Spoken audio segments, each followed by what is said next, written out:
country, no one expected a brutal murder. But in 2018, everything changed. The Clore family case. Can this crime be justified by a nervous disorder? In 1995, Kansas passed a law stating that an offender who committed a premeditated crime could not blame his actions on a mental disorder that made him unable to distinguish right from wrong.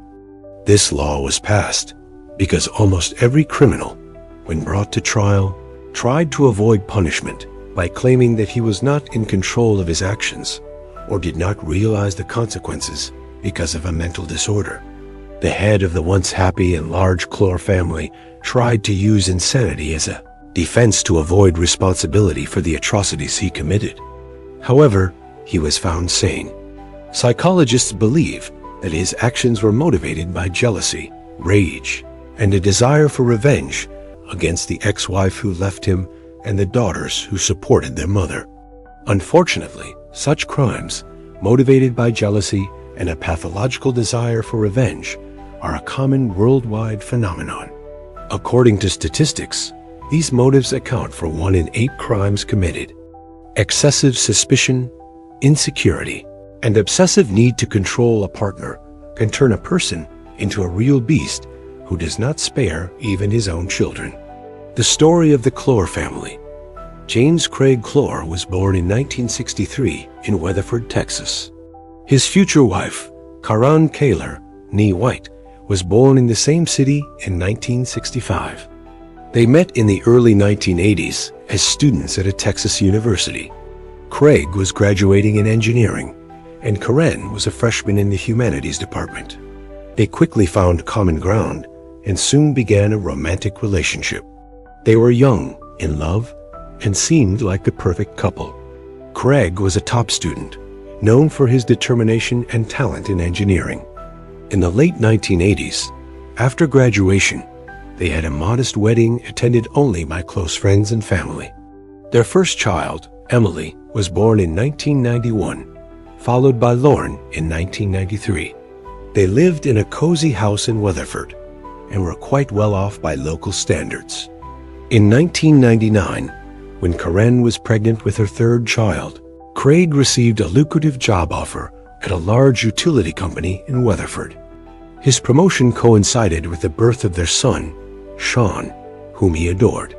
With a higher income, Craig bought a spacious house in the city's most prestigious neighborhood and a reliable family car.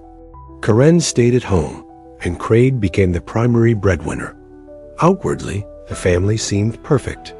The daughters, Emily and Lauren, were talented in sports and music, often participating in vocal competitions and local events. Emily excelled in school and went to a prestigious pharmacy college, while Lauren, an excellent student, dreamed of attending a conservatory to pursue a career in music. Sean was an outgoing, kind, and inquisitive boy, interested in pneumatics and aspiring to become an archaeologist. If you're intrigued so far, give this video a thumbs up. It really helps more people find this story. He was very close to his parents and sisters. Craig provided for his family. Karen made the home comfortable, raised the children, and baked tasty treats.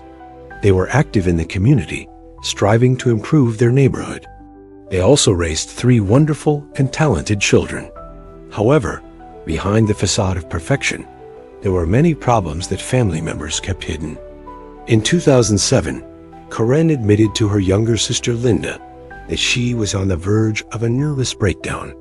She complained that Craig had been controlling and monitoring her for years, and that this control was increasing. Craig demanded a full accounting of all expenditures, not just major purchases, but everyday household expenses as well. Karen provided him with supermarket receipts, bank transaction data, and reported her whereabouts every day while he was at work. The entire Kaler family lived on a strict schedule set by Craig. When he returned from work, his wife and children had to be home to meet him. They went to bed, woke up, and ate at certain times, and even intimacy between the couple was scheduled. Over time, Craig's obsession with control intensified. He became increasingly demanding and selfish, and Karen's actions were scheduled down to the hour. Karen felt enslaved. She had no free time, only duties and responsibilities. She tried to fulfill all of her husband's demands, hoping that he would loosen his control and they could get back to their old life. But Craig seemed to enjoy his control and was unwilling to change. Linda was deeply disturbed by her sister's revelations. She, like everyone else, had seen Craig as the perfect husband, father, and family man, and it turned out he was a domestic tyrant. However, Karen did not want to destroy her family. Besides, she and her children were financially dependent on Craig. Therefore, she decided to find a job that would provide her with a stable income. Karen's new hobby. Karen, despite her advanced age and 3 children, was in great physical shape. She always adhered to the principles of good nutrition, periodically followed diets, took care of herself, and went jogging every day. Secretly from her husband, she enrolled in a local fitness club where she started working out for several hours every day. It was her way of blowing off steam, distracting herself, and getting her thoughts in order. She attended the gym while Craig was at work and didn't notice her working out. Soon, the management of the sports club noticed the attractive, fit, and diligent woman. Karen was offered to try herself as a fitness instructor with a probationary period and the possibility of an official labor contract. The former housewife could not have dreamed of such an opportunity because now she will be able to continue doing what she loves and even receive a decent remuneration for it. Eventually, Craig found out that his wife was going to the gym. Karen expected a scandal and that her husband would forbid her to go, but surprisingly, he reacted calmly. He even seemed pleased that his wife had found something to do and was now earning her own money. His only conditions were that she had to be home when he arrived, cook meals, and not disrupt their planned intimate life. Karen found these conditions acceptable because now she had the freedom of action and the ability to provide for her own needs without having to justify to her husband every dime she spent. Unexpected romance and a love triangle. Soon, there was a new instructor at the fitness club named Sonny Rice. Karen and Sonny quickly hit it off and became friends. For Karen, who had been a stay-at-home mom for many years and was unable to socialize with people outside the family, Sonny became a trusted confidant. The women spent time together at work every day, sometimes going for walks, drinking coffee, and having heart-to-heart talks. It didn't take long for their friendship to grow into something more. Naturally, they hid their feelings and relationship from everyone. But in time, Karen decided that she had to confess everything to her husband. She spent months preparing for this conversation, trying to find the right words, not knowing how to start and what the consequences might be. Eventually, she opened up to Craig. Although Craig was quite puzzled by his wife's revelation, he reacted rather calmly and did not make a scene. However, the next day, Craig stated that he agreed to his wife's relationship with Sonny, but on the condition that he could join them. Karen was shocked by her husband's proposal and didn't know how to react to it.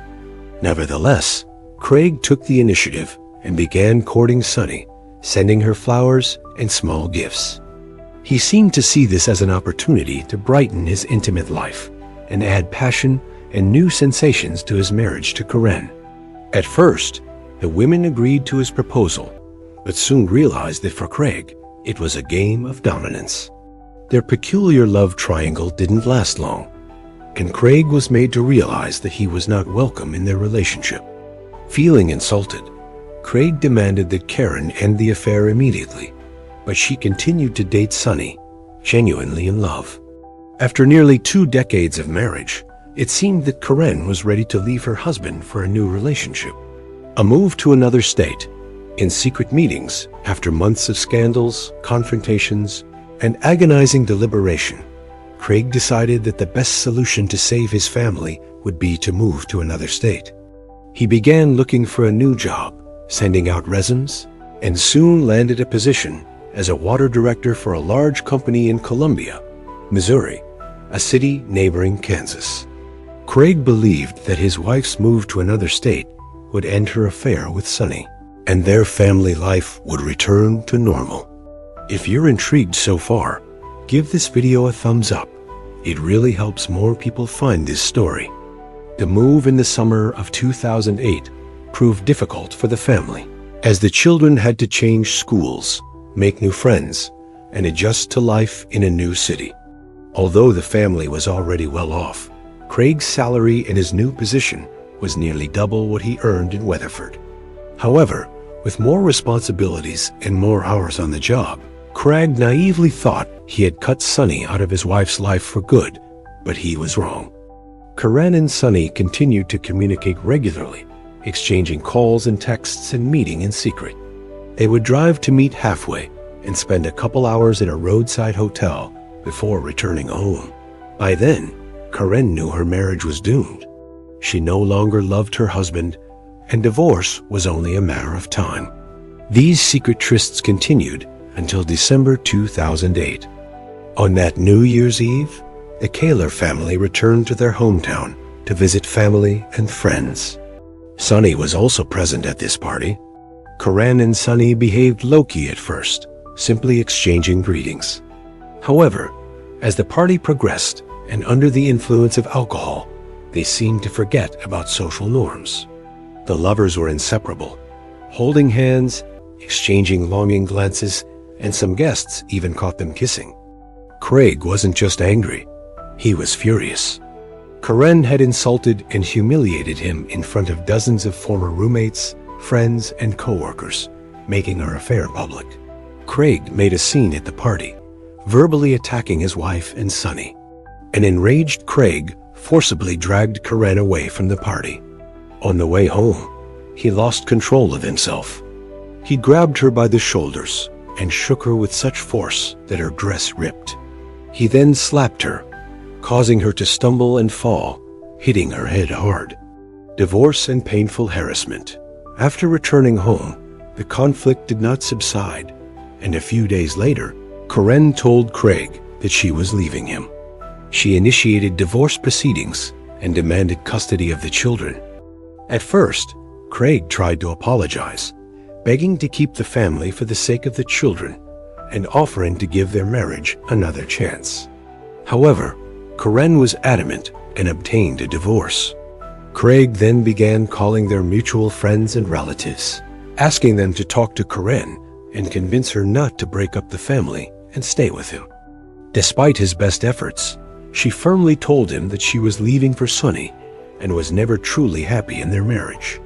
In the early spring of 2009, while they were still living under the same roof, another argument broke out and Craig resorted to physical violence for the first time since that New Year's Eve party.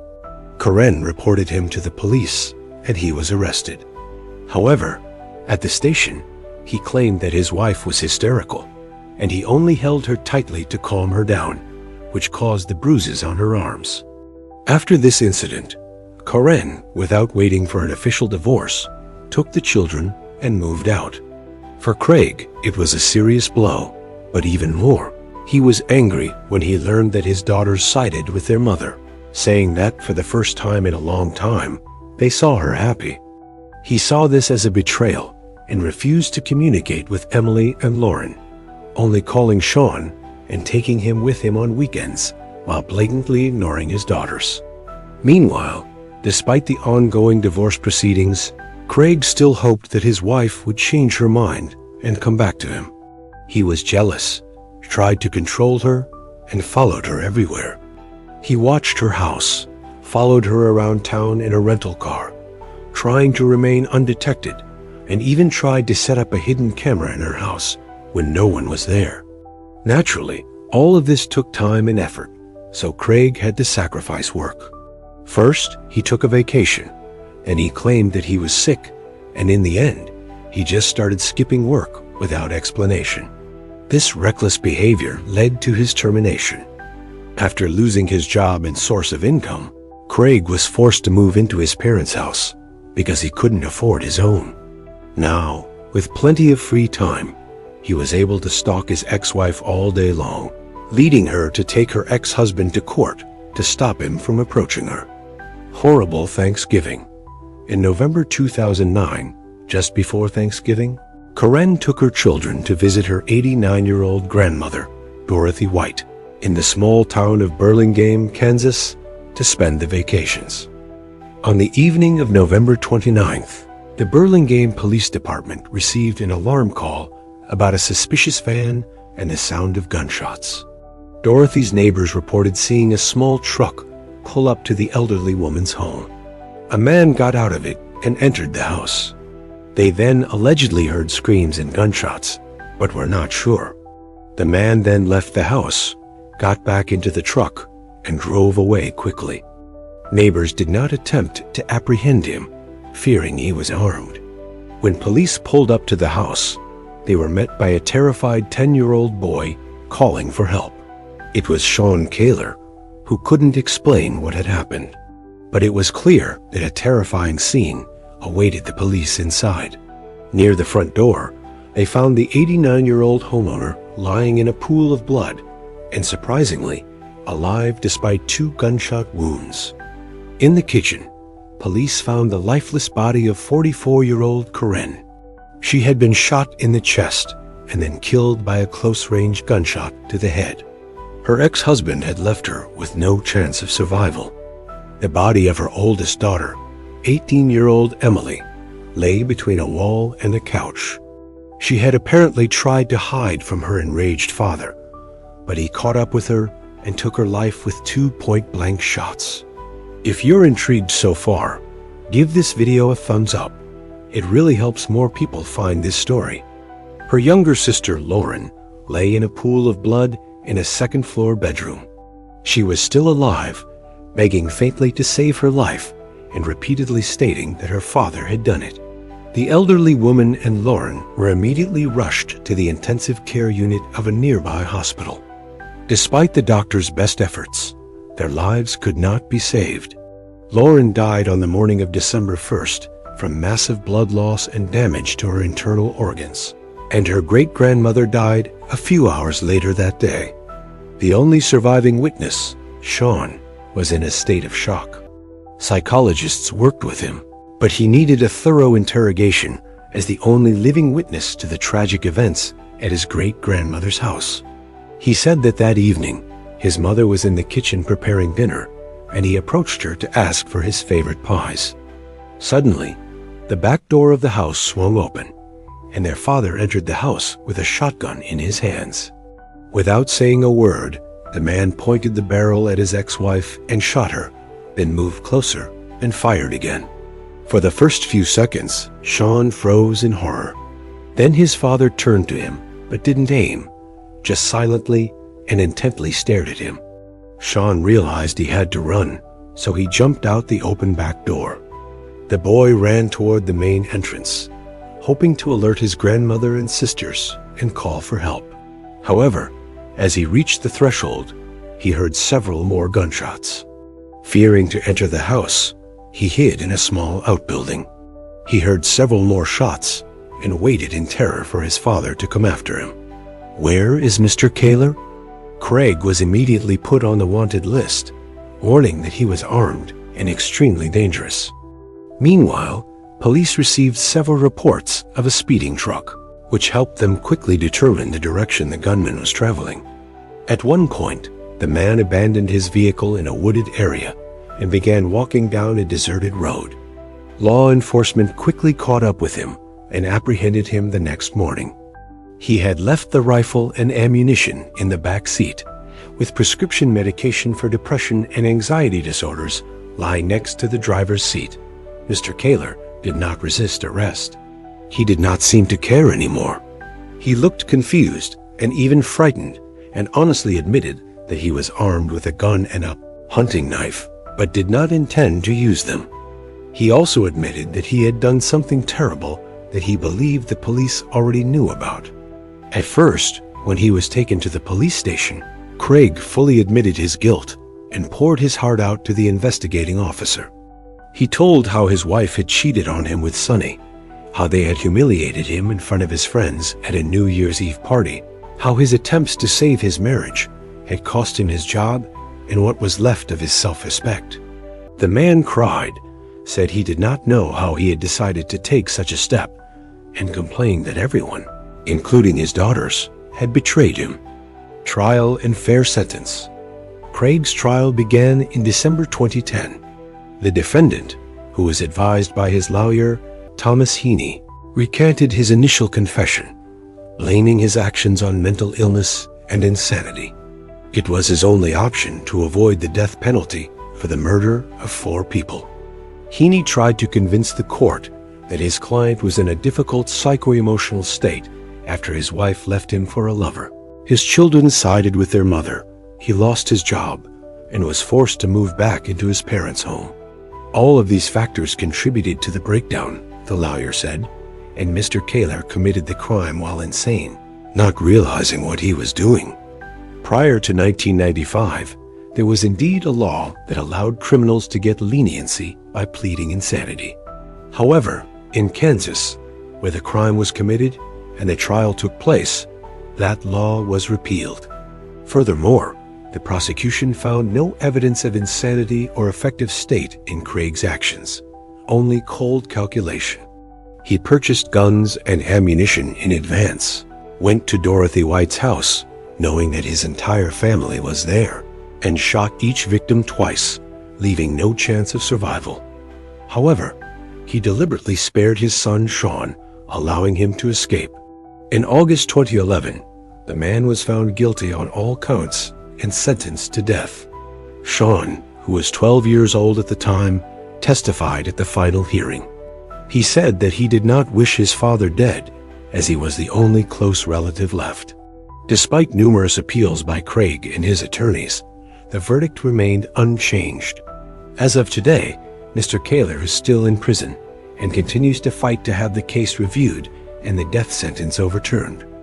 As for Sean, after the death of his mother and sisters, he was officially taken into custody by his maternal grandmother.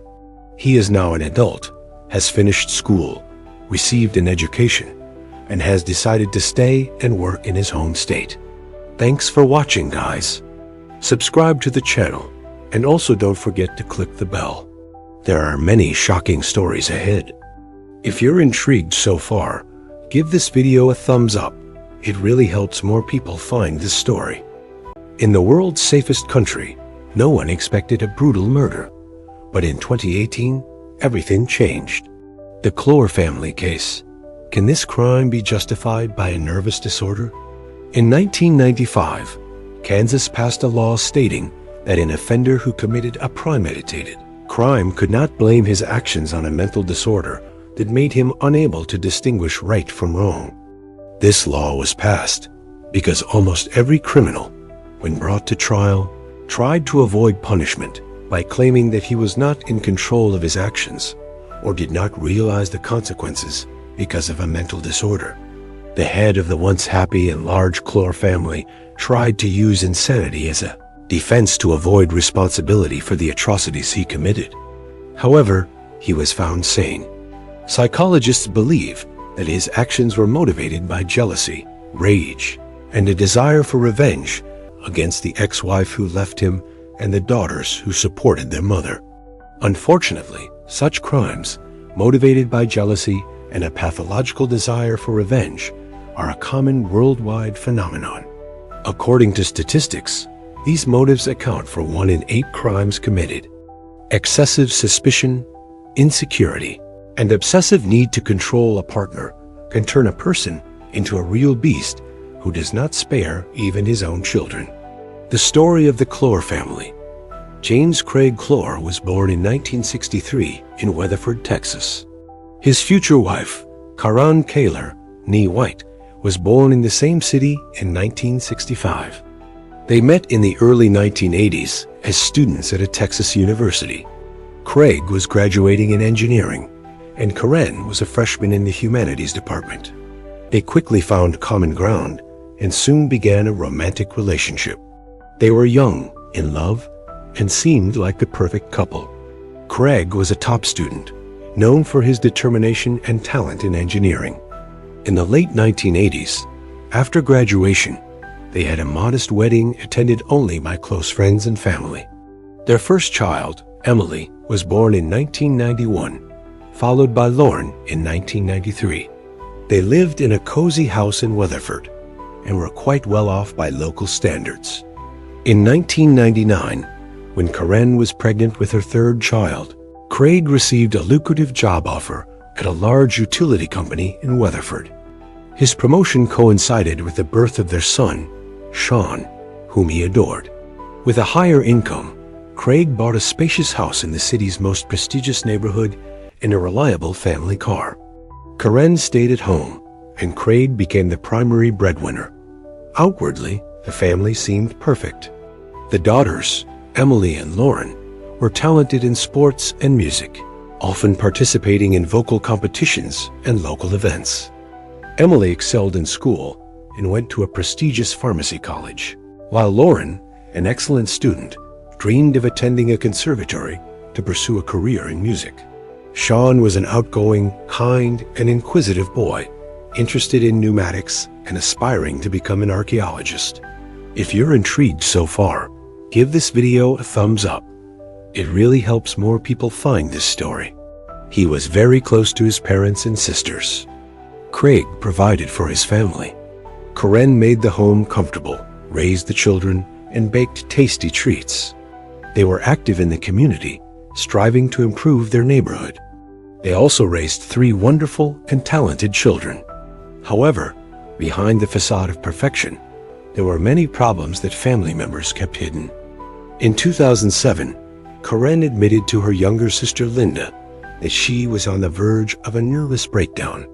She complained that Craig had been controlling and monitoring her for years, and that this control was increasing. Craig demanded a full accounting of all expenditures, not just major purchases, but everyday household expenses as well. Karen provided him with supermarket receipts, bank transaction data, and reported her whereabouts every day while he was at work. The entire Kaler family lived on a strict schedule set by Craig. When he returned from work, his wife and children had to be home to meet him. They went to bed, woke up, and ate at certain times, and even intimacy between the couple was scheduled. Over time, Craig's obsession with control intensified. He became increasingly demanding and selfish, and Karen's actions were scheduled down to the hour. Karen felt enslaved. She had no free time, only duties and responsibilities. She tried to fulfill all of her husband's demands, hoping that he would loosen his control and they could get back to their old life. But Craig seemed to enjoy his control and was unwilling to change. Linda was deeply disturbed by her sister's revelations. She, like everyone else, had seen Craig as the perfect husband, father, and family man, and it turned out he was a domestic tyrant. However, Karen did not want to destroy her family. Besides, she and her children were financially dependent on Craig. Therefore, she decided to find a job that would provide her with a stable income. Karen's new hobby. Karen, despite her advanced age and 3 children, was in great physical shape. She always adhered to the principles of good nutrition, periodically followed diets, took care of herself, and went jogging every day. Secretly from her husband, she enrolled in a local fitness club where she started working out for several hours every day. It was her way of blowing off steam, distracting herself, and getting her thoughts in order. She attended the gym while Craig was at work and didn't notice her working out. Soon, the management of the sports club noticed the attractive, fit, and diligent woman. Karen was offered to try herself as a fitness instructor with a probationary period and the possibility of an official labor contract. The former housewife could not have dreamed of such an opportunity because now she will be able to continue doing what she loves and even receive a decent remuneration for it. Eventually, Craig found out that his wife was going to the gym. Karen expected a scandal and that her husband would forbid her to go, but surprisingly, he reacted calmly. He even seemed pleased that his wife had found something to do and was now earning her own money. His only conditions were that she had to be home when he arrived, cook meals, and not disrupt their planned intimate life. Karen found these conditions acceptable because now she had the freedom of action and the ability to provide for her own needs without having to justify to her husband every dime she spent. Unexpected romance and a love triangle. Soon, there was a new instructor at the fitness club named Sunny Rice. Karen and Sunny quickly hit it off and became friends. For Karen, who had been a stay-at-home mom for many years and was unable to socialize with people outside the family, Sunny became a trusted confidant. The women spent time together at work every day, sometimes going for walks, drinking coffee, and having heart-to-heart talks. It didn't take long for their friendship to grow into something more. Naturally, they hid their feelings and relationship from everyone. But in time, Karen decided that she had to confess everything to her husband. She spent months preparing for this conversation, trying to find the right words, not knowing how to start and what the consequences might be. Eventually, she opened up to Craig. Although Craig was quite puzzled by his wife's revelation, he reacted rather calmly and did not make a scene. However, the next day, Craig stated that he agreed to his wife's relationship with Sunny, but on the condition that he could join them. Karen was shocked by her husband's proposal and didn't know how to react to it. Nevertheless, Craig took the initiative and began courting Sunny, sending her flowers and small gifts. He seemed to see this as an opportunity to brighten his intimate life and add passion and new sensations to his marriage to Karen. At first, the women agreed to his proposal, but soon realized that for Craig, it was a game of dominance. Their peculiar love triangle didn't last long, and Craig was made to realize that he was not welcome in their relationship. Feeling insulted, Craig demanded that Karen end the affair immediately, but she continued to date Sunny, genuinely in love. After nearly 2 decades of marriage, it seemed that Karen was ready to leave her husband for a new relationship. A move to another state, in secret meetings, after months of scandals, confrontations, and agonizing deliberation, Craig decided that the best solution to save his family would be to move to another state. He began looking for a new job, sending out resumes, and soon landed a position as a water director for a large company in Columbia, Missouri, a city neighboring Kansas. Craig believed that his wife's move to another state would end her affair with Sunny, and their family life would return to normal. If you're intrigued so far, give this video a thumbs up. It really helps more people find this story. The move in the summer of 2008 proved difficult for the family, as the children had to change schools, make new friends, and adjust to life in a new city. Although the family was already well off, Craig's salary in his new position was nearly double what he earned in Weatherford. However, with more responsibilities and more hours on the job, Craig naively thought he had cut Sunny out of his wife's life for good, but he was wrong. Karen and Sunny continued to communicate regularly, exchanging calls and texts and meeting in secret. They would drive to meet halfway and spend a couple hours at a roadside hotel before returning home. By then, Karen knew her marriage was doomed. She no longer loved her husband, and divorce was only a matter of time. These secret trysts continued until December 2008. On that New Year's Eve, the Kaler family returned to their hometown to visit family and friends. Sunny was also present at this party. Karen and Sunny behaved low-key at first, simply exchanging greetings. However, as the party progressed and under the influence of alcohol, they seemed to forget about social norms. The lovers were inseparable, holding hands, exchanging longing glances, and some guests even caught them kissing. Craig wasn't just angry, he was furious. Karen had insulted and humiliated him in front of dozens of former roommates, friends, and co-workers, making her affair public. Craig made a scene at the party, verbally attacking his wife and Sunny. An enraged Craig forcibly dragged Karen away from the party. On the way home, he lost control of himself. He grabbed her by the shoulders and shook her with such force that her dress ripped. He then slapped her, causing her to stumble and fall, hitting her head hard. Divorce and painful harassment. After returning home, the conflict did not subside, and a few days later, Karen told Craig that she was leaving him. She initiated divorce proceedings and demanded custody of the children. At first, Craig tried to apologize, begging to keep the family for the sake of the children and offering to give their marriage another chance. However, Karen was adamant and obtained a divorce. Craig then began calling their mutual friends and relatives, asking them to talk to Karen and convince her not to break up the family and stay with him.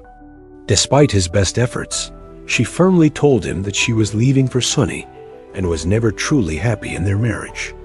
In the early spring of 2009, while they were still living under the same roof, another argument broke out, and Craig resorted to physical violence for the first time since that New Year's Eve party. Karen reported him to the police, and he was arrested. However, at the station, he claimed that his wife was hysterical, and he only held her tightly to calm her down, which caused the bruises on her arms. After this incident, Karen, without waiting for an official divorce, took the children and moved out. For Craig, it was a serious blow, but even more, he was angry when he learned that his daughters sided with their mother, saying that for the first time in a long time, they saw her happy. He saw this as a betrayal and refused to communicate with Emily and Lauren, only calling Sean and taking him with him on weekends while blatantly ignoring his daughters.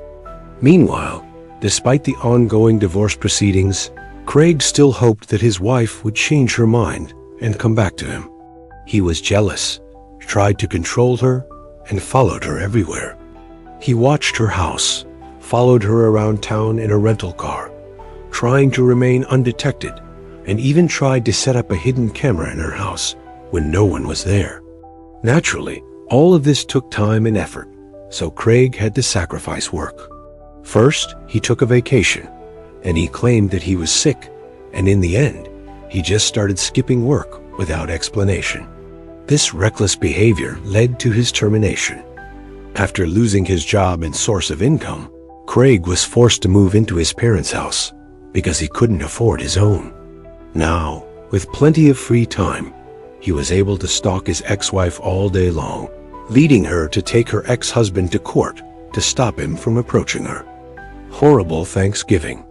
In November 2009, just before Thanksgiving, Karen took her children to visit her 89-year-old grandmother, Dorothy White, in the small town of Burlingame, Kansas, to spend the vacations. On the evening of November 29th, the Burlingame Police Department received an alarm call about a suspicious van and the sound of gunshots. Dorothy's neighbors reported seeing a small truck pull up to the elderly woman's home. A man got out of it and entered the house. They then allegedly heard screams and gunshots, but were not sure. The man then left the house, got back into the truck, and drove away quickly. Neighbors did not attempt to apprehend him, fearing he was armed. When police pulled up to the house, they were met by a terrified 10-year-old boy calling for help. It was Sean Kaler, who couldn't explain what had happened. But it was clear that a terrifying scene awaited the police inside.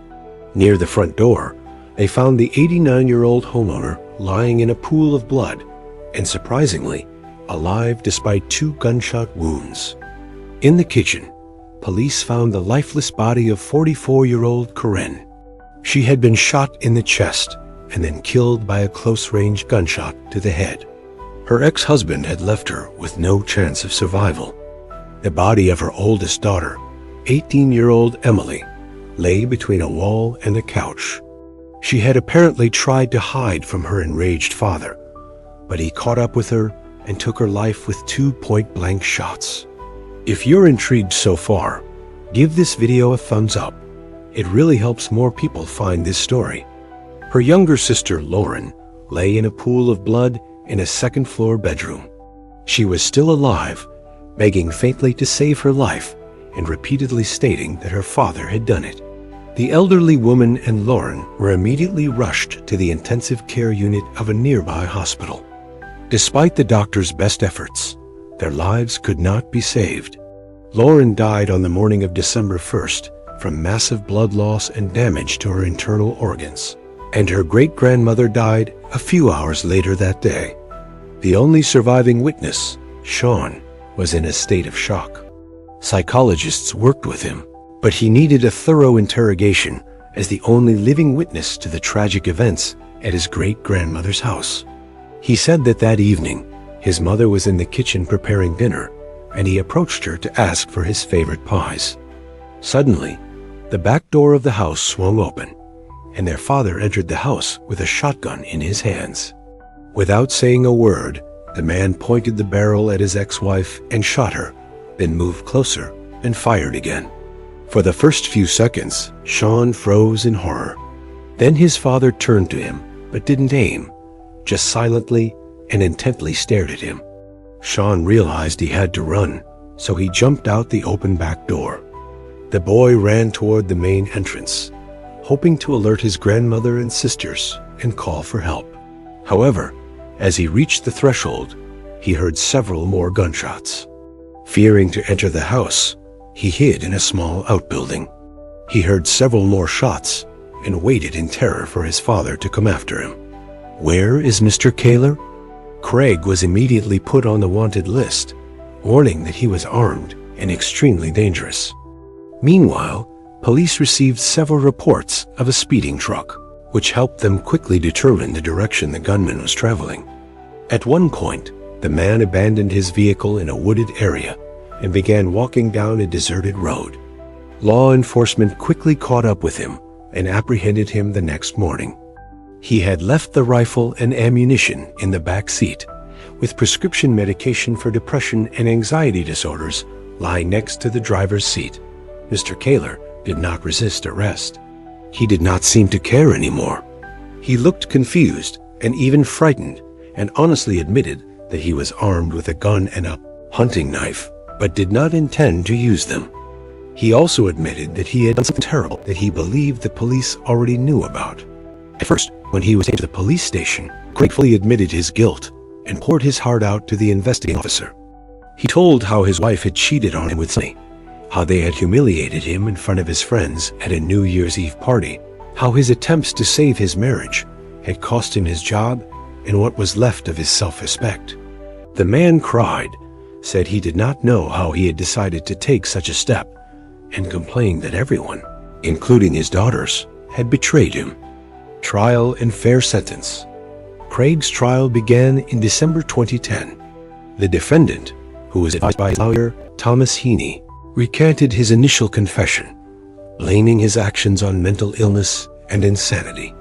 It was his only option to avoid the death penalty for the murder of 4 people. Heaney tried to convince the court that his client was in a difficult psycho-emotional state after his wife left him for a lover. His children sighed with their mother. He lost his job and was forced to move back to his parents' home. All of these factors contributed to the breakdown, the lawyer said, and Mr. Kaler committed the crime while insane, not realizing what he was doing. Prior to 1995, there was indeed a law that allowed criminals to get leniency by pleading insanity. However, in Kansas, where the crime was committed and the trial took place, that law was repealed. Furthermore, the prosecution found no evidence of insanity or affective state in Craig's actions, only cold calculation. He purchased guns and ammunition in advance, went to Dorothy White's house, knowing that his entire family was there, and shot each victim twice, leaving no chance of survival. However, he deliberately spared his son Sean, allowing him to escape. In August 2011, the man was found guilty of all counts and sentenced to death. Sean, who was 12 years old at the time, testified at the final hearing. He said that he did not wish his father dead, as he was the only close relative left. Despite numerous appeals by his attorneys, the verdict remained unchanged. As of today, Mr. Kaler is still in prison and continues to fight to have the case reviewed and the death sentence overturned. As for Sean, after the death of his mother and sisters, he was officially taken into custody by his maternal grandmother. He is now an adult, has finished school, received an education, and has decided to stay and work in his home state. Thanks for watching, guys. Subscribe to the channel, and also don't forget to click the bell. There are many shocking stories ahead. If you're intrigued so far, give this video a thumbs up. It really helps people find this story. In the world's safest country, no one expected a brutal murder. But in 2018, everything changed. The Clore family case. Can this crime be justified by a nervous disorder?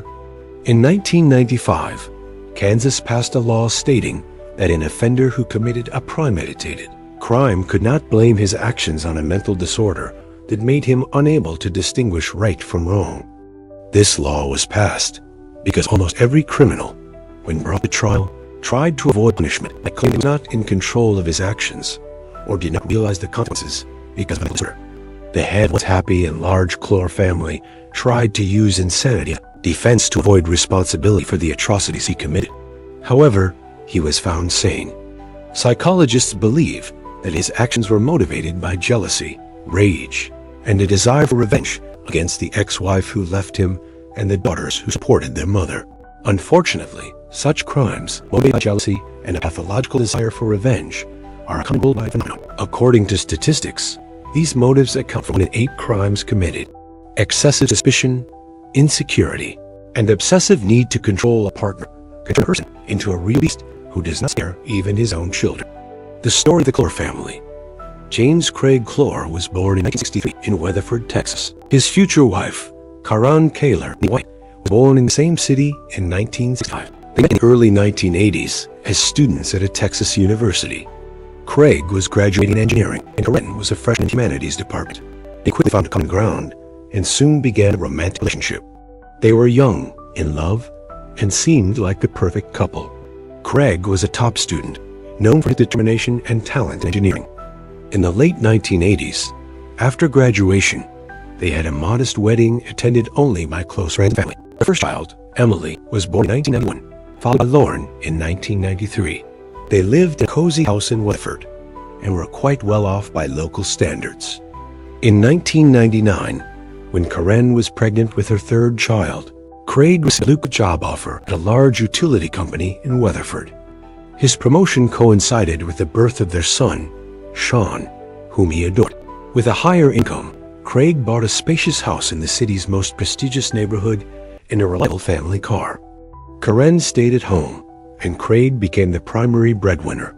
Outwardly, the family seemed perfect. The daughters, Emily and Lauren, were talented in sports and music, often participating in vocal competitions and local events. Emily excelled in school and went to a prestigious pharmacy college, while Lauren, an excellent student, dreamed of attending conservatory to pursue a career in music. Sean was an outgoing, kind, and inquisitive boy, interested in pneumatics and aspiring to become an archaeologist. If you're intrigued so far, give this video a thumbs up. It really helps more people find this story. He was very close to his parents and sisters. Craig provided for his family. Karen made the home comfortable, raised the children, and baked tasty treats. They were active in the community, striving to improve their neighborhood. They also raised 3 wonderful and talented children. However, behind the facade of perfection, there were many problems that family members kept hidden. In 2007, Karen admitted to her younger sister Linda that she was on the verge of a nervous breakdown. She complained that Craig had been controlling and monitoring her for years, and that this control was increasing. Craig demanded a full accounting of all expenditures, not just purchases, but every household expenses as well. Karen provided him with smart receipts, bank transaction data, and reported her whereabouts every day while he was at work. The entire Kaler family lived on a strict schedule set by Craig. When he returned from work, his wife and children had to be home to meet him.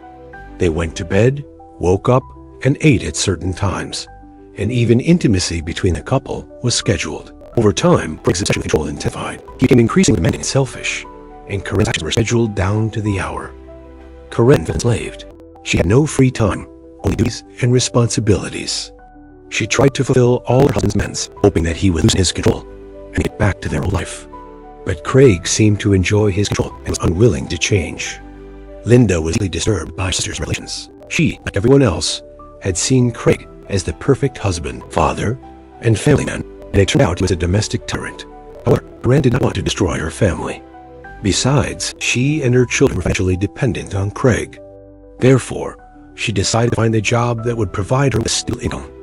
Karen's new hobby. Karen, despite her advanced age and 3 children, was in great physical shape. She always adhered to the principles of good nutrition, periodically followed diets, took care of herself, and went jogging every day. Secretly from her husband, she enrolled in a local fitness club, where she started working out for several hours every day. It was her way of blowing off steam, distracting herself, and getting her thoughts in order. She attended the gym while Craig was at work and didn't notice her working out. Soon, the management of the sports club missed the attractive, fit, and diligent woman.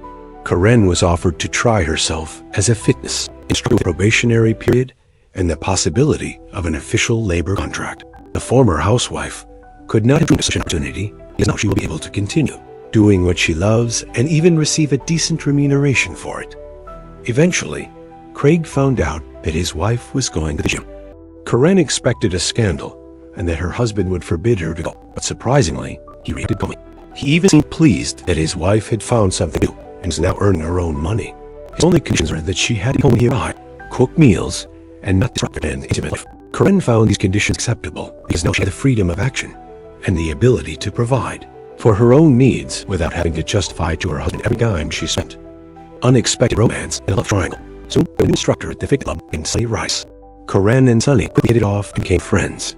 For Karen, who had been a stay-at-home mom for many years and was unable to socialize with people outside the family, Sunny became a trusted confidant.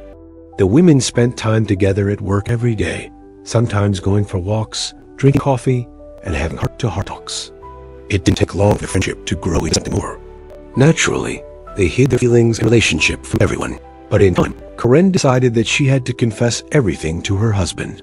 She spent months preparing for this conversation, trying to find the right words, not knowing how to start and what the consequences might be. Eventually, she opened up to Craig. Although Craig was quite puzzled by his wife's revelation, he reacted rather calmly and did not make a scene.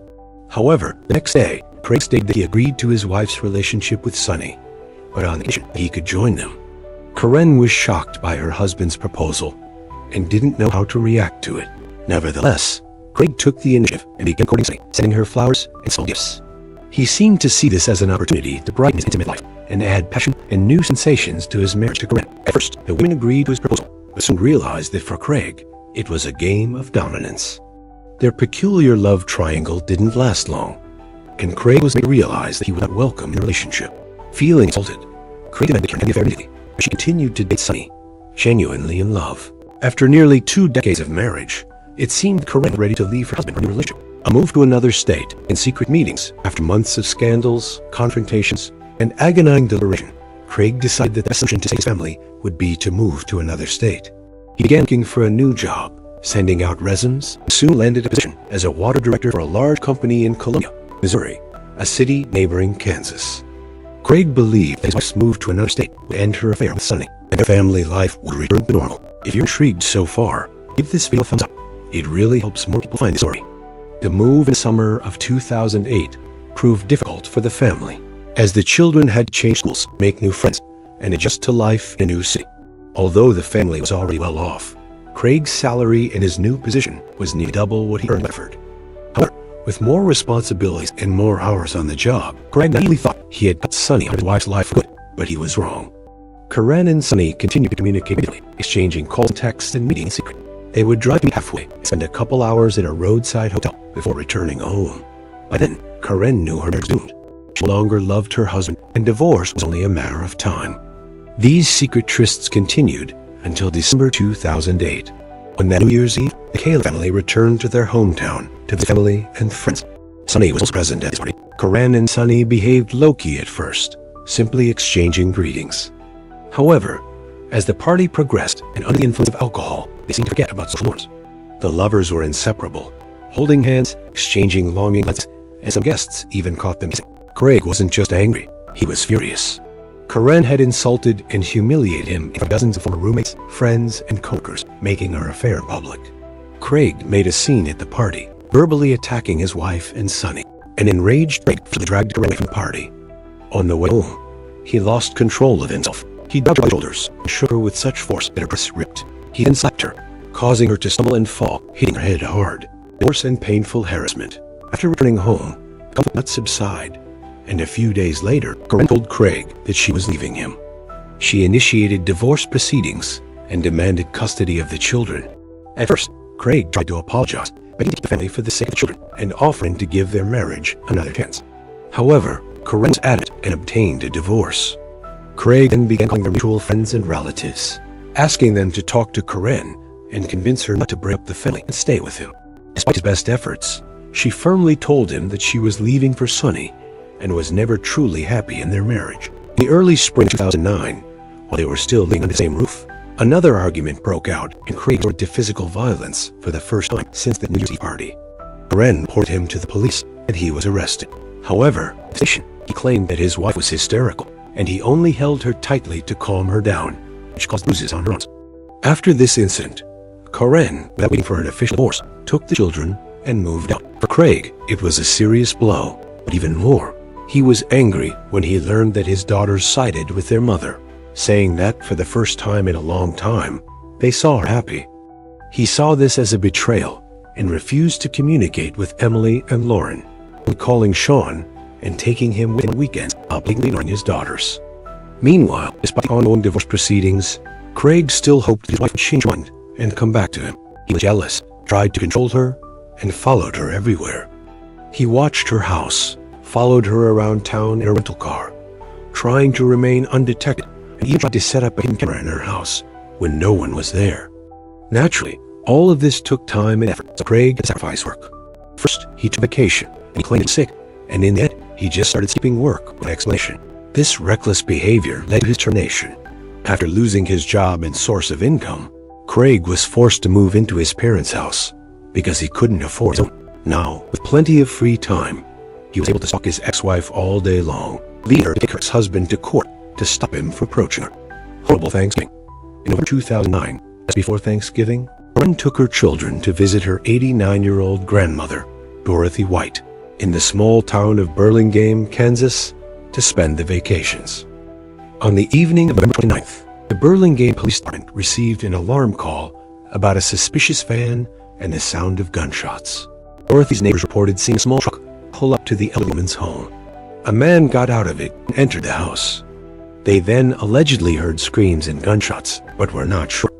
The man then left the house, got back into the truck, and drove away quickly. Neighbors did not attempt to apprehend him, fearing he was armed. When police pulled up to the house, they were met by a terrified 10-year-old boy calling for help. It was Sean Kaler, who couldn't explain what had happened, but it was clear that a terrifying scene awaited the police inside. Near the front door, they found the 89-year-old homeowner lying in a pool of blood and surprisingly alive despite 2 gunshot wounds. In the kitchen, police found the lifeless body of 44-year-old Karen. She had been shot in the chest and then killed by a close-range gunshot to the head. Her ex-husband had left her with no chance of survival. The body of her oldest daughter, 18-year-old Emily, lay between a wall and a couch. She had apparently tried to hide from her aged father, but he caught up with her and took her life with 2 point-blank shots. If you're intrigued so far, give this video a thumbs up. It really helps more people find this story.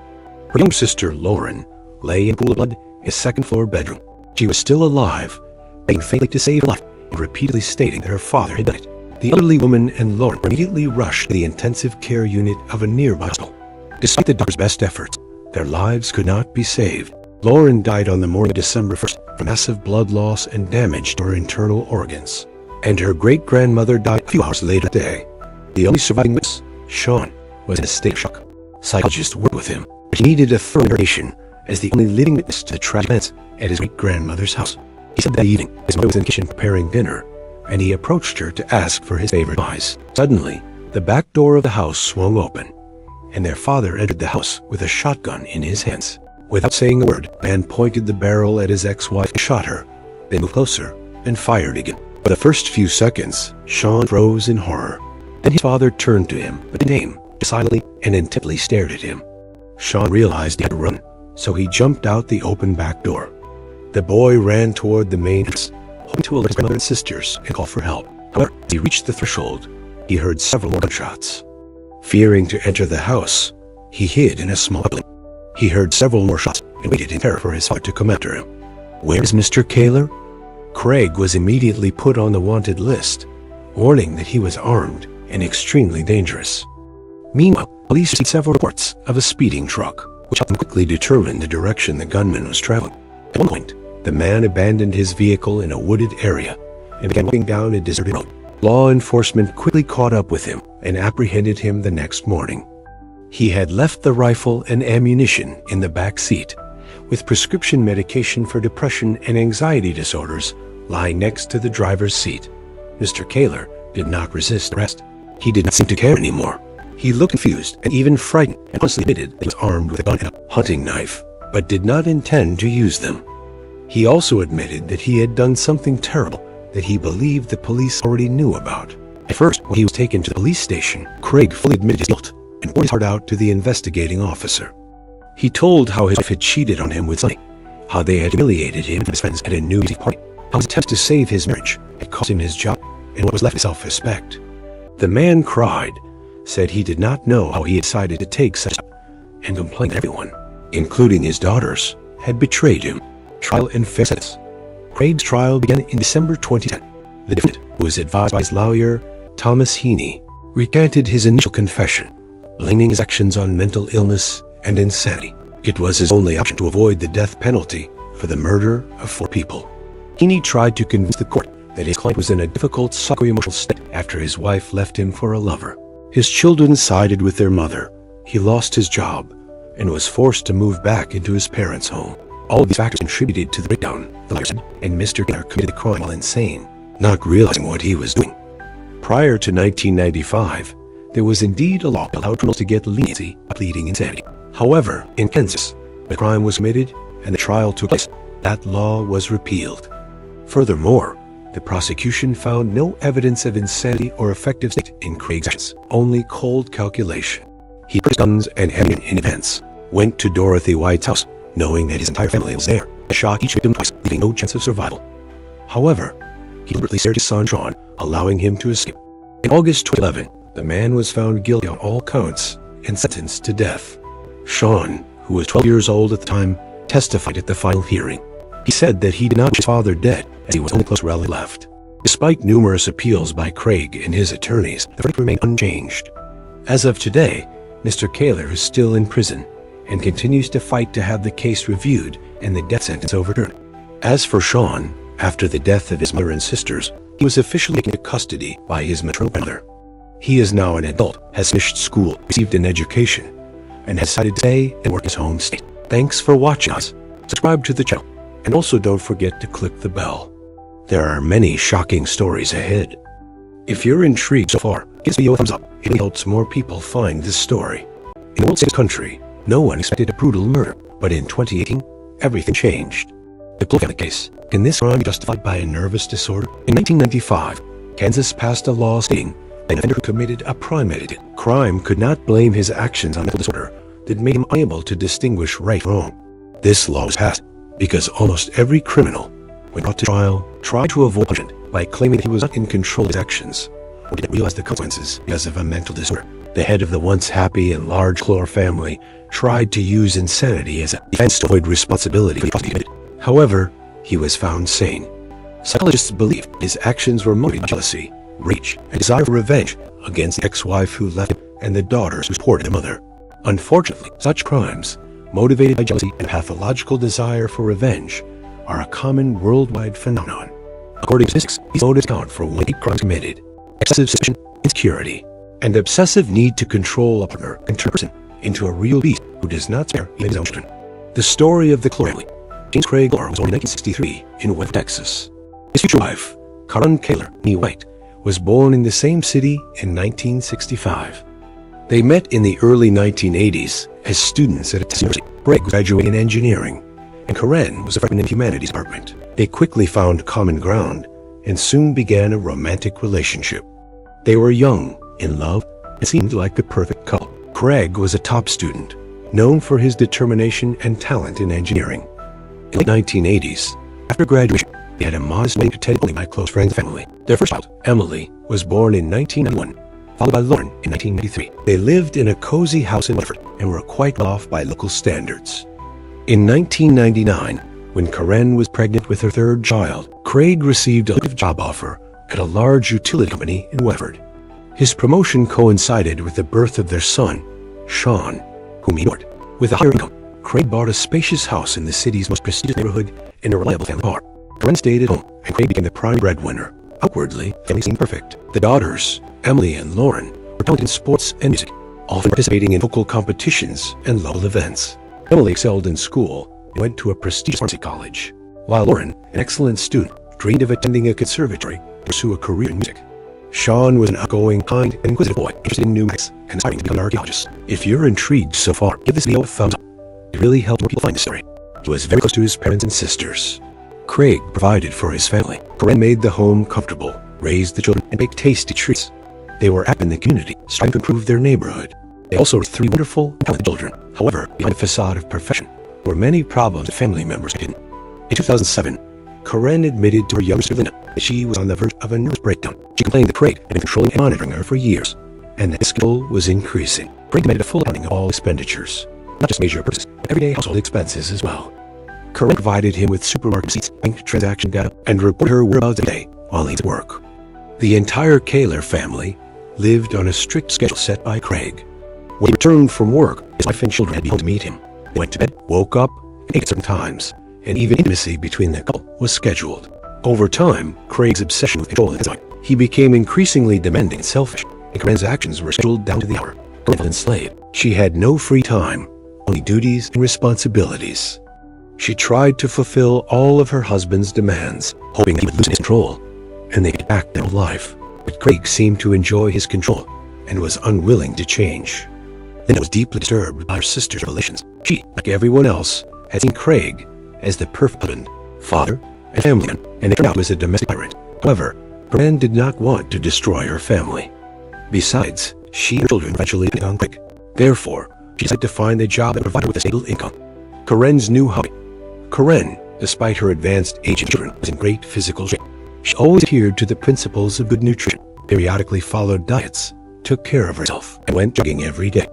Secretly from her husband, she enrolled in a local fitness club, where she started working out for several hours every day. It was her way of blowing off steam, distracting herself, and getting her thoughts in order. She attended the gym while Craig was at work, and didn't miss her working out. Soon, the management of the sports club noticed the attractive, fit, and diligent woman. Corinne was offered to try herself as an instructor with a probationary period and the possibility of an official labor contract. The former housewife could not have dreamed of such an opportunity, because now she will be able to continue doing what she loves and even receive decent remuneration for it. Eventually, Craig found out his wife was going to the gym. Corinne expected a scandal and that her husband would forbid her to go, but surprisingly, he reacted calmly. He even seemed pleased that his wife had found something to do and was now earning her own money. His only conditions were that she had to be home when he arrived, cook meals, and not disrupt their planned intimate life. Corinne found these conditions acceptable because now she had the freedom of action and the ability to provide for her own needs without having to justify to her husband every time she spent. He expected romance and a love triangle. Soon, there was a new instructor at the fitness club named Sunny. Corinne and Sunny quickly hit off and became friends. For Corinne, who had been a stay-at-home mom for many years and was unable to socialize with people outside the family, Sunny became a trusted confidant. The women spent time together at work every day, sometimes going for walks, drinking coffee, and having heart-to-heart talks. It didn't take long for their friendship to grow into something more. Naturally, they hid their feelings and relationship from everyone. But in time, Corinne decided she had to confess everything to her husband. She spent months preparing for this conversation, trying to find the right words, not knowing how to start, and what the consequences might be. Eventually, she opened up to Craig. Although Craig was quite puzzled by his wife's revelation, he reacted rather calmly and did not make a scene. However, next day, Craig said he agreed to his wife's relationship with Sunny on the condition that he joined him. Corinne was shocked by her husband's proposal and didn't know how to react to it. Nevertheless, Craig took the initiative and began going to Sunny, sending her flowers and small gifts. He seemed to see this as an opportunity to brighten his intimate life and add passion and new sensations to his marriage to Corinne. At first, the women agreed with proposal, but soon realized that for Craig, it was a game of dominance. The peculiar love triangle didn't last long, and Craig was made to realize that he was not welcome in their relationship. Feeling insulted, Craig demanded that Karen end the affair immediately. She continued to date Sunny, genuinely in love. After nearly 2 decades of marriage, it seemed that Corinne was ready to leave her husband for a new relationship. A move to another state, in secret meetings, after months of scandals, confrontations, and agonizing deliberation, Craig decided that the best solution to save his family would be to move to another state. He began looking for a new job, sending out resumes, and soon landed a position as water director for a large company in Columbia, Missouri, a city neighboring Kansas. Craig believed that his wife's move to another state would end her affair with Sunny, and their family life would return to normal. If you're intrigued so far, give this video a thumbs up. It really helps more people find this story. The move in the summer of 2008 proved difficult for the family, as the children had to change schools, make friends, and adjust to life in a new city. Although the family was already well off, Craig's salary in his new position was nearly double what he earned in Weatherford. However, with more responsibilities and more hours on the job, Craig naively thought he had cut Sonny on his life foot, but he was wrong. Karen and Sonny continued to communicate regularly, exchanging calls and texts to meet in secret. They would drive to meet halfway and spend a couple hours at a roadside hotel before returning home. By then, Karen knew her soon. She no longer loved her husband, and divorce was only a matter of time. These secrets continued until December 2008. On that New Year's Eve, the Keller family returned to their hometown to visit family and friends. Sonny was also present at this party. Karen and Sonny behaved low-key at first, simply exchanging greetings. However, as the party progressed, and under the influence of alcohol, they seemed to forget about some doors. The lovers were inseparable, holding hands, exchanging longing glances, and some guests about them kissing. Craig wasn't just angry, he was furious. Karen had insulted and humiliated him in front of dozens of former roommates, friends, and co-workers, making her affair public. Craig made a scene at the party, verbally attacking his wife and Sonny. An enraged Craig forcibly dragged Karen away from the party. On the way home, he lost control of himself. He grabbed her by the shoulders and shook her with such force that her breast ripped. He then slapped her, causing her to stumble and fall, hitting her head hard. Divorce and painful harassment. After returning home, the conflict did not subside, and a few days later, Karen told Craig that she was leaving him. She initiated divorce proceedings and demanded custody of the children. At first, Craig tried to apologize, begging to keep the family for the sake of the children and offering to give their marriage another chance. However, Karen was adamant in obtaining a divorce. Craig then began calling their mutual friends and relatives, asking them to talk to Karen and convince her not to break up the family and save them. Despite his best efforts, she firmly told him that she was leaving for Sonny and was never truly happy in their marriage. In the early spring of 2009, while they were still living under the same roof, another argument broke out and Craig resorted to violence for the first time since that New Year's Eve party. Karen reported him to the police and he was arrested. However, at the station, he claimed his wife was hysterical and he only held her tightly to calm her down, which caused the bruises on her arms. After this incident, Karen, without waiting for an official divorce, took the children and moved out. For Craig, it was a serious blow, but more. He was angry when he learned that his daughter sided with her mother, saying that for the first time in a long time, he saw her happy. He saw this as a betrayal and refused to communicate with Emily and Lauren, only calling Sean and taking him on weekends, bluntly ignoring his daughters. Meanwhile, despite ongoing divorce proceedings, Craig still hoped his wife would change her mind and let him. He was jealous, tried to control her, and followed her everywhere. He watched her house, followed her around town in a rental car, trying to remain undetected, and even tried to set up a camera in her house when no one was there. Naturally, all of this took time and effort, so Craig had to sacrifice work. First, he took a vacation, and he claimed that he was sick, and in the end, he just started skipping work without explanation. This reckless behavior led to his termination. After losing his job and source of income, Craig was forced to move into his parents' house because he couldn't afford his own. Now, with plenty of free time, he was able to stalk his ex-wife all day long, leading her to take her ex-husband to court to stop him from approaching her. Horrible Thanksgiving. In November 2009, just before Thanksgiving, Karen took her children to visit her 89-year-old grandmother, Dorothy White, in a small town of Burlingame, Kansas, to spend vacations. On the evening of November 29th, the Burlingame Police Department received an alarm call about a suspicious van and the sound of gunshots. Dorothy's neighbors were seeing a small truck pull up to the elderly woman's home. The man got out of it and entered the house. They then allegedly heard screams and gunshots, but not sure. The man then left the house, got back in the truck, and drove away quickly. Neighbors did not attempt to apprehend him, fearing he was armed. When police pulled up to the house, they were met by a terrified 10-year-old boy calling for help. It was Sean Kaler, who couldn't explain what had happened, but it was clear the terrifying scene awaited police inside.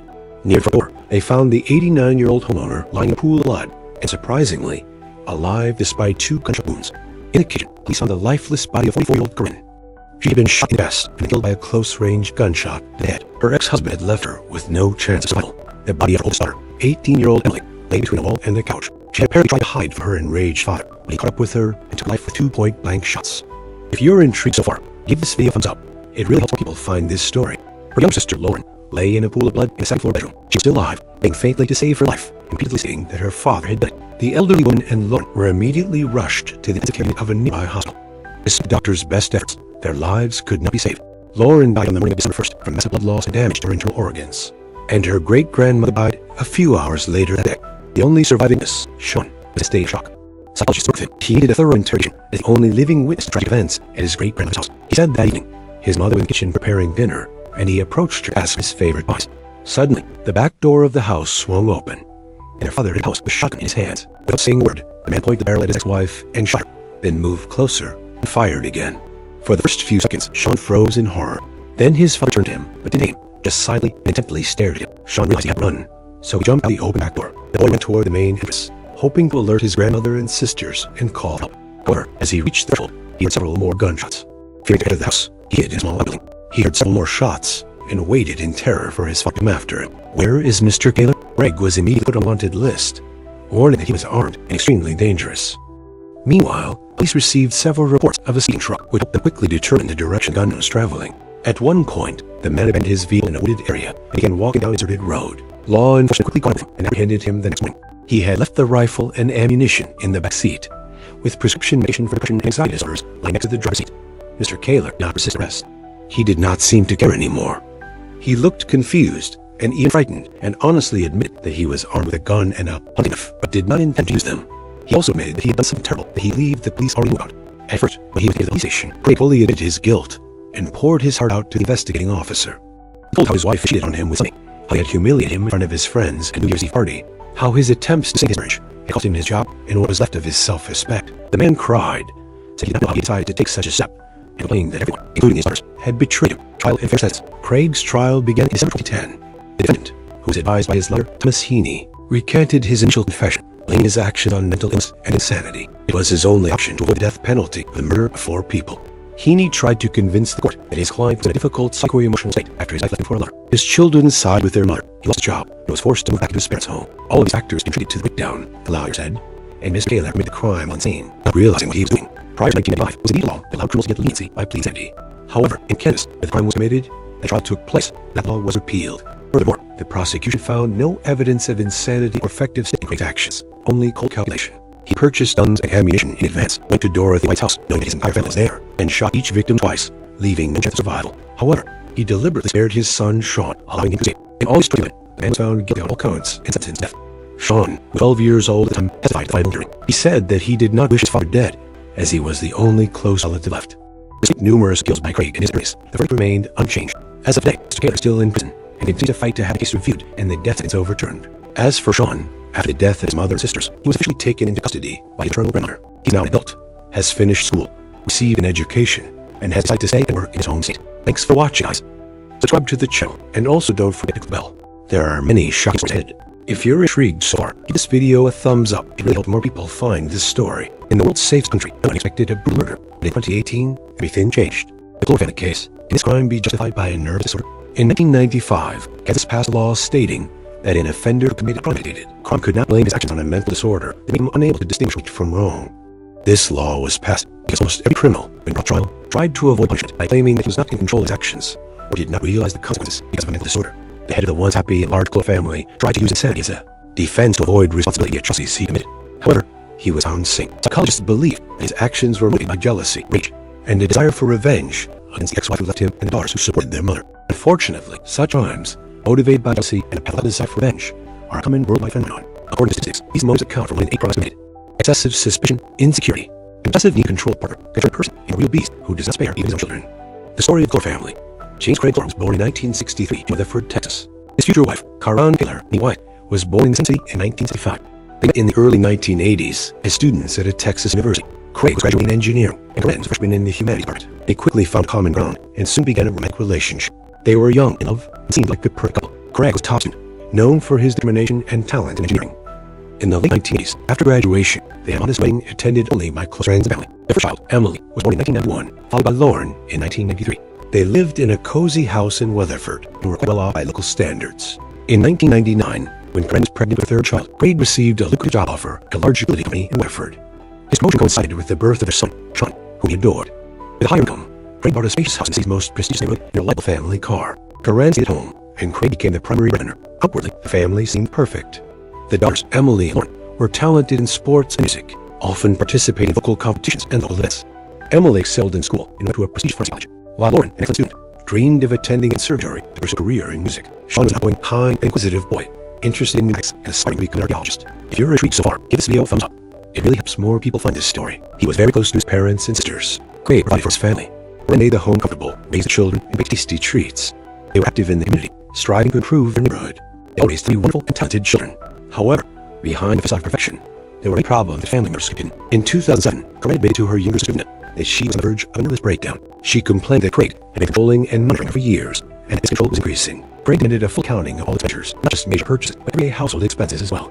Karan provided him with supermarket receipts, bank transaction data, and reported her whereabouts every day while he was at work. The entire Kaler family lived on a strict schedule set by Craig. When he returned from work, his wife and children had to be home to meet him. He went to bed, woke up, and ate at certain times, and intimacy between the couple was scheduled. Over time, Craig's obsession with people intensified. He became increasingly demanding and selfish, Corinne's actions were scheduled down to the hour.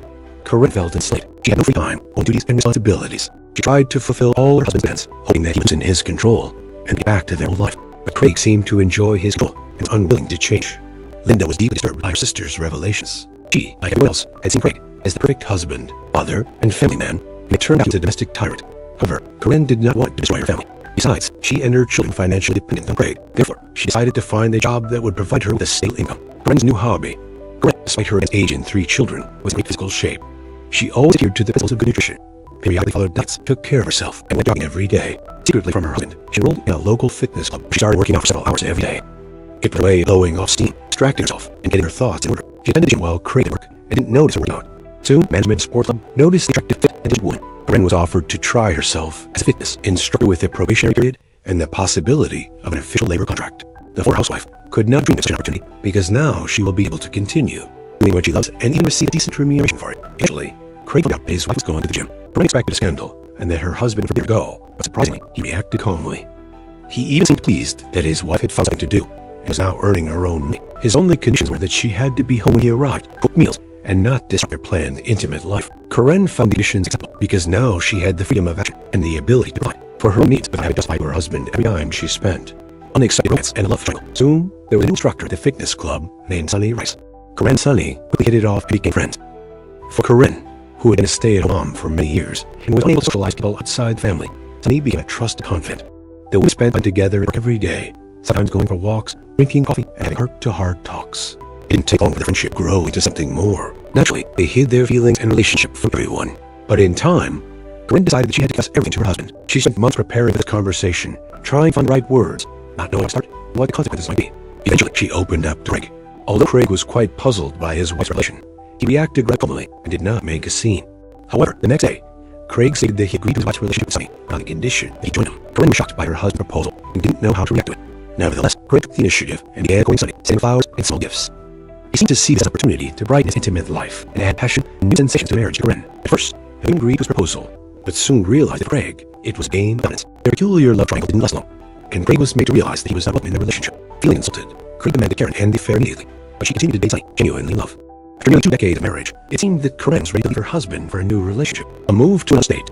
In secret meetings, after months of scandals, confrontations, and agonizing deliberation, Craig decided that the best solution to save his family would be to move to another state. He began looking for a new job, sending out resumes, and soon landed a position as a water director for a large company in Columbia, Missouri, a state neighboring Kansas. Craig believed that his wife's move to another state would enter affair with Sonny, and their family life would return to normal. If you're intrigued so far, give this video a thumbs up. It really helps more people find this story. The move in summer of 2008 proved difficult for the family, as the children had changed schools, made friends, and adjust to life in a new city. Although the family was already well off, Craig's salary in his new position was only double what he earned in Weatherford. However, with more responsibilities and more hours on the job, Craig naively thought he had cut Sonny out of his wife's life for good. But he was wrong. Corinne and Sonny continued to communicate regularly, exchanging calls and texts and meeting in secret. They would drive to meet halfway, spend a couple hours at a roadside hotel before returning home. By then, Corinne knew her marriage was doomed. She no longer loved her husband, and divorce was only a matter of time. These secrets continued until December 2008. On that New Year's Eve, the Kaler family returned to their hometown with his family and friends. Sonny was also present at the party. Corinne and Sonny behaved low-key at first, simply exchanging greetings. However, as the party progressed and under the influence of alcohol, they seemed to forget about social norms. The lovers were inseparable, holding hands, exchanging longing glances, and some guests even caught them kissing. Craig was just angry. He was furious. Corinne had insulted and humiliated him in front of dozens of former roommates, friends, and coworkers, making their affair public. Craig made a scene at the party, fully attacking his wife and Sonny. An enraged Craig forcibly dragged Corinne away from the party. On the way home, he lost control of himself. He grabbed her with his shoulders and shook her with such force that her breasts ripped. He then slapped her, causing her to stumble and fall, hitting her head hard. It was painful harassment. After returning home, conflict did not subside, and a few days later, Corinne told Craig that she was leaving him. She initiated divorce proceedings and demanded custody of the children. At first, Craig tried to apologize, begging to keep the family for the sake of the children, and offering to give the marriage another chance. However, Corinne was adamant and obtained a divorce. Craig then began calling their mutual friends and relatives, asking them to talk Corinne and convince her not to pick up the family and stay with them. Despite his efforts, she firmly told him that she would leave her Sonny and never truly happy in her marriage. In the early spring of 2009, while they were still living under the same roof, another argument broke out, and Craig resorted to physical violence for the first time since that New Year's Eve party. Corinne reported him to the police, and he was arrested. However, at the station, he claimed that his wife was hysterical, and he only told her tablet to calm her down, which caused the bruise on her arms. After this incident, Corinne, without waiting for an official divorce, took the children and moved out. For Craig, it was serious blow, but even more, he was angry when he learned that they sided with their mother, saying that for the first time in a long time, they saw her happy. He saw this as betrayal and refused to communicate with Emily and Lauren, only calling Sean and meeting him with him on weekends while blatantly ignoring the daughters. Meanwhile, despite the ongoing divorce proceedings, Craig still hoped that his wife would change her mind and come back to him. He was jealous, tried to control her, and followed her everywhere. He watched her house, followed her around town in a rental car, trying to remain undetected, and even tried to set up a hidden camera in her house when no one was there. Naturally, all this took time and effort, so Craig had sacrificed work. First, he took a vacation, and he claimed that he was sick, and in the end, he just started skipping work without explanation. This reckless behavior led to his termination. After losing his job and source of income, Craig was forced to move into his parents' house because he couldn't afford his own. Now, with plenty of free time, he was able to stalk his ex-wife all day long, leading her to take her ex-husband to court, stopping from approaching her. Horrible Thanksgiving. In November 2009, just before Thanksgiving, Gwen took her children to visit her 89-year-old grandmother, Dorothy White, in the small town of Burlingame, Kansas, to spend the vacations. On the evening of November 29th, the Burlingame Police Department received an alarm call about a suspicious van and a sound of gunshots. Dorothy's neighbors reported seeing a small truck pull up to the elderly woman's home. A man got out and entered the house. They then allegedly heard screams and gunshots, but were not sure. The man then left the house, got back into the truck, and drove away quickly. Neighbors did not attempt to apprehend him, fearing he was armed. When police pulled up to the house, they were met by a terrified 10-year-old boy calling for help. It was Sean Kaler, who couldn't explain what had happened. But it was clear that a terrifying scene awaited the police at night. Near the front door, they found the 89-year-old homeowner lying in a pool of blood, and surprisingly, alive despite 2 gunshot wounds. In addition, police found the lifeless body of 44-year-old Corinne. She'd been shot in the chest and killed by a close-range gunshot to the head. Her ex-husband had left her with no chance of survival. The body of her oldest daughter, 18-year-old Molly, lay between the wall and the couch. She apparently tried to hide from her enraged father. He caught up with her and took her life with 2 point-blank shots. If you're intrigued so far, give this video a thumbs up. It really helps more people find this story. The younger sister Lauren lay in a pool of blood in a second-floor bedroom. She was still alive, begging faintly to save her life, and repeatedly stating that her father had done it. The elderly woman and Lauren were immediately rushed to the intensive care unit of a nearby hospital. Despite the doctor's efforts, their lives could not be saved. Lauren died on the morning of December 1st from massive blood loss and damage to her organs, and her great-grandmother died a few hours later that day. The only surviving witness, Sean, was in a state of shock. Psychologists worked with him, but he needed a thorough interrogation as the only living witness to the tragic events at his great-grandmother's house. He said that evening, his mother was in the kitchen preparing dinner, and he approached her to ask for his advice. Suddenly, the back door of the house swung open, and father entered the house with a shotgun in his hands. Without saying a word, the man put the barrel at his wife and shot her, then moved closer and fired again. For the first few seconds, Sean froze in horror. Then his father turned to him, but didn't aim, just silently and intently stared at him. Sean realized he had to run, so he jumped out the open back door. The boy ran toward the main entrance, hoping to alert his grandmother and sisters and call for help. However, as he reached the threshold, he heard several more gunshots. Fearing to enter the house, he hid in a small outbuilding. He heard several more shots and waited in terror for his father to come to him. Where is Mr. Kaler? Craig was immediately on the wanted list, warning that he's armed and extremely dangerous. Meanwhile, police received several reports of a speeding truck, which helped them quickly determine the direction the gunman was traveling. At one point, the man abandoned his vehicle in a wooded area and began walking down a deserted road. Law enforcement quickly caught him and apprehended him the next morning. He had left the rifle and ammunition in the backseat, with prescription medication for depression and anxiety disorder lying next to the driver's seat. Mr. Kaler did not resist arrest. He did not seem to care anymore. He looked confused and even frightened, and honestly admitted that he was armed with a gun and a hunting knife, but did not intend to use them. He also admitted he had done something terrible that he believed police already knew about. At first, when he was taken to the police station, Craig fully admitted his guilt and ordered his heart to the investigating officer. He told how his wife had cheated on him with Sonny, how they had humiliated him in front of his friends at New Year's party, how his attempts to save his marriage had cost him his job and what was left of his self-respect. The man cried, said he did not know how he decided to take such a step, and complained that everyone, including his daughters, had betrayed him. Trial and fair sentence. Craig's trial began in December 2010. The defendant, who was advised by his lawyer, Thomas Heaney, recanted his initial confession, blaming his actions on mental illness and insanity. It was only action to avoid the death penalty for the murder of 4 people. Heaney tried to convince the court that his client was in a difficult psycho-emotional state after his wife left him for a lover. His children sided with their mother. He lost his job and was forced to move back into his parents' home. All of these factors contributed to the breakdown, the lawyer said, and Mr. Kaler committed the crime while insane, not realizing what he was doing. Prior to 1995, there was a law that allowed criminals to get leniency by plea insanity. However, in Kansas, where the crime was committed, the trial took place. That law was repealed. Furthermore, the prosecution found no evidence of insanity or a stake in Craig's actions, only cold calculation. He purchased guns and ammunition in advance, went to Dorothy White's house, knowing his entire family was there, and shot each victim twice, leaving no chance of survival. However, he deliberately spared his son Sean, allowing him to escape. In August 2011, the man was found guilty on all counts and sentenced to death. Sean, who was 12 years old at the time, testified at the final hearing. He said that he did not wish his father dead, as he was the only close relative left.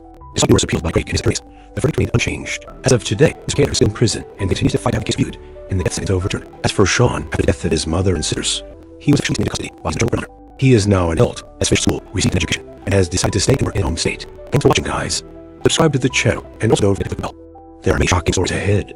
If you're intrigued so far, give this video a thumbs up. It really helps more people find the story. In a world-safe country, when they expected a brutal murder, in 2018, everything changed. The Cole family case.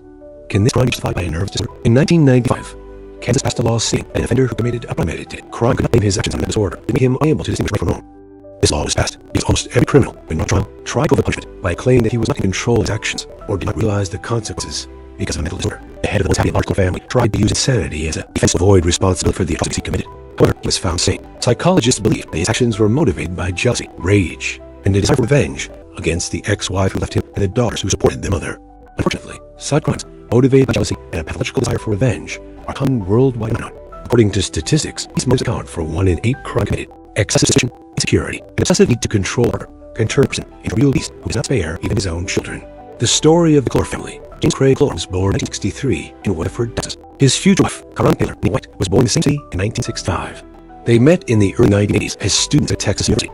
Craig was graduating in engineering and Karen was freshman in the humanities department. They quickly found common ground and soon began a romantic relationship. They were young, in love, and seemed like a perfect couple. Craig was a top student, known for his determination and talent in engineering. In the late 1980s, after graduation, they amongst being attended only by close friends and family. Their first child, Emily, was born in 1991, followed by Lauren in 1993. They lived in a cozy house in Waterford and quite well off medical standards. In 1999, when Karen was pregnant with their third child, Craig received a lucrative job offer at a large utility company in Waterford. His promotion coincided with the birth of their son, Sean, whom he adored. With a higher income, Craig bought a spacious house in the city's most prestigious neighborhood and a reliable family car. Karen stayed at home, and Craig became a breadwinner.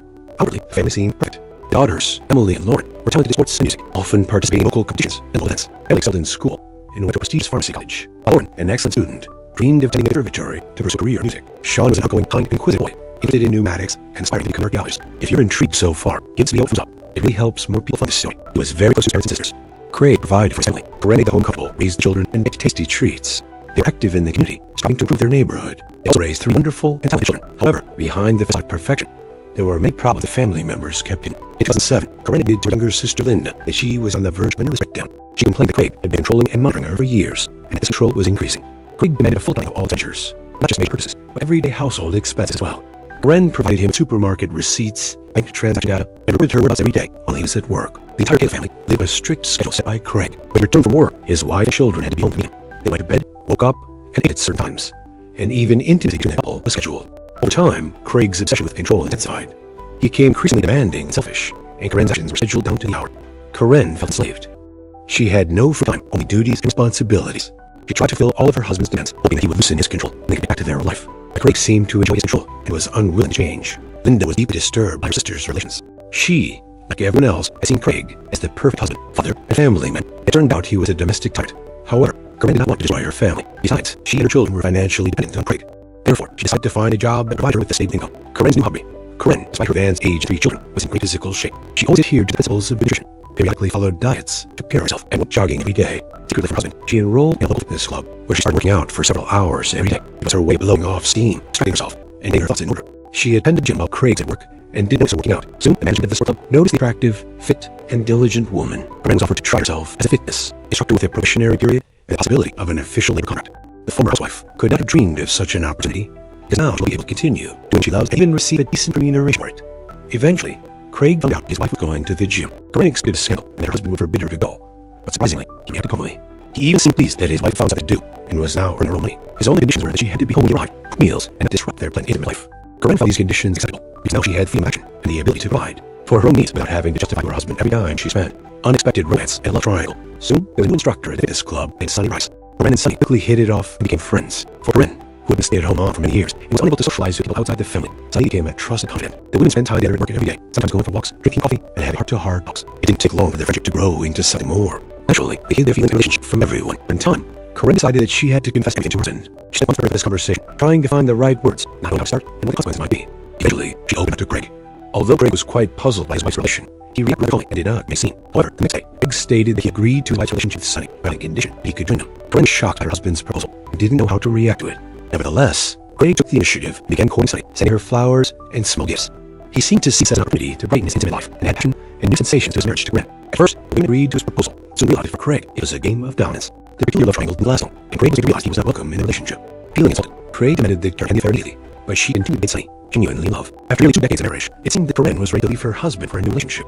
A move to another state, in secret meetings after months of scandals, confrontations, and agonizing deliberation, Craig decided that the best solution to save his family would be to move to another state. He began looking for a new job, sending out resumes, and soon landed a position as water director for a large company in Columbia, Missouri, a city neighboring Kansas. Craig believed that his wife's move to another state would end her affair with Sonny, and their family life would return to normal. If you're intrigued so far, give this video a thumbs up. It really helps more people find the story. The move in the summer of 2008 proved difficult for the family, as the children had to change schools, make friends, and adjust to life in a new city. Although the family was already well off, Craig's salary in his new position was nearly double what he earned effort. However, with more responsibilities and more hours on the job, Craig naively thought he had cut Sonny out of his wife's life for good, but he was wrong. Karen and Sonny continued to communicate regularly, exchanging calls and texts and meeting in secret. They would arrive to meet halfway and spend a couple hours at a roadside hotel before returning home. By then, Karen knew her marriage was doomed. She no longer loved her husband, and divorce was only a matter of time. These secret trysts continued until December 2008. On that New Year's Eve, the Taylor family returned to their hometown with their family and friends. Sonny was also present at this party. Karen and Sonny behaved lucky at first, simply exchanging greetings. However, as the party progressed and under the influence of alcohol, they seemed to forget about social norms. Lovers were several, holding hands, exchanging longing glances, and some guests even caught kissing. Craig wasn't just angry, he was furious. Karen had insulted and humiliated him in front of dozens of former mates, friends, and coworkers, making her affair public. Craig made a scene at party, verbally attacking his wife and Sonny. An enraged Craig forcibly dragged Karen away from the party. On the way home, he lost control of himself. He grabbed her by the shoulders and shook her with such force that her dress ripped. He then slapped her, causing her to stumble and fall, hitting her head hard. There was a painful testament. After returning home, the conflict did not subside, and a few days later, Karen told Craig that she was leaving him. She initiated divorce proceedings and demanded custody of the children. At first, Craig tried to apologize and keep the family for the sake of the children, and offered to give their marriage another chance. However, Karen was adamant and obtained a divorce. Craig then began calling their mutual friends and relatives, asking them to talk to Karen and convince her not to break up the family and stay with him. Despite his best efforts, she firmly told him that she was leaving for Sonny and was never truly happy in their marriage. In the early spring of 2009, while they were still living under the same roof, another argument broke out, and Craig resorted to physical violence for the first time since the New Year's Eve party. Karen reported him to police, and he was arrested. However, at the station, he claimed that his wife was hysterical, and he only held her tightly to calm her down, which caused the bruises on her arms.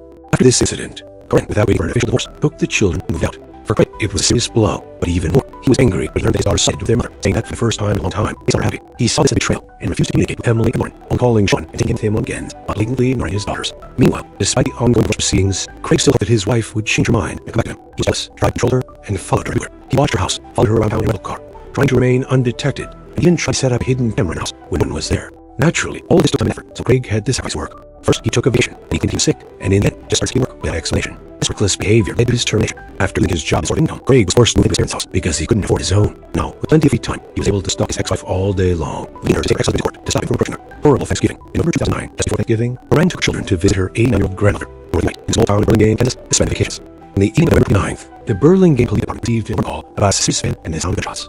Dorothy neighbors reported seeing a small truck pull up to the living home. A man got out of it and entered the house. He then allegedly heard screams of gunshot, but we're not sure. The man then left the house, got back into the truck, and drove away quickly. They did not attempt to apprehend him, fearing he was armed. When police pulled up to the house, they were met by a terrified 10-year-old boy calling for help. It was Sean Kaler, who couldn't explain what had happened, but it was clear the terrifying scene awaited the police inside. Near the front door, they found 89-year-old Homer lying in a pool of blood, and surprisingly, alive despite 2 gunshot wounds. In the kitchen, police found the left body of 44-year-old Corinne. She had been shot in the chest and killed by a close-range gunshot to the head. Her ex-husband left her with no chance of survival. The body of her oldest daughter, 18-year-old Emily, lay between a wall and a couch. She apparently tried to hide from her enraged father. He caught up with her and took her life with 2 point-blank shots. If you're intrigued so far, give this video a thumbs up. It really helps more people find the story. Her younger sister Lauren lay in a pool of blood in a second-floor bedroom. She was still alive, begging faintly to save her life and repeatedly stating her father had died. The elderly woman and Lauren were immediately rushed to the intensive care unit of a nearby hospital. Despite the doctor's best efforts, their lives could not be saved. Lauren died on the morning of December 1st from massive blood loss and damage to her internal organs, and her great-grandmother died a few hours later that day. The only surviving witness, Sean, was in a state of shock. Psychologists worked with him, but he needed a thorough interrogation as the only witness to the tragic events at his great-grandmother's house. He said that evening, his mother was in the kitchen preparing dinner, and he approached her to ask for his favorite pot. Suddenly, the back door of the house swung open, and her father entered the house with a shotgun in his hands. Without saying a word, the man pointed the barrel at his wife and shot her, then moved closer and fired again. For the first few seconds, Sean froze in horror. Then his father turned in, but detained, just silently and intently stared at him. Sean realized he had to run, so he jumped out the open back door. The boy ran toward the main entrance, hoping to alert his grandmother and sisters and call for help. However, as he reached the threshold, he heard several more gunshots. Fearing to enter the house, he hid in a small outbuilding. He heard some more shots and waited in terror for his father to left room. Where is Mr. Kaler? Craig was immediately put on the list, warning that he was armed and extremely dangerous. Meanwhile, police received several reports of a speeding truck, which helped them quickly determine the direction the gun was traveling. At one point, the man abandoned his vehicle in a wooded area and began walking down a deserted road. Law enforcement quickly caught up with him and apprehended him the next morning. He had left the rifle and ammunition in the back seat, with prescription medication for depression and anxiety disorders lying next to the driver's seat. Mr. Kaler did not resist arrest. He did not seem to care anymore. He looked confused and even frightened, and honestly admitted that he was armed with a gun and a hunting knife, but did not intend to use them. He also admitted that he had done something terrible that he believed the police already knew about. At first, when he was taken to the police station, Craig fully admitted his guilt and poured his heart out to the investigating officer. He told how his wife had cheated on him with Sonny, how they had humiliated him in front of his friends at a New Year's Eve party, how his attempts to save his marriage had cost him his job and was left with his self-respect. The man cried, said he did not know he had decided to take such a step, and complained that everyone, including his daughters, had betrayed him. Trial in fair sentence. Craig's trial began in December 2010. The defendant, who was advised by his lawyer, Thomasini, recanted his initial confession, blaming his actions on mental illness and insanity. It was his only option to avoid the death penalty for the murder of 4 people. He tried to convince the court that his client was in a difficult psycho-emotional state after his wife left him for another. His children sided with the mother. He lost his job and was forced to move back to his parents' home. All of these factors contributed to the breakdown, the lawyer said, and Mr. Kaler made the court insane, not realizing what he was doing. Prior to 1995, there was indeed a law that allowed criminals to get leniency of pleading insanity. However, in Kansas, where the crime was committed and the trial took place, that law was repealed. Furthermore, prosecution found no evidence of insanity or effective stake in Craig's actions, only cold calculation. He had purchased guns and ammunition in advance, went to Dorothy White's house, knowing his entire family was there, and shot each victim twice, leaving no chance of survival. However, he deliberately spared his son Sean, allowing him to escape. In August 2011, the man was found guilty on all counts and sentenced to death. Sean, who was 12 years old at the time, testified at the final hearing. He said that he did not wish his father dead, as he was the only close relative left. Despite numerous appeals by Craig and his attorneys, the verdict remained unchanged. As of today, Mr. Kaler is still in prison and continues to fight to have the case reviewed and a death sentence overturned. As for Sean, after the death of his mother and sisters, he was officially taken into custody by his maternal grandmother. He is now an adult, has finished school, received education, and has decided to stay and work in his home state. Thanks for watching, guys. Subscribe to the channel, and also don't forget to click the bell. There are many shocking stories ahead. If you're intrigued so far, give this video a thumbs up. It really helps more people find the story. In the world's safest country, no one expected a brutal murder. In 2018, everything changed. The Cole family case. Can this crime be justified by a nervous disorder? In 1995, Kansas passed a law stating that an offender who committed a premeditated crime could not blame his actions on mental disorder that made him unable to distinguish right from wrong. This law was passed because almost every criminal brought to trial tried to avoid punishment and claimed that he was not in control of his actions or did not realize the consequences because of mental disorder. And the once happy and large-scale family tried to use insanity as a defense to avoid responsibility for the atrocities he committed. However, he was found sane. Psychologists believe that his actions were motivated by jealousy, rage, and a desire for revenge against the ex-wife who left him and daughters who supported the mother. Unfortunately, such crimes, motivated by jealousy and a pathological desire for revenge, are common worldwide phenomenon. According to statistics, these motives are for 1 in 8 crimes committed. Excessive suspicion, insecurity, and obsessive need to control a partner can turn a person into a rude beast who does not spare even his own children. The story of the Gore family. James Craig was born in 1963 in Weather, Texas. His future wife, Karen Kaler Nee White, was born in the same city in 1965. They met in the early 1980s as students at Texas University. Craig was graduating engineering and Karen's freshman in the humanities department. They quickly found common ground and soon began a romantic relationship. They were young, in love, and seemed like a perfect couple. Craig was a top student, known for his determination and talent in engineering. In the late 1980s, after graduation, they had a modest wedding attended only by close friends and family. Their first child, Emily, was born in 1991, followed by Lauren in 1993. They lived in a cozy house in Weatherford and were quite well off by local standards. In 1999, when Karen was pregnant with her third child, Craig received a lucrative job offer at a large utility company in Weatherford. His promotion coincided with the birth of a son, Sean, whom he adored. With a higher income, Craig bought spacious house in the city's most prestigious neighborhood in a reliable family bar. Karen stayed at home, and Craig became a primary breadwinner. Outwardly, the family seemed perfect. The daughters, Emily and Lauren, were talented in sports and music, often participating in local competitions and local events. And they excelled at school and went to a prestigious pharmacy college. While Lauren, an excellent student, dreamed of taking a conservatory to pursue a career in music. Sean was an outgoing, kind, and inquisitive boy, interested in pneumatics, aspiring to become an archaeologist. If you're intrigued so far, give this video a thumbs up. It really helps more people find the story. He's very close to his parents and sisters. Craig provided for his family. Karen made the home comfortable, raised the children, and baked tasty treats. They were active in the community, striving to improve the neighborhood. They also raised 3 wonderful and talented children. However, behind the facade of perfection, there were many problems that family members could in. In 2007, Karen admitted to her younger sister Linda that she was on the verge of a nervous breakdown. She complained that Craig had been controlling and monitoring her for years, and that this control was increasing. Craig demanded a full accounting of all expenditures, not just major purchases, but everyday household expenses as well. Karen provided him with supermarket receipts, bank transaction data, and reported her whereabouts every day on his work. The entire Keeler family lived on a strict schedule set by Craig. When he returned from work, his wife and children had home to meet him. They went to bed, woke up, and ate at certain times, and even intimacy between the couple was scheduled. Over time, Craig's obsession with the intensified. He became increasingly demanding and selfish, and Karen's actions were scheduled down to the hour. Karen felt enslaved.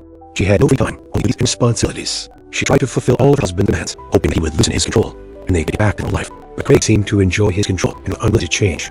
Then was deeply disturbed by her sister's revelations. She, like everyone else, had seen Craig as a perfect husband, father, and fit man, and turned back he was meant to cut it. However, Karen did not want to destroy her family. Besides, she and her children were financially dependent on Craig. Therefore, she decided to find a job that would provide her with a stable income. Karen's new hobby. Karen, despite her advanced age and children, was in great physical shape.